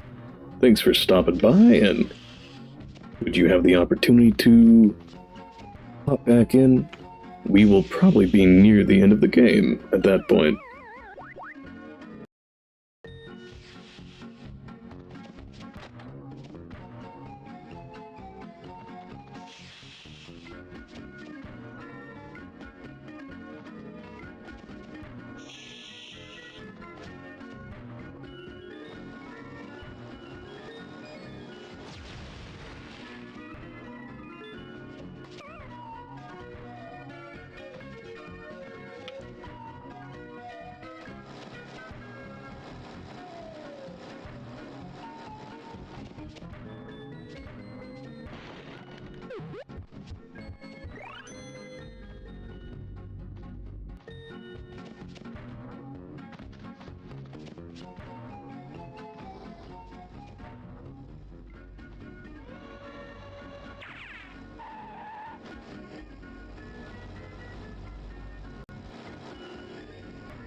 Hmm.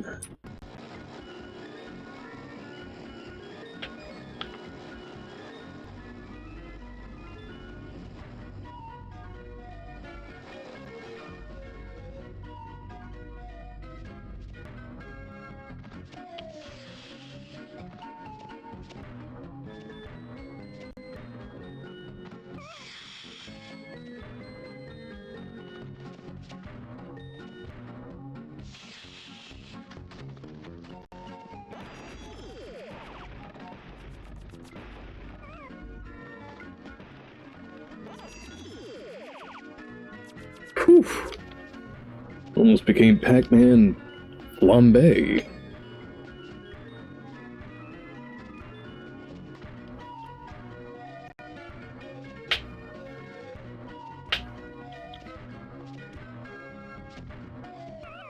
Hmm.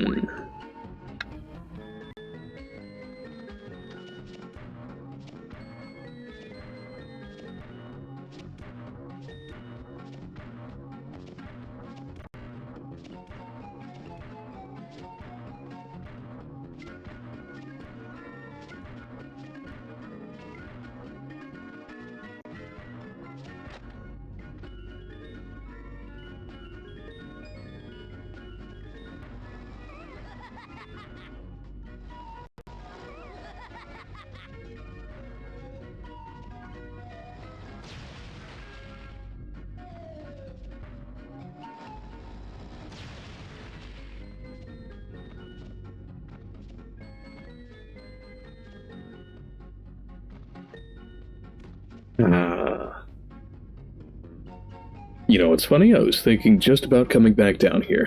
But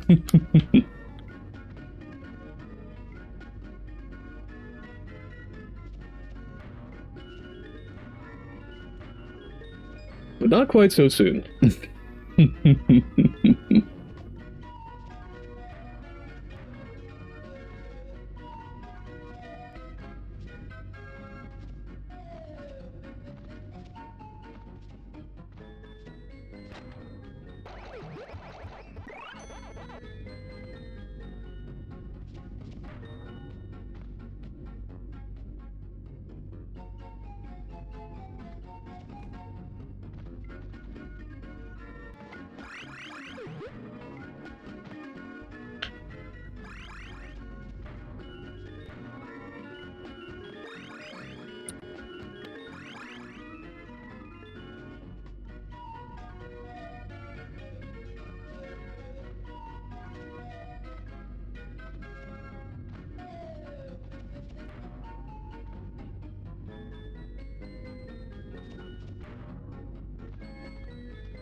And with luck, we have a key. Yay! Daddy freed baby, now baby go bye-bye. So says Pack Child.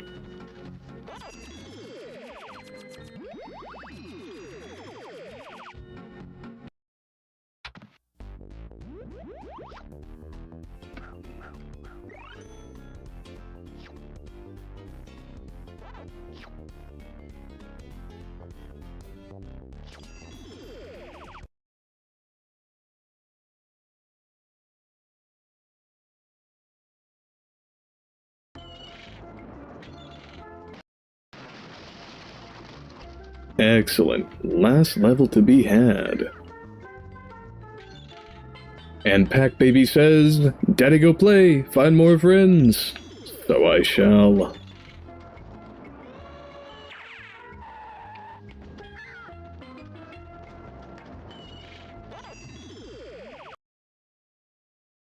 Down the tubes.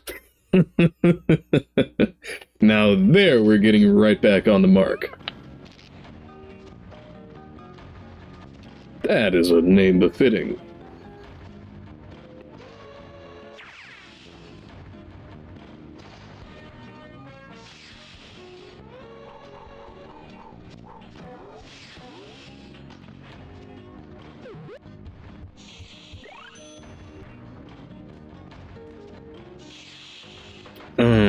Down into the sink.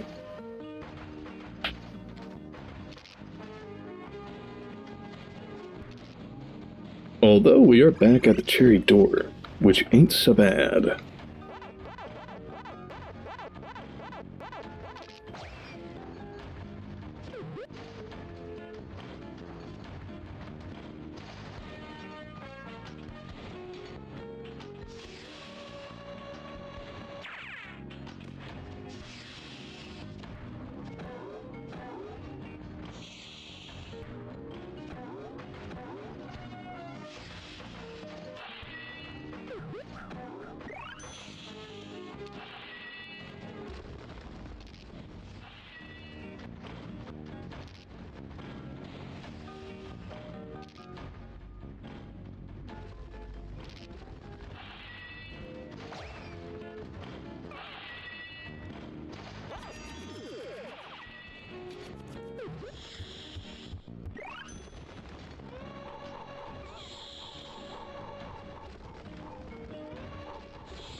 Now there is a proper new development. You see there, we have the number 1 marking for this particular pipe. And where we haven't had terribly many floors to concern ourselves with previously, we shall have several here.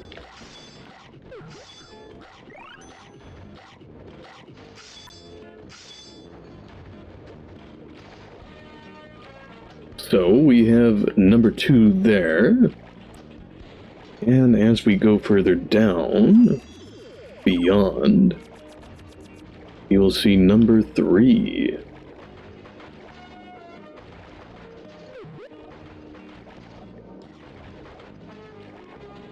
Playing off of what I was talking about during the section of the primitive, or the ancient levels, this gives us a little bit of an insight into precisely where we're going, and how to get there. Not to mention how to get back.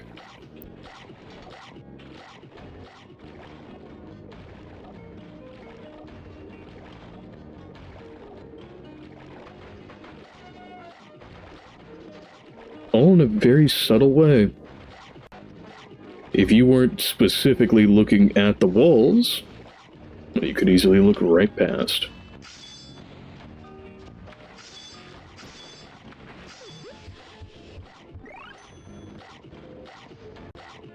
No, don't harry me.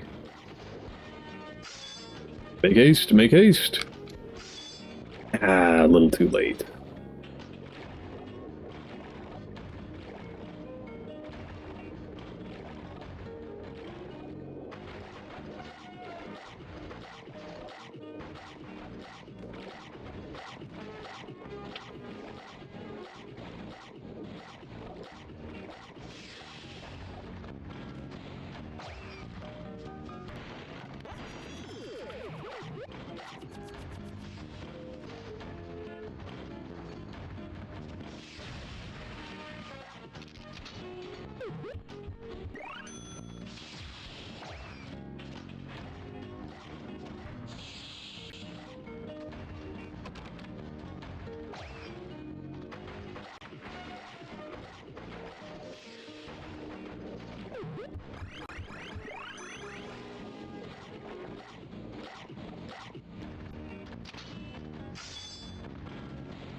Ooh.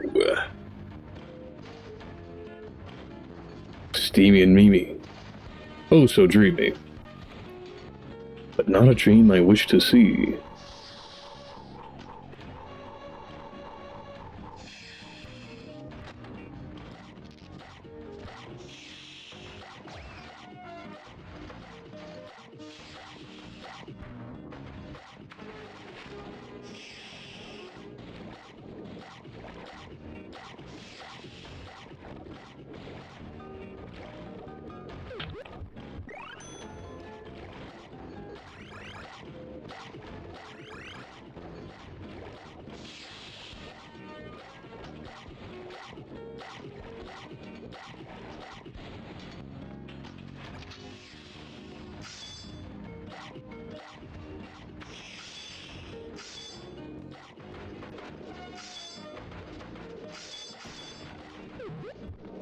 And pumpkin acquired.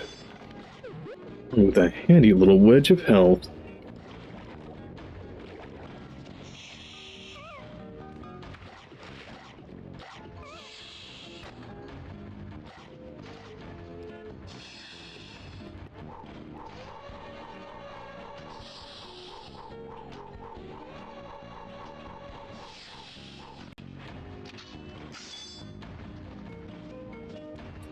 Oof. Let's take a dip into the, absolutely 100% not water.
Ooh.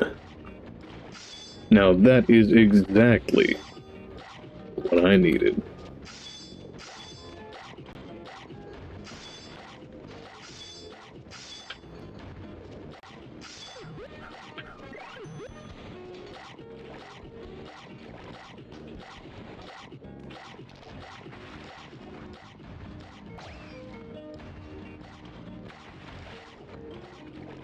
But not where I needed to go. There's still a friend in need, and therefore a friend indeed. We've got keys to find.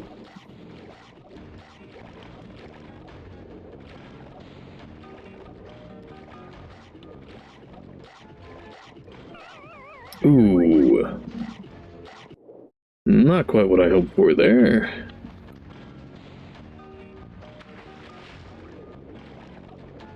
At least we're not too terribly far away.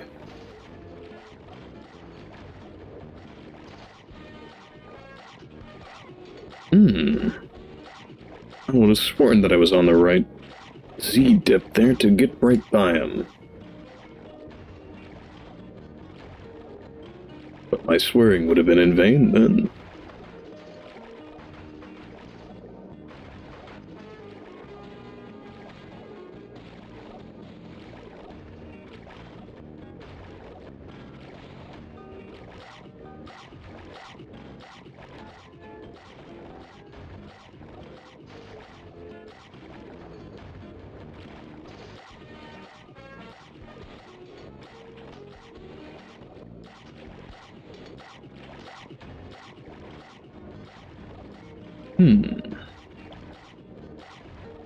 Think I might have gotten a little turned around here.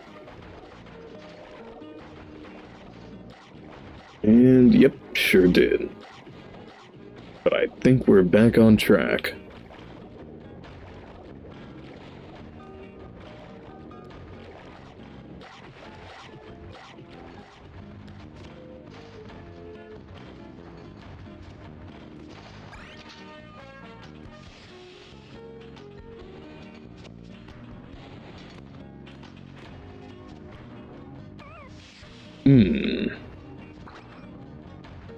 And there's the key. Precisely, what we needed. If we decided we wouldn't like to go down into the, lemonade pit.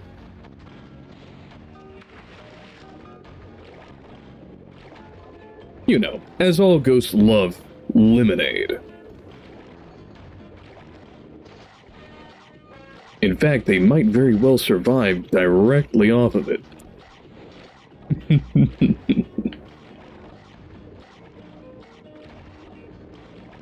Hence why you would have so very terribly much in such a place. In fact, an entire factory dedicated to it, in fact. Now, I hope I haven't gotten turned around here as earlier. But I'm fearing that I have. Yep, sure did.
And finally, Young Pack. Cool, thanks for the rescue. Swim out, pipe 1 to exit. I am so out of here. And away with his little propeller hat he goes.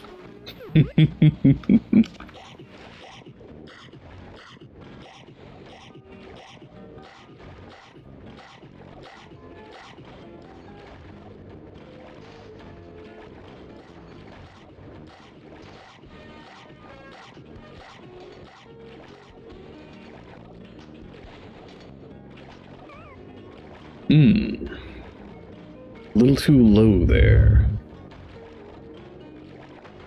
But not to worry as we go way high. And finally, Get out of this joint. Blow in this popsicle stand.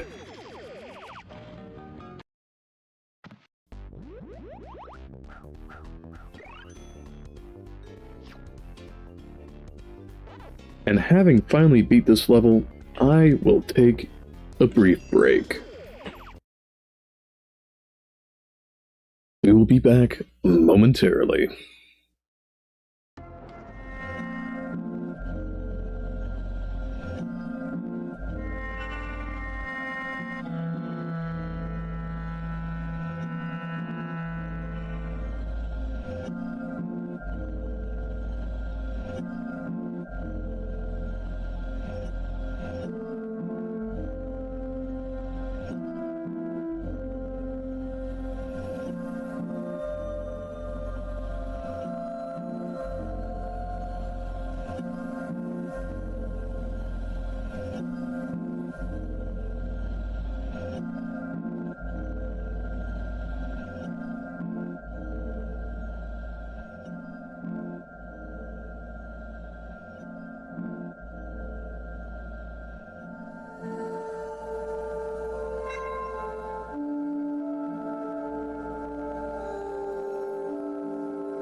Okay, and we are back.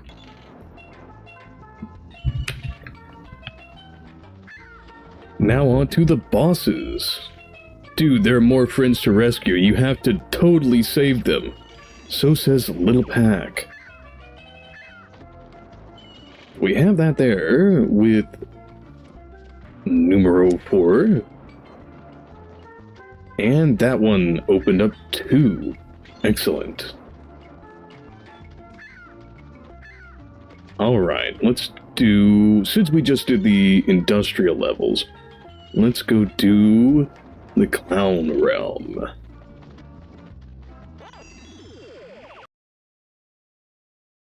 Clown Prix. Now, this one I recall being quite an experience. We clowns will beat you. There's no way you'll win this way. There's no way you'll win this race. I say now more properly. You must finish first to win.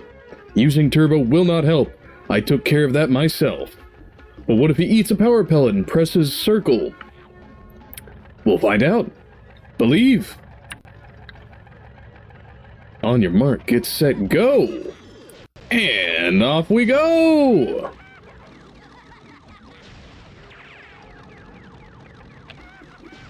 And just... whoop. No bombs. None for me, thank ye. Think I'll hard pass on that. You know, explosives do not sound like the ideal meal.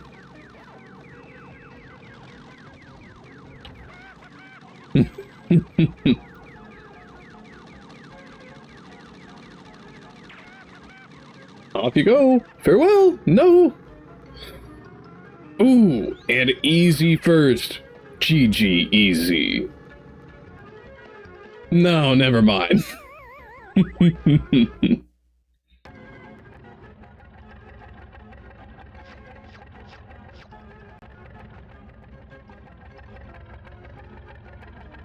Correction, yeah. I should have. Thank you, Egg. Correction. Correction.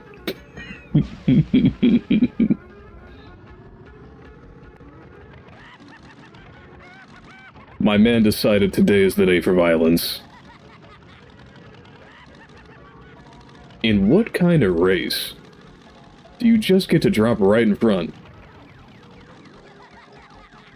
My dude's haloing in on go-karts. Huh. Ooh! Alright. 7th place not bad. 4th? 5th? Eh? 5th? 4th? Nah, I got you, Buster. Up and away! Nah. Bugger off. No!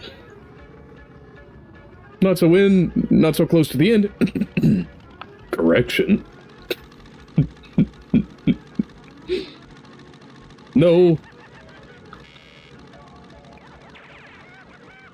Aha! Oh, no!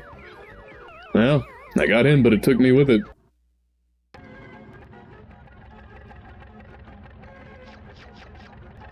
Alright, back to it. And off we go. And they cheat. What a head start they get.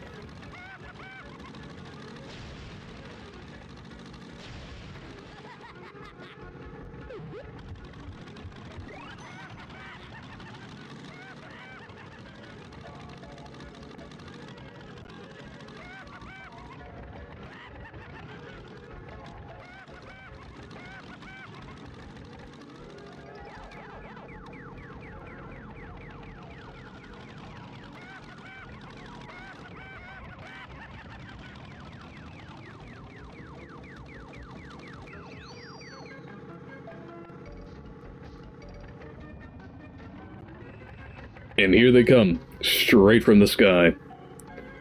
But no matter, number 1, baby. Here we come.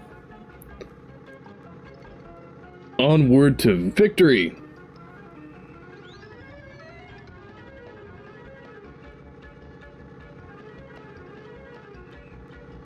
Man, they really did just give up, huh? Woo! Man, I'm glad there's a handbrake. I entirely forgot about that until this very second. But maybe that's the winning strat. 0 handbrakes. All gas, no brakes. 1,000,000% of the time. Victory! 1 victory screech. The Pacer Grand Fitness Test.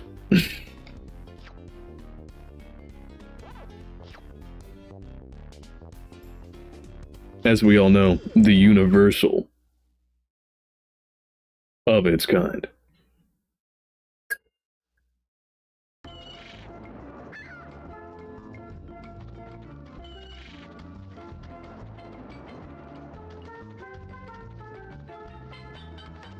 And now for the boss here. The Krome Keeper. Yeah, no match for the Antifactories Keeper, I think. Oh, this is hands down an OSHA violation.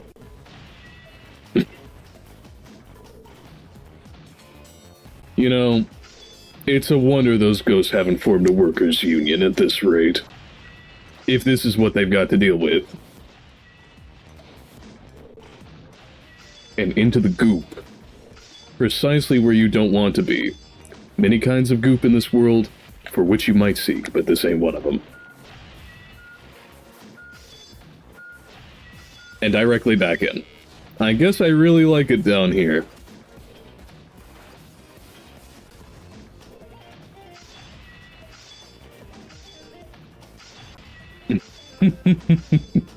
Well, Egg, I get your plight, you know. Though that is curious. I don't hear terribly often about bus-side conversations. I don't necessarily know if there's enough coffee in the world to make it, necessarily so easy. Do tell.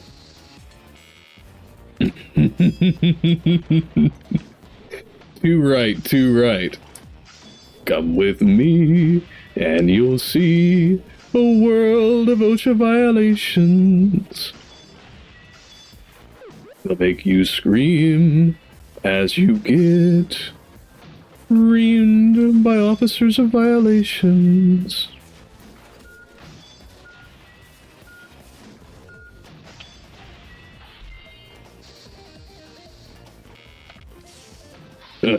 No. Negatory.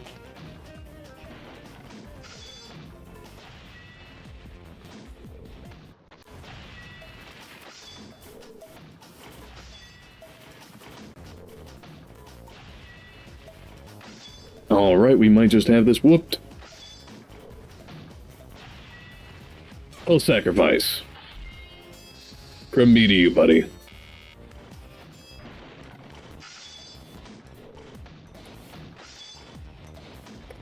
Ah, they're interrogating you about where you work, eh? Yeah, those can definitely be some of the most interesting conversations. Well, at least it wasn't necessarily the most boring, as it might have otherwise been. Stuck to the fridge again! Can't believe it.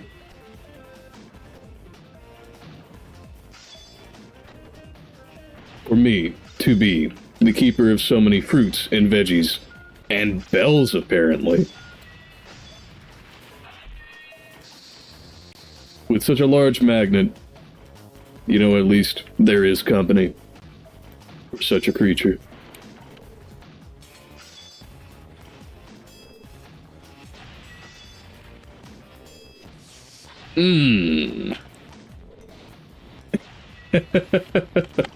A dude telling you his life story, eh, Egg?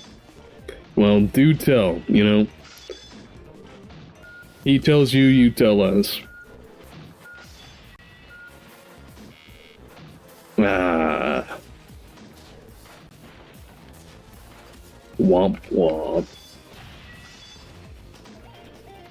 Hell sacrifice? Oh. That didn't take a sliver.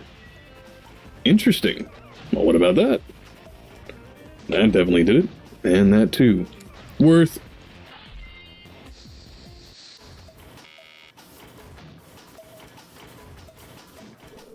Give us a kick. Alright.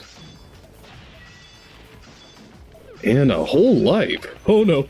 Woo! No, I don't feel like being melted. Ooh. Good save.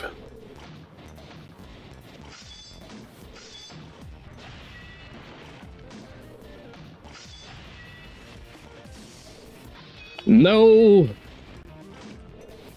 Release. Release. Mouse. Let go. No. Up and away? Woo! And he got me. That's alright.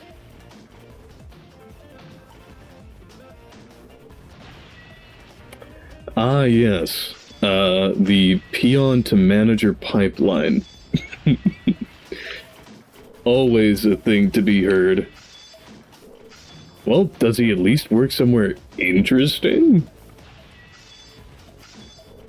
Since they concern themselves with where you work.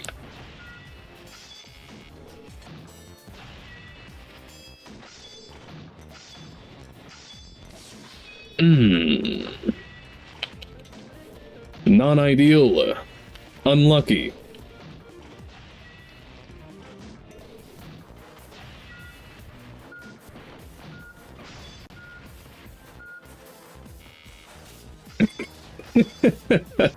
Ah yes, nothing like a pimp named, Flatback.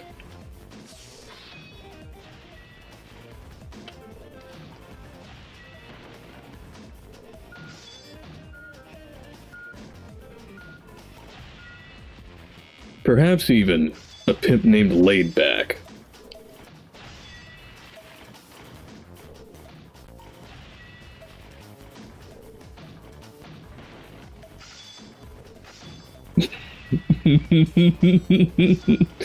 Well, you're the one to tell us about New York, you know. I take it you dwell there as a resident expert.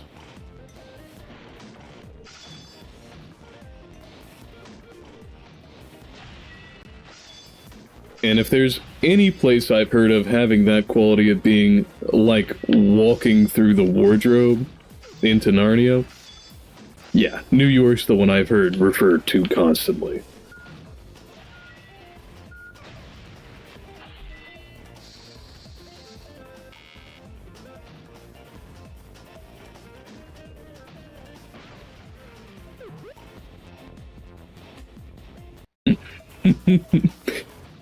My man Krome Keeper groovin'.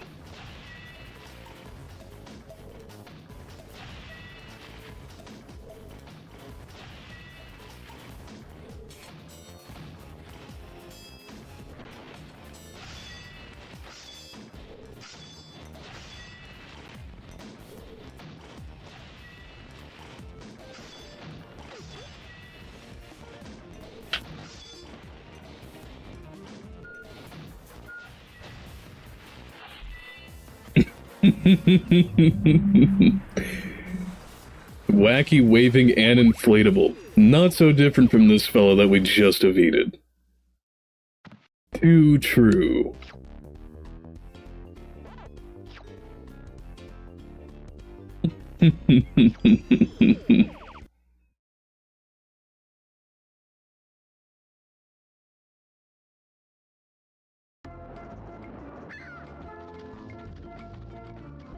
Alright. All taken care of, and on to the mansion levels.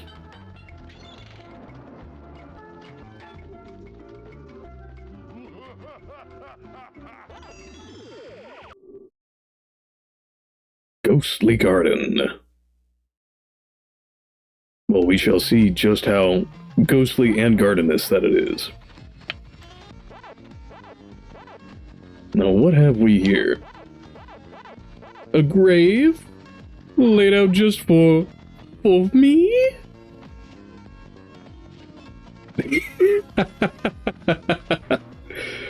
You know, I guess it's not Pac-Man's time.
Well, Egg, I'll tell you right now.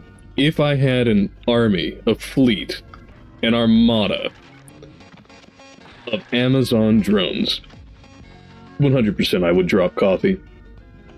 Coffee for everybody. Coffee everywhere. Coffee all the time. It would be a proper Amazonian experience. Along with quite a few other things. I think one of the first things that I would probably go after...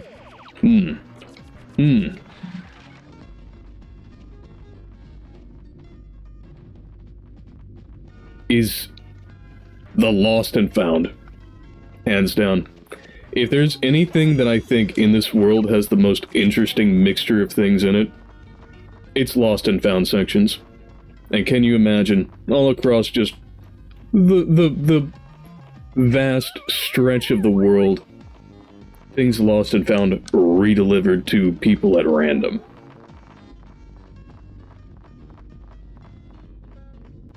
And again, the same spot.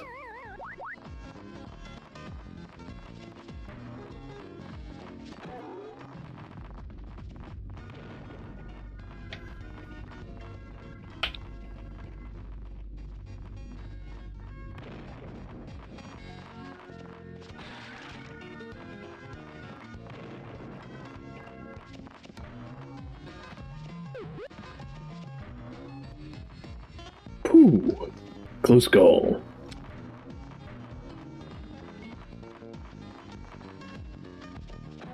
Huh. I think that bat... Correction. Took a dive.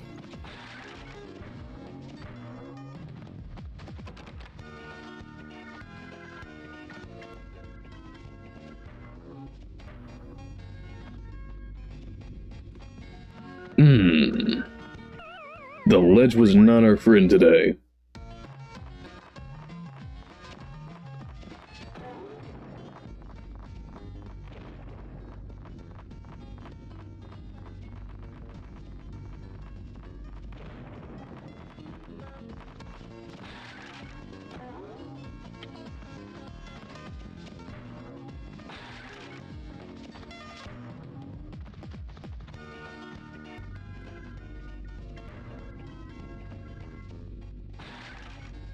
But this time, a little different.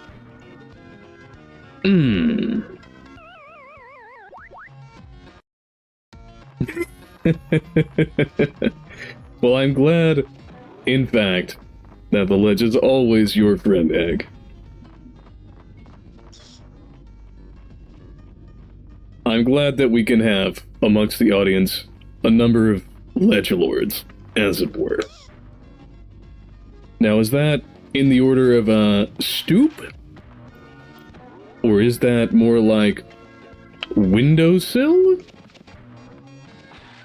Or are we looking, in fact, at exactly what we were just dealing with, but catacombs? Mausoleum Major. Here's that checkpoint I've been needing.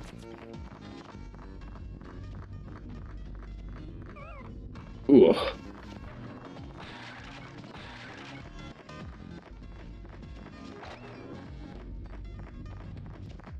Now I do wonder, given that there's a skull right there, will that hole, the bone hole, lead us directly to death? Let's find out. The answer is yes.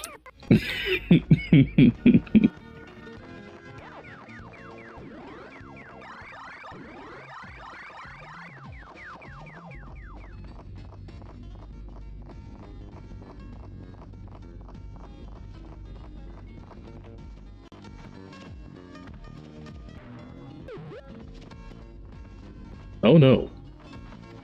That's concerning. Oh, yep, there it goes.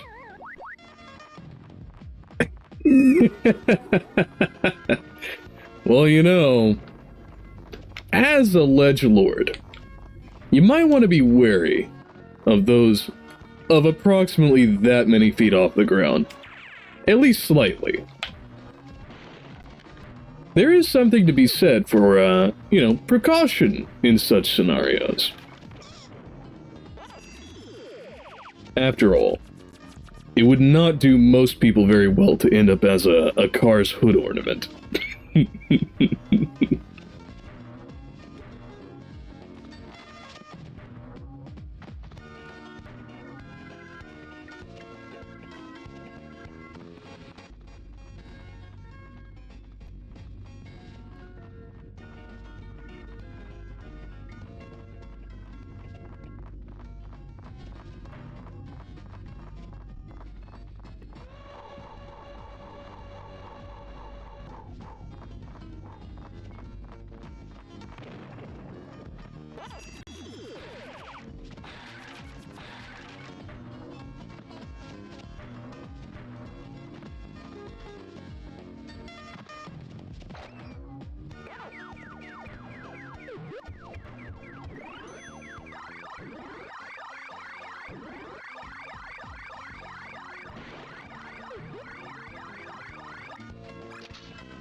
Well, you know, I think I just became familiar. Acquainted with the exact notion you were describing, Egg.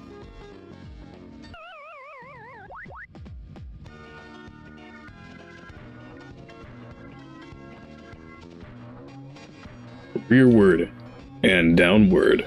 Ah! And again.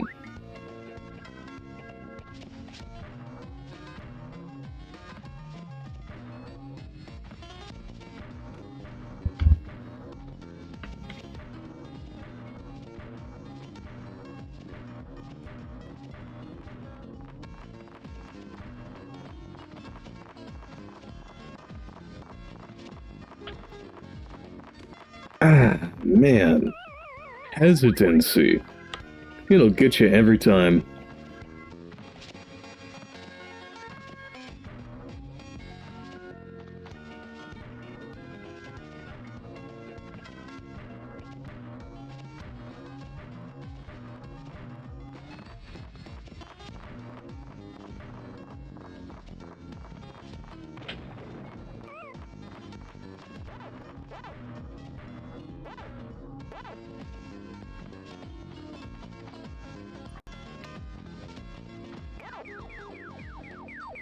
Man.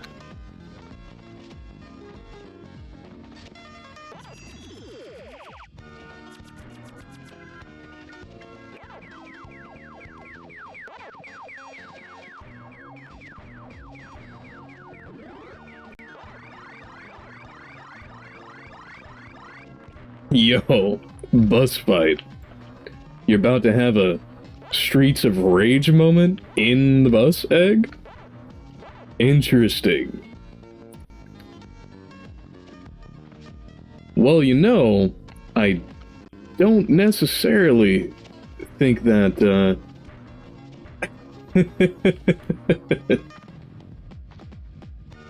yeah, I don't necessarily know if, it would be primo watch material, if it would be, you know, up to, WWE or WWF standards. But it sounds like it would be quite the experience to witness nonetheless. You know, at least we could hope for it to end up on WorldStar or something. Ah, off the bus. I see, I see. So definitely Streets of Rage. There is rage in those streets.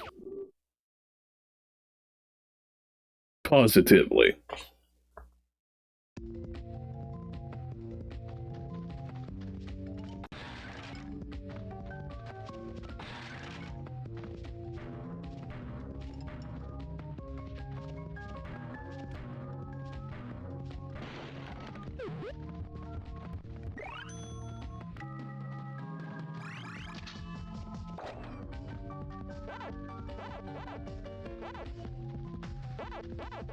And here are the ghosts. Ooh. Here to make the most.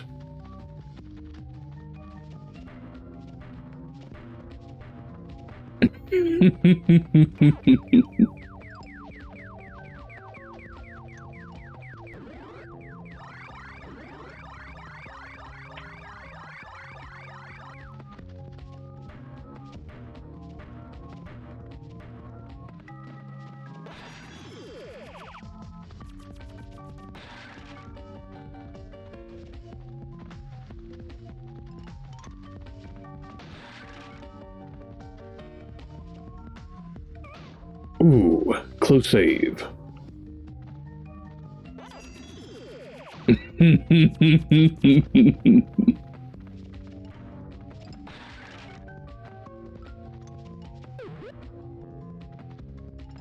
Nah, no correction needed. The streets to be raging, in fact.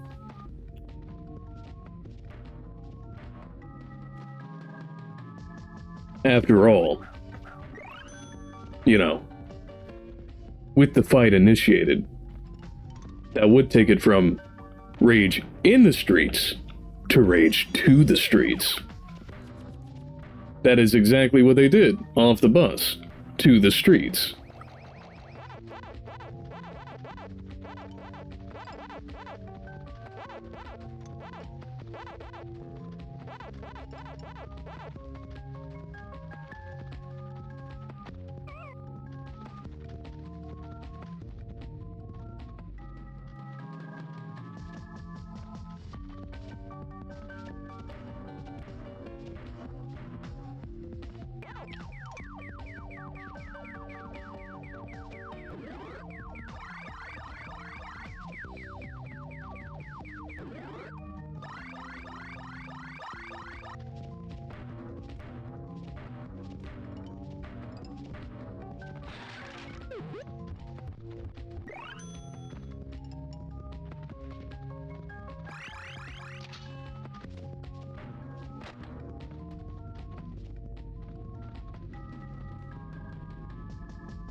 "12 hours you're gonna be on work.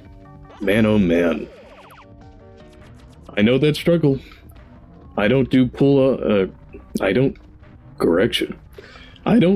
12-hour shifts very often. But I do absolutely do something on the order of 10 hours regularly."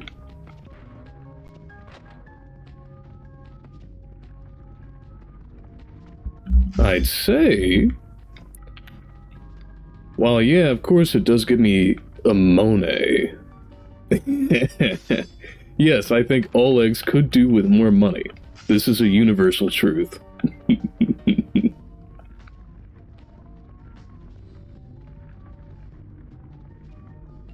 While it does give a great deal more money, I'll tell you, I think it's also helped a great deal with giving me the endurance to play through a game, short as this one might be, all the way through.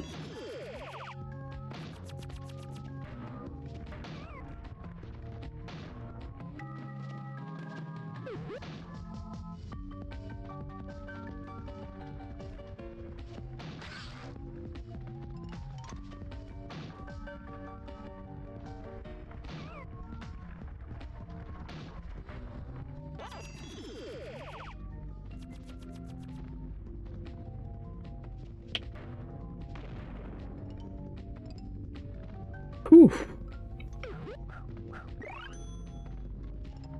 You know, I think it must be because of our good friend here, Egg, that the ledge helped us. And then the fire immediately took that away.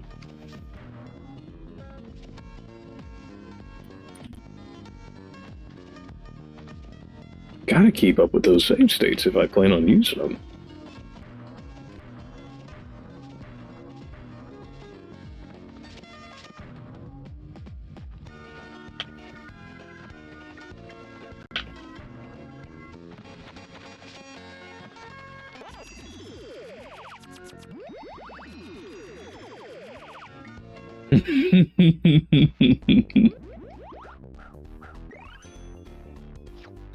My fine ovoid friend offering the very best of good vibes sent our way.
You know, although you are a single individual, Egg, not only does it help, I believe, the algorithm give us a little bit more boost, but it also makes for some good interactions. One, you get a little bit of a name recognition out here.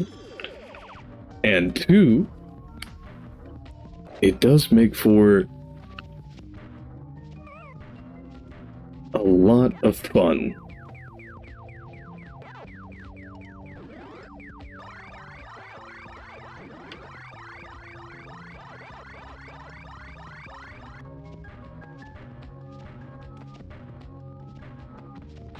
And for anybody else who might be watching, coming into the recording or into the future, the biggest thing that can be done, if you'd really like to know, is to tell people about it. Now, although of course we are quite fresh and there is much to be explored insofar as what this channel will be up to, that means we have a great deal of potential. Not so terribly departed from the core message of this video's description, in fact, and that is what majesty there is in potential. I take that notion very personally. Even if there is not something made yet, but there is the raw material for it. Look back to some of what Aristotle and even Plato had in their thoughts about matter and form, and what those actually mean in this world. There's a lot that can be done.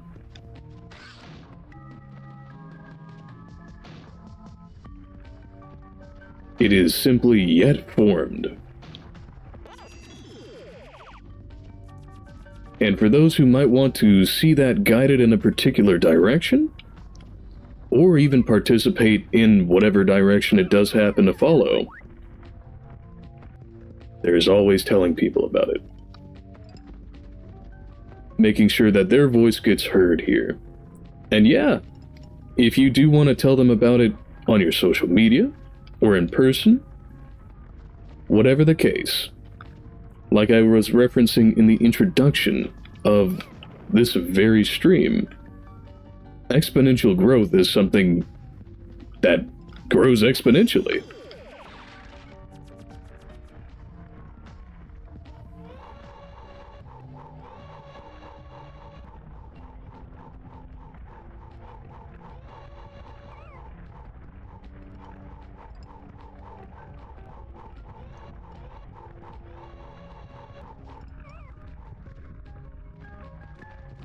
Ooh, I'm glad that health wedge is there.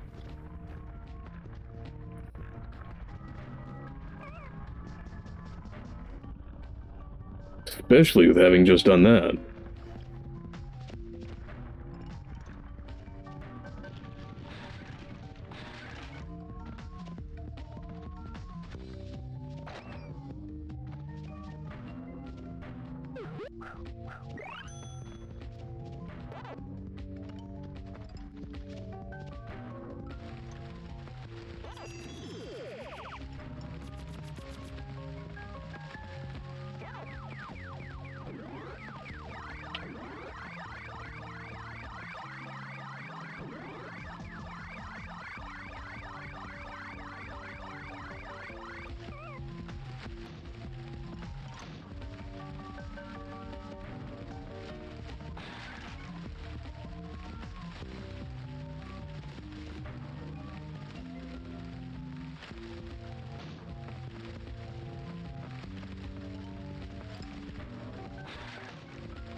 And they got me.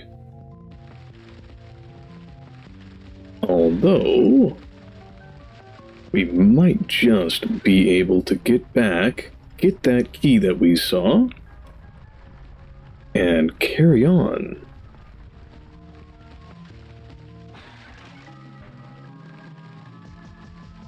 That's a bell door.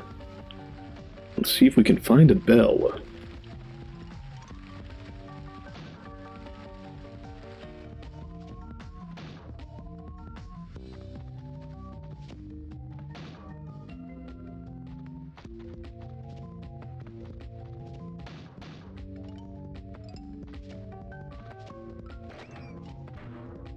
There we have it.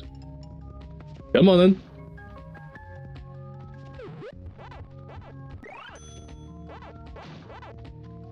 And let's get it. Let's get it. We will risk it. Risk it for the biscuit. And biscuit is had.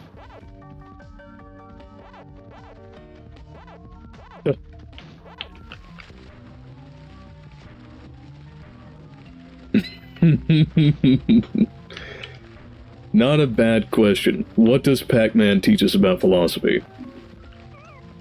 Well, you know, I offer you to take a look at him. Look at that big grinning grin. That chuffin' happy face. Despite being out here in the pouring rain, in the absolute midst of ghosts and ghouls and skeletons, in all of the grimness that abounds in this realm. He do be staying happy, though. He bounces up hills, he falls down depths, he rev rolls forward no matter what. I think this creature is a perfect message in the Sisyphean vein. When there is a boulder to roll up the hill, mustn't you imagine Sisyphus happy? Very good question. Very good question.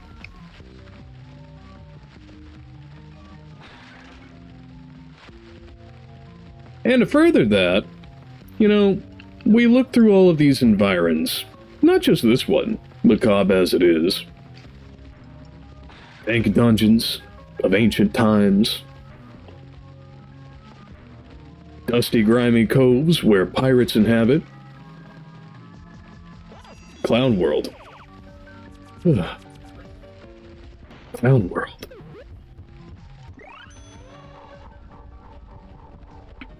And still, he do be grinning.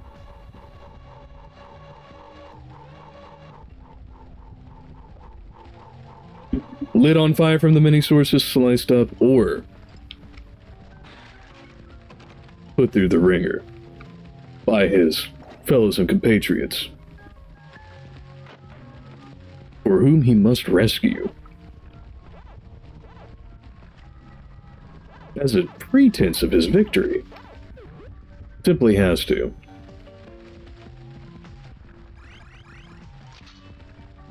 And yet ever happy. Not just happy, but a smile that's busting at the seams.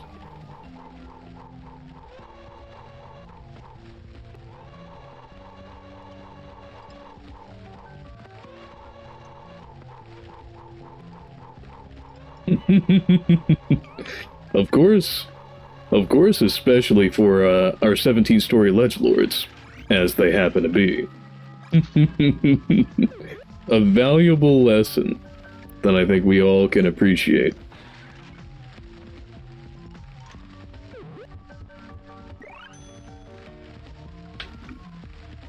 And no matter what, always eat your fruits and bells, kids.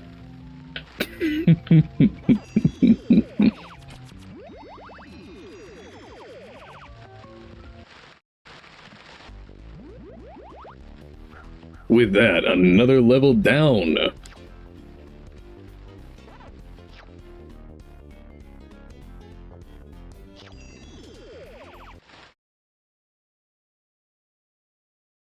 back to Ghosty and Ghoulie Island. If he is forced to smile lest he scream... Alright, but when he gets hit, he does scream.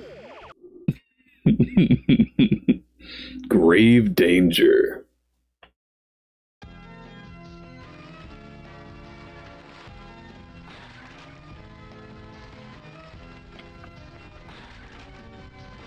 Yeah, you see that? He's in the midst of grave danger. The entire time. Literally rolling uphill. And he's still, as long as he's not in the pit of fear, still grinning. Not just grinning. He's properly gapping and gabbing.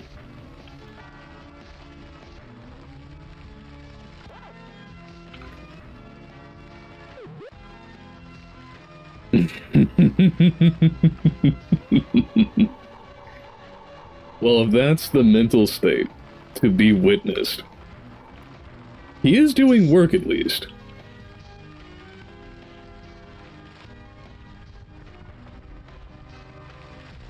And I don't know about you, but I've not once seen this little yellow dot fellow sleep.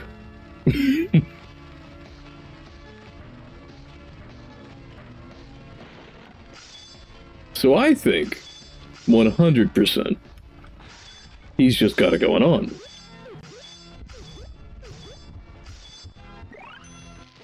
All up in that globular head of his. He is prepared. He is undaunted. He is unvanquished. This Sisyphus is indeed happy.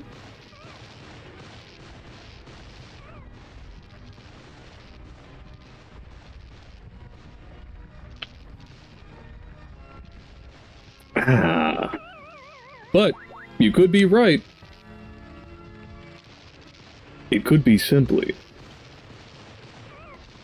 that he knows he respawns. There's a twist for you.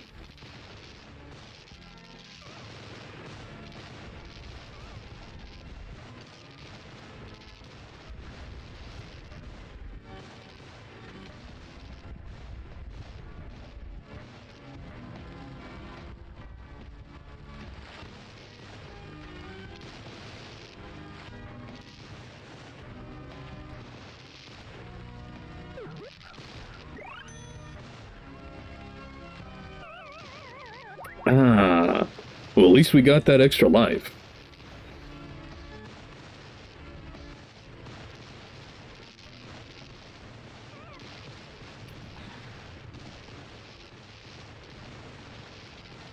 Whew!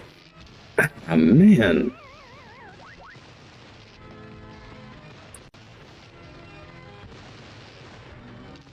Now, if I recall rightly, there's a way to ledge up onto those. Well, nothing I can try there anyway. Aha! So it was.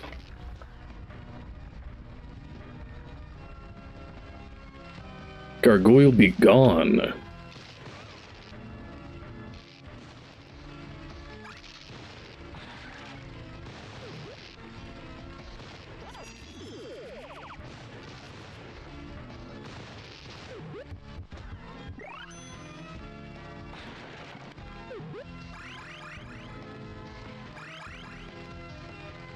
Alright, what we got here?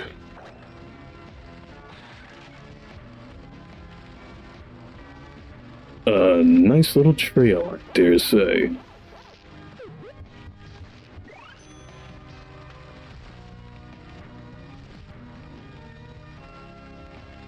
And look at that. He couldn't fly.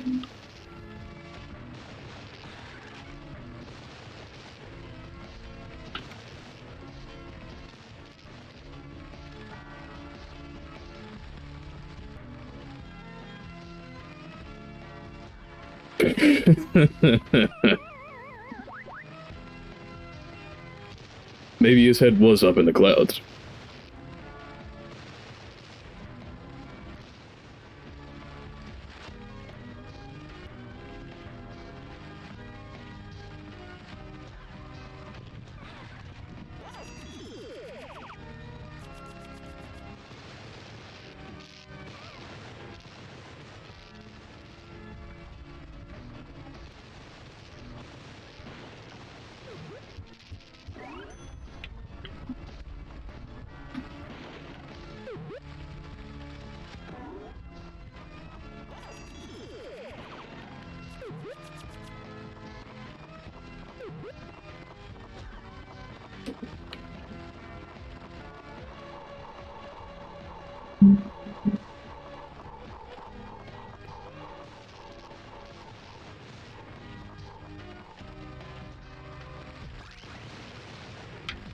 What do we got here?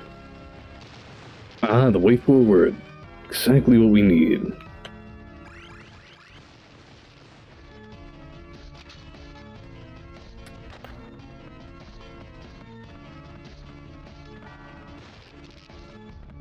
Well, now that is a quake and shake.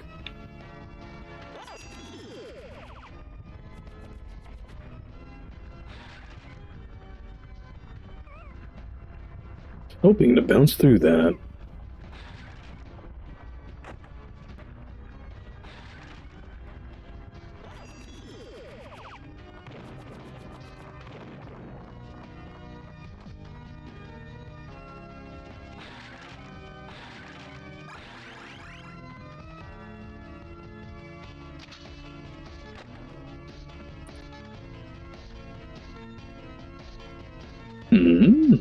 Ah, yes, ghost coffins.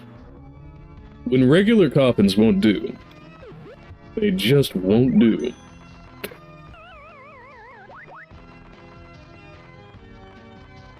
Well, at least that got us back. Not quite the way I was hoping for, but it'll do.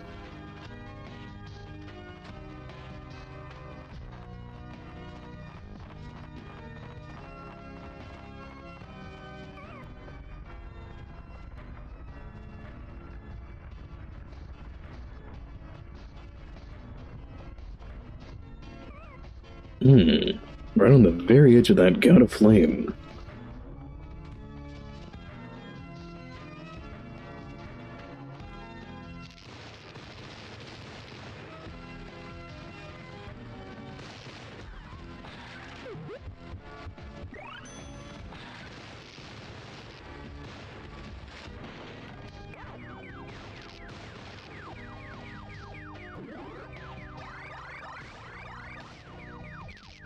I knew there was more than one ghosty, and just in time to get hit.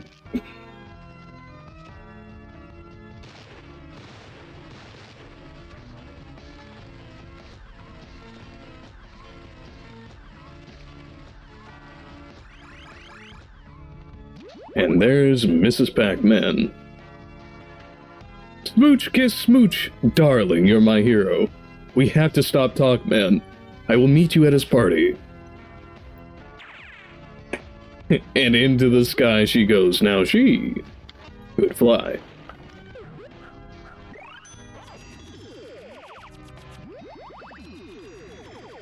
If only we had that power.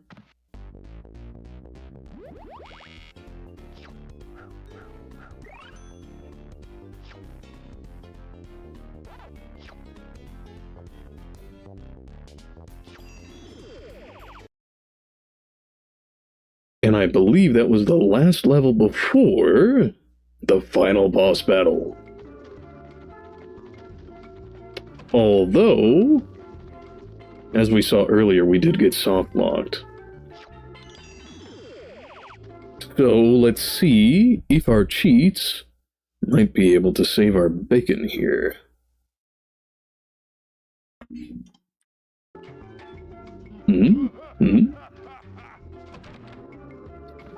No.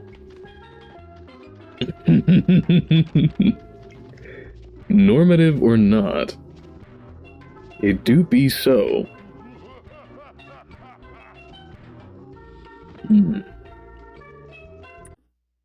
If not, it surely would be a shame to leave off without.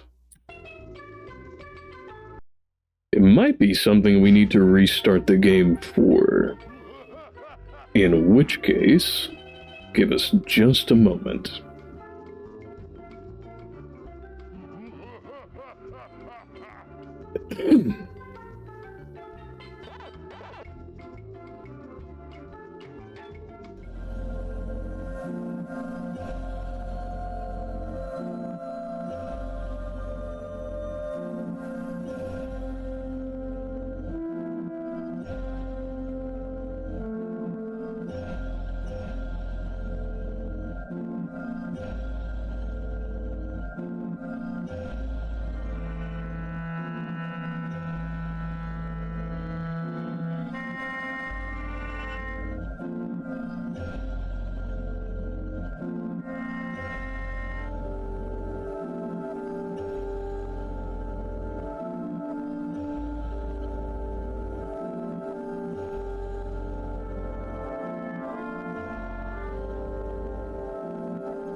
Well, I apologize everybody, but it does look like ultimately we are in fact soft-locked out of this particular last boss. But nonetheless, I can give a brief recap of it. You do go to fight Talkman at his island, and we'll see if we can see the last films that were part of the sequence at the end of the recap here. But we did see what ultimately I think this game represents best. A very simple set of elementary parts that make a whole set of assets. The mastery of those assets in how it is applied and in its application, a proper set of themes which it manifests into the form of. No slack on the part of making your abstraction your particular essence, as it were, of what you're seeking to make a thing into just so, using that elementary set. Between the texture work, the sound work, and the overall animation, the attention to detail, I think it accommodates exactly what it set out to do. So, with that being said, let's go back to the main menu and see if we can take a look at those galleries.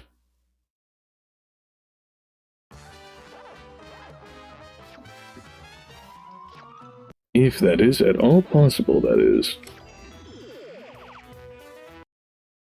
Definitely not there. But we'll quickly get back to the main menu anyway.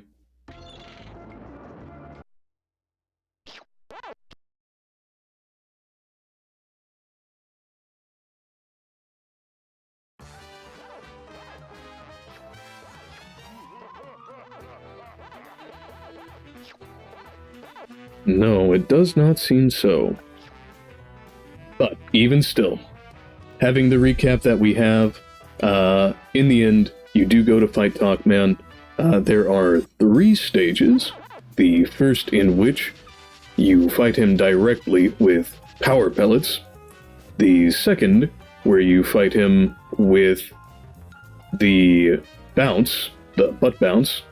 And the third, where you rev at him. And in turn, he is attempting to do all of these things as well. And in the final cutscene, we're entering the demo here, but in the final cutscene, the whole day is saved, thankfully, by you, the hero, the protagonist, Pac-Man. And with that having been done, let's give that a pause and come back over to our main view. And I seem to have been shifted over in the course of my gameplay, but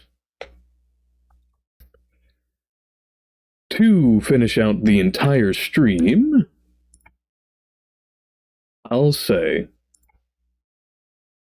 that I very much appreciate everybody who did stop by, and for goodness sake, all of the recompense that I hoped to give us back for the time spent with the technical difficulties in the first attempt at this stream.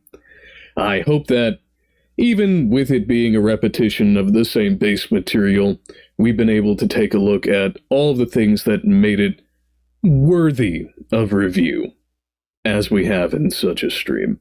And even with all of the problems there at the end with acquiring keys and the soft lock that happened, we got the ultimate message and then some, as it was shown throughout the entirety of the levels. So with that said, as I described to Egg, the delightful individual who has been joining us for so many of these streams, I hope that if you like this, you share it. I hope that you recall what I mentioned earlier in the beginning about what it means for us to have a community here, how we can go about it, and where you can reach out to us for submitting anything that you find is valuable to you, for which you have the rights, and ideally you are the creator of the thing, or at least a co-creator, that you can reach out to us on X, you can watch us on Spotify and reach out there, you can find us on Discord and join the Threefold at a Factory, as is linked in the description and on the various pages of the Threefold Manifold. And ultimately, if you think that, even if maybe not right now, some point in the future, this might be worth some money to you to get a little bit of investment in and maybe allow me to make this something a little bit more extensive insofar as the foundation of the community and the utilization of it, as well as making this channel my primary career. You can always look over towards our Patreon if you want something a little bit more subscriptive. At the tier proponent, which is a mere $5 a month, you get all the paid content, ad-free recordings, credits here at the end of the stream, which are read aloud and shown on screen, and a vote in all the channel's polls. If you think you might want to go a little bit more into that, there's always the $10 Exponent and $20 Ultraponent tiers that only get better and carry all of the goodness of the lower tiers with them. And if you'd prefer something that's just one time, at your own specific increment that you would prefer, there's always Streamelements, which will get you with any message that you attach to it, read out by TTS on our alerts up here at the top. And all of these are linked in the description proper. That all being said, I thank you all for your time spent here with us, and this has been Kairos. Never miss your opportunities.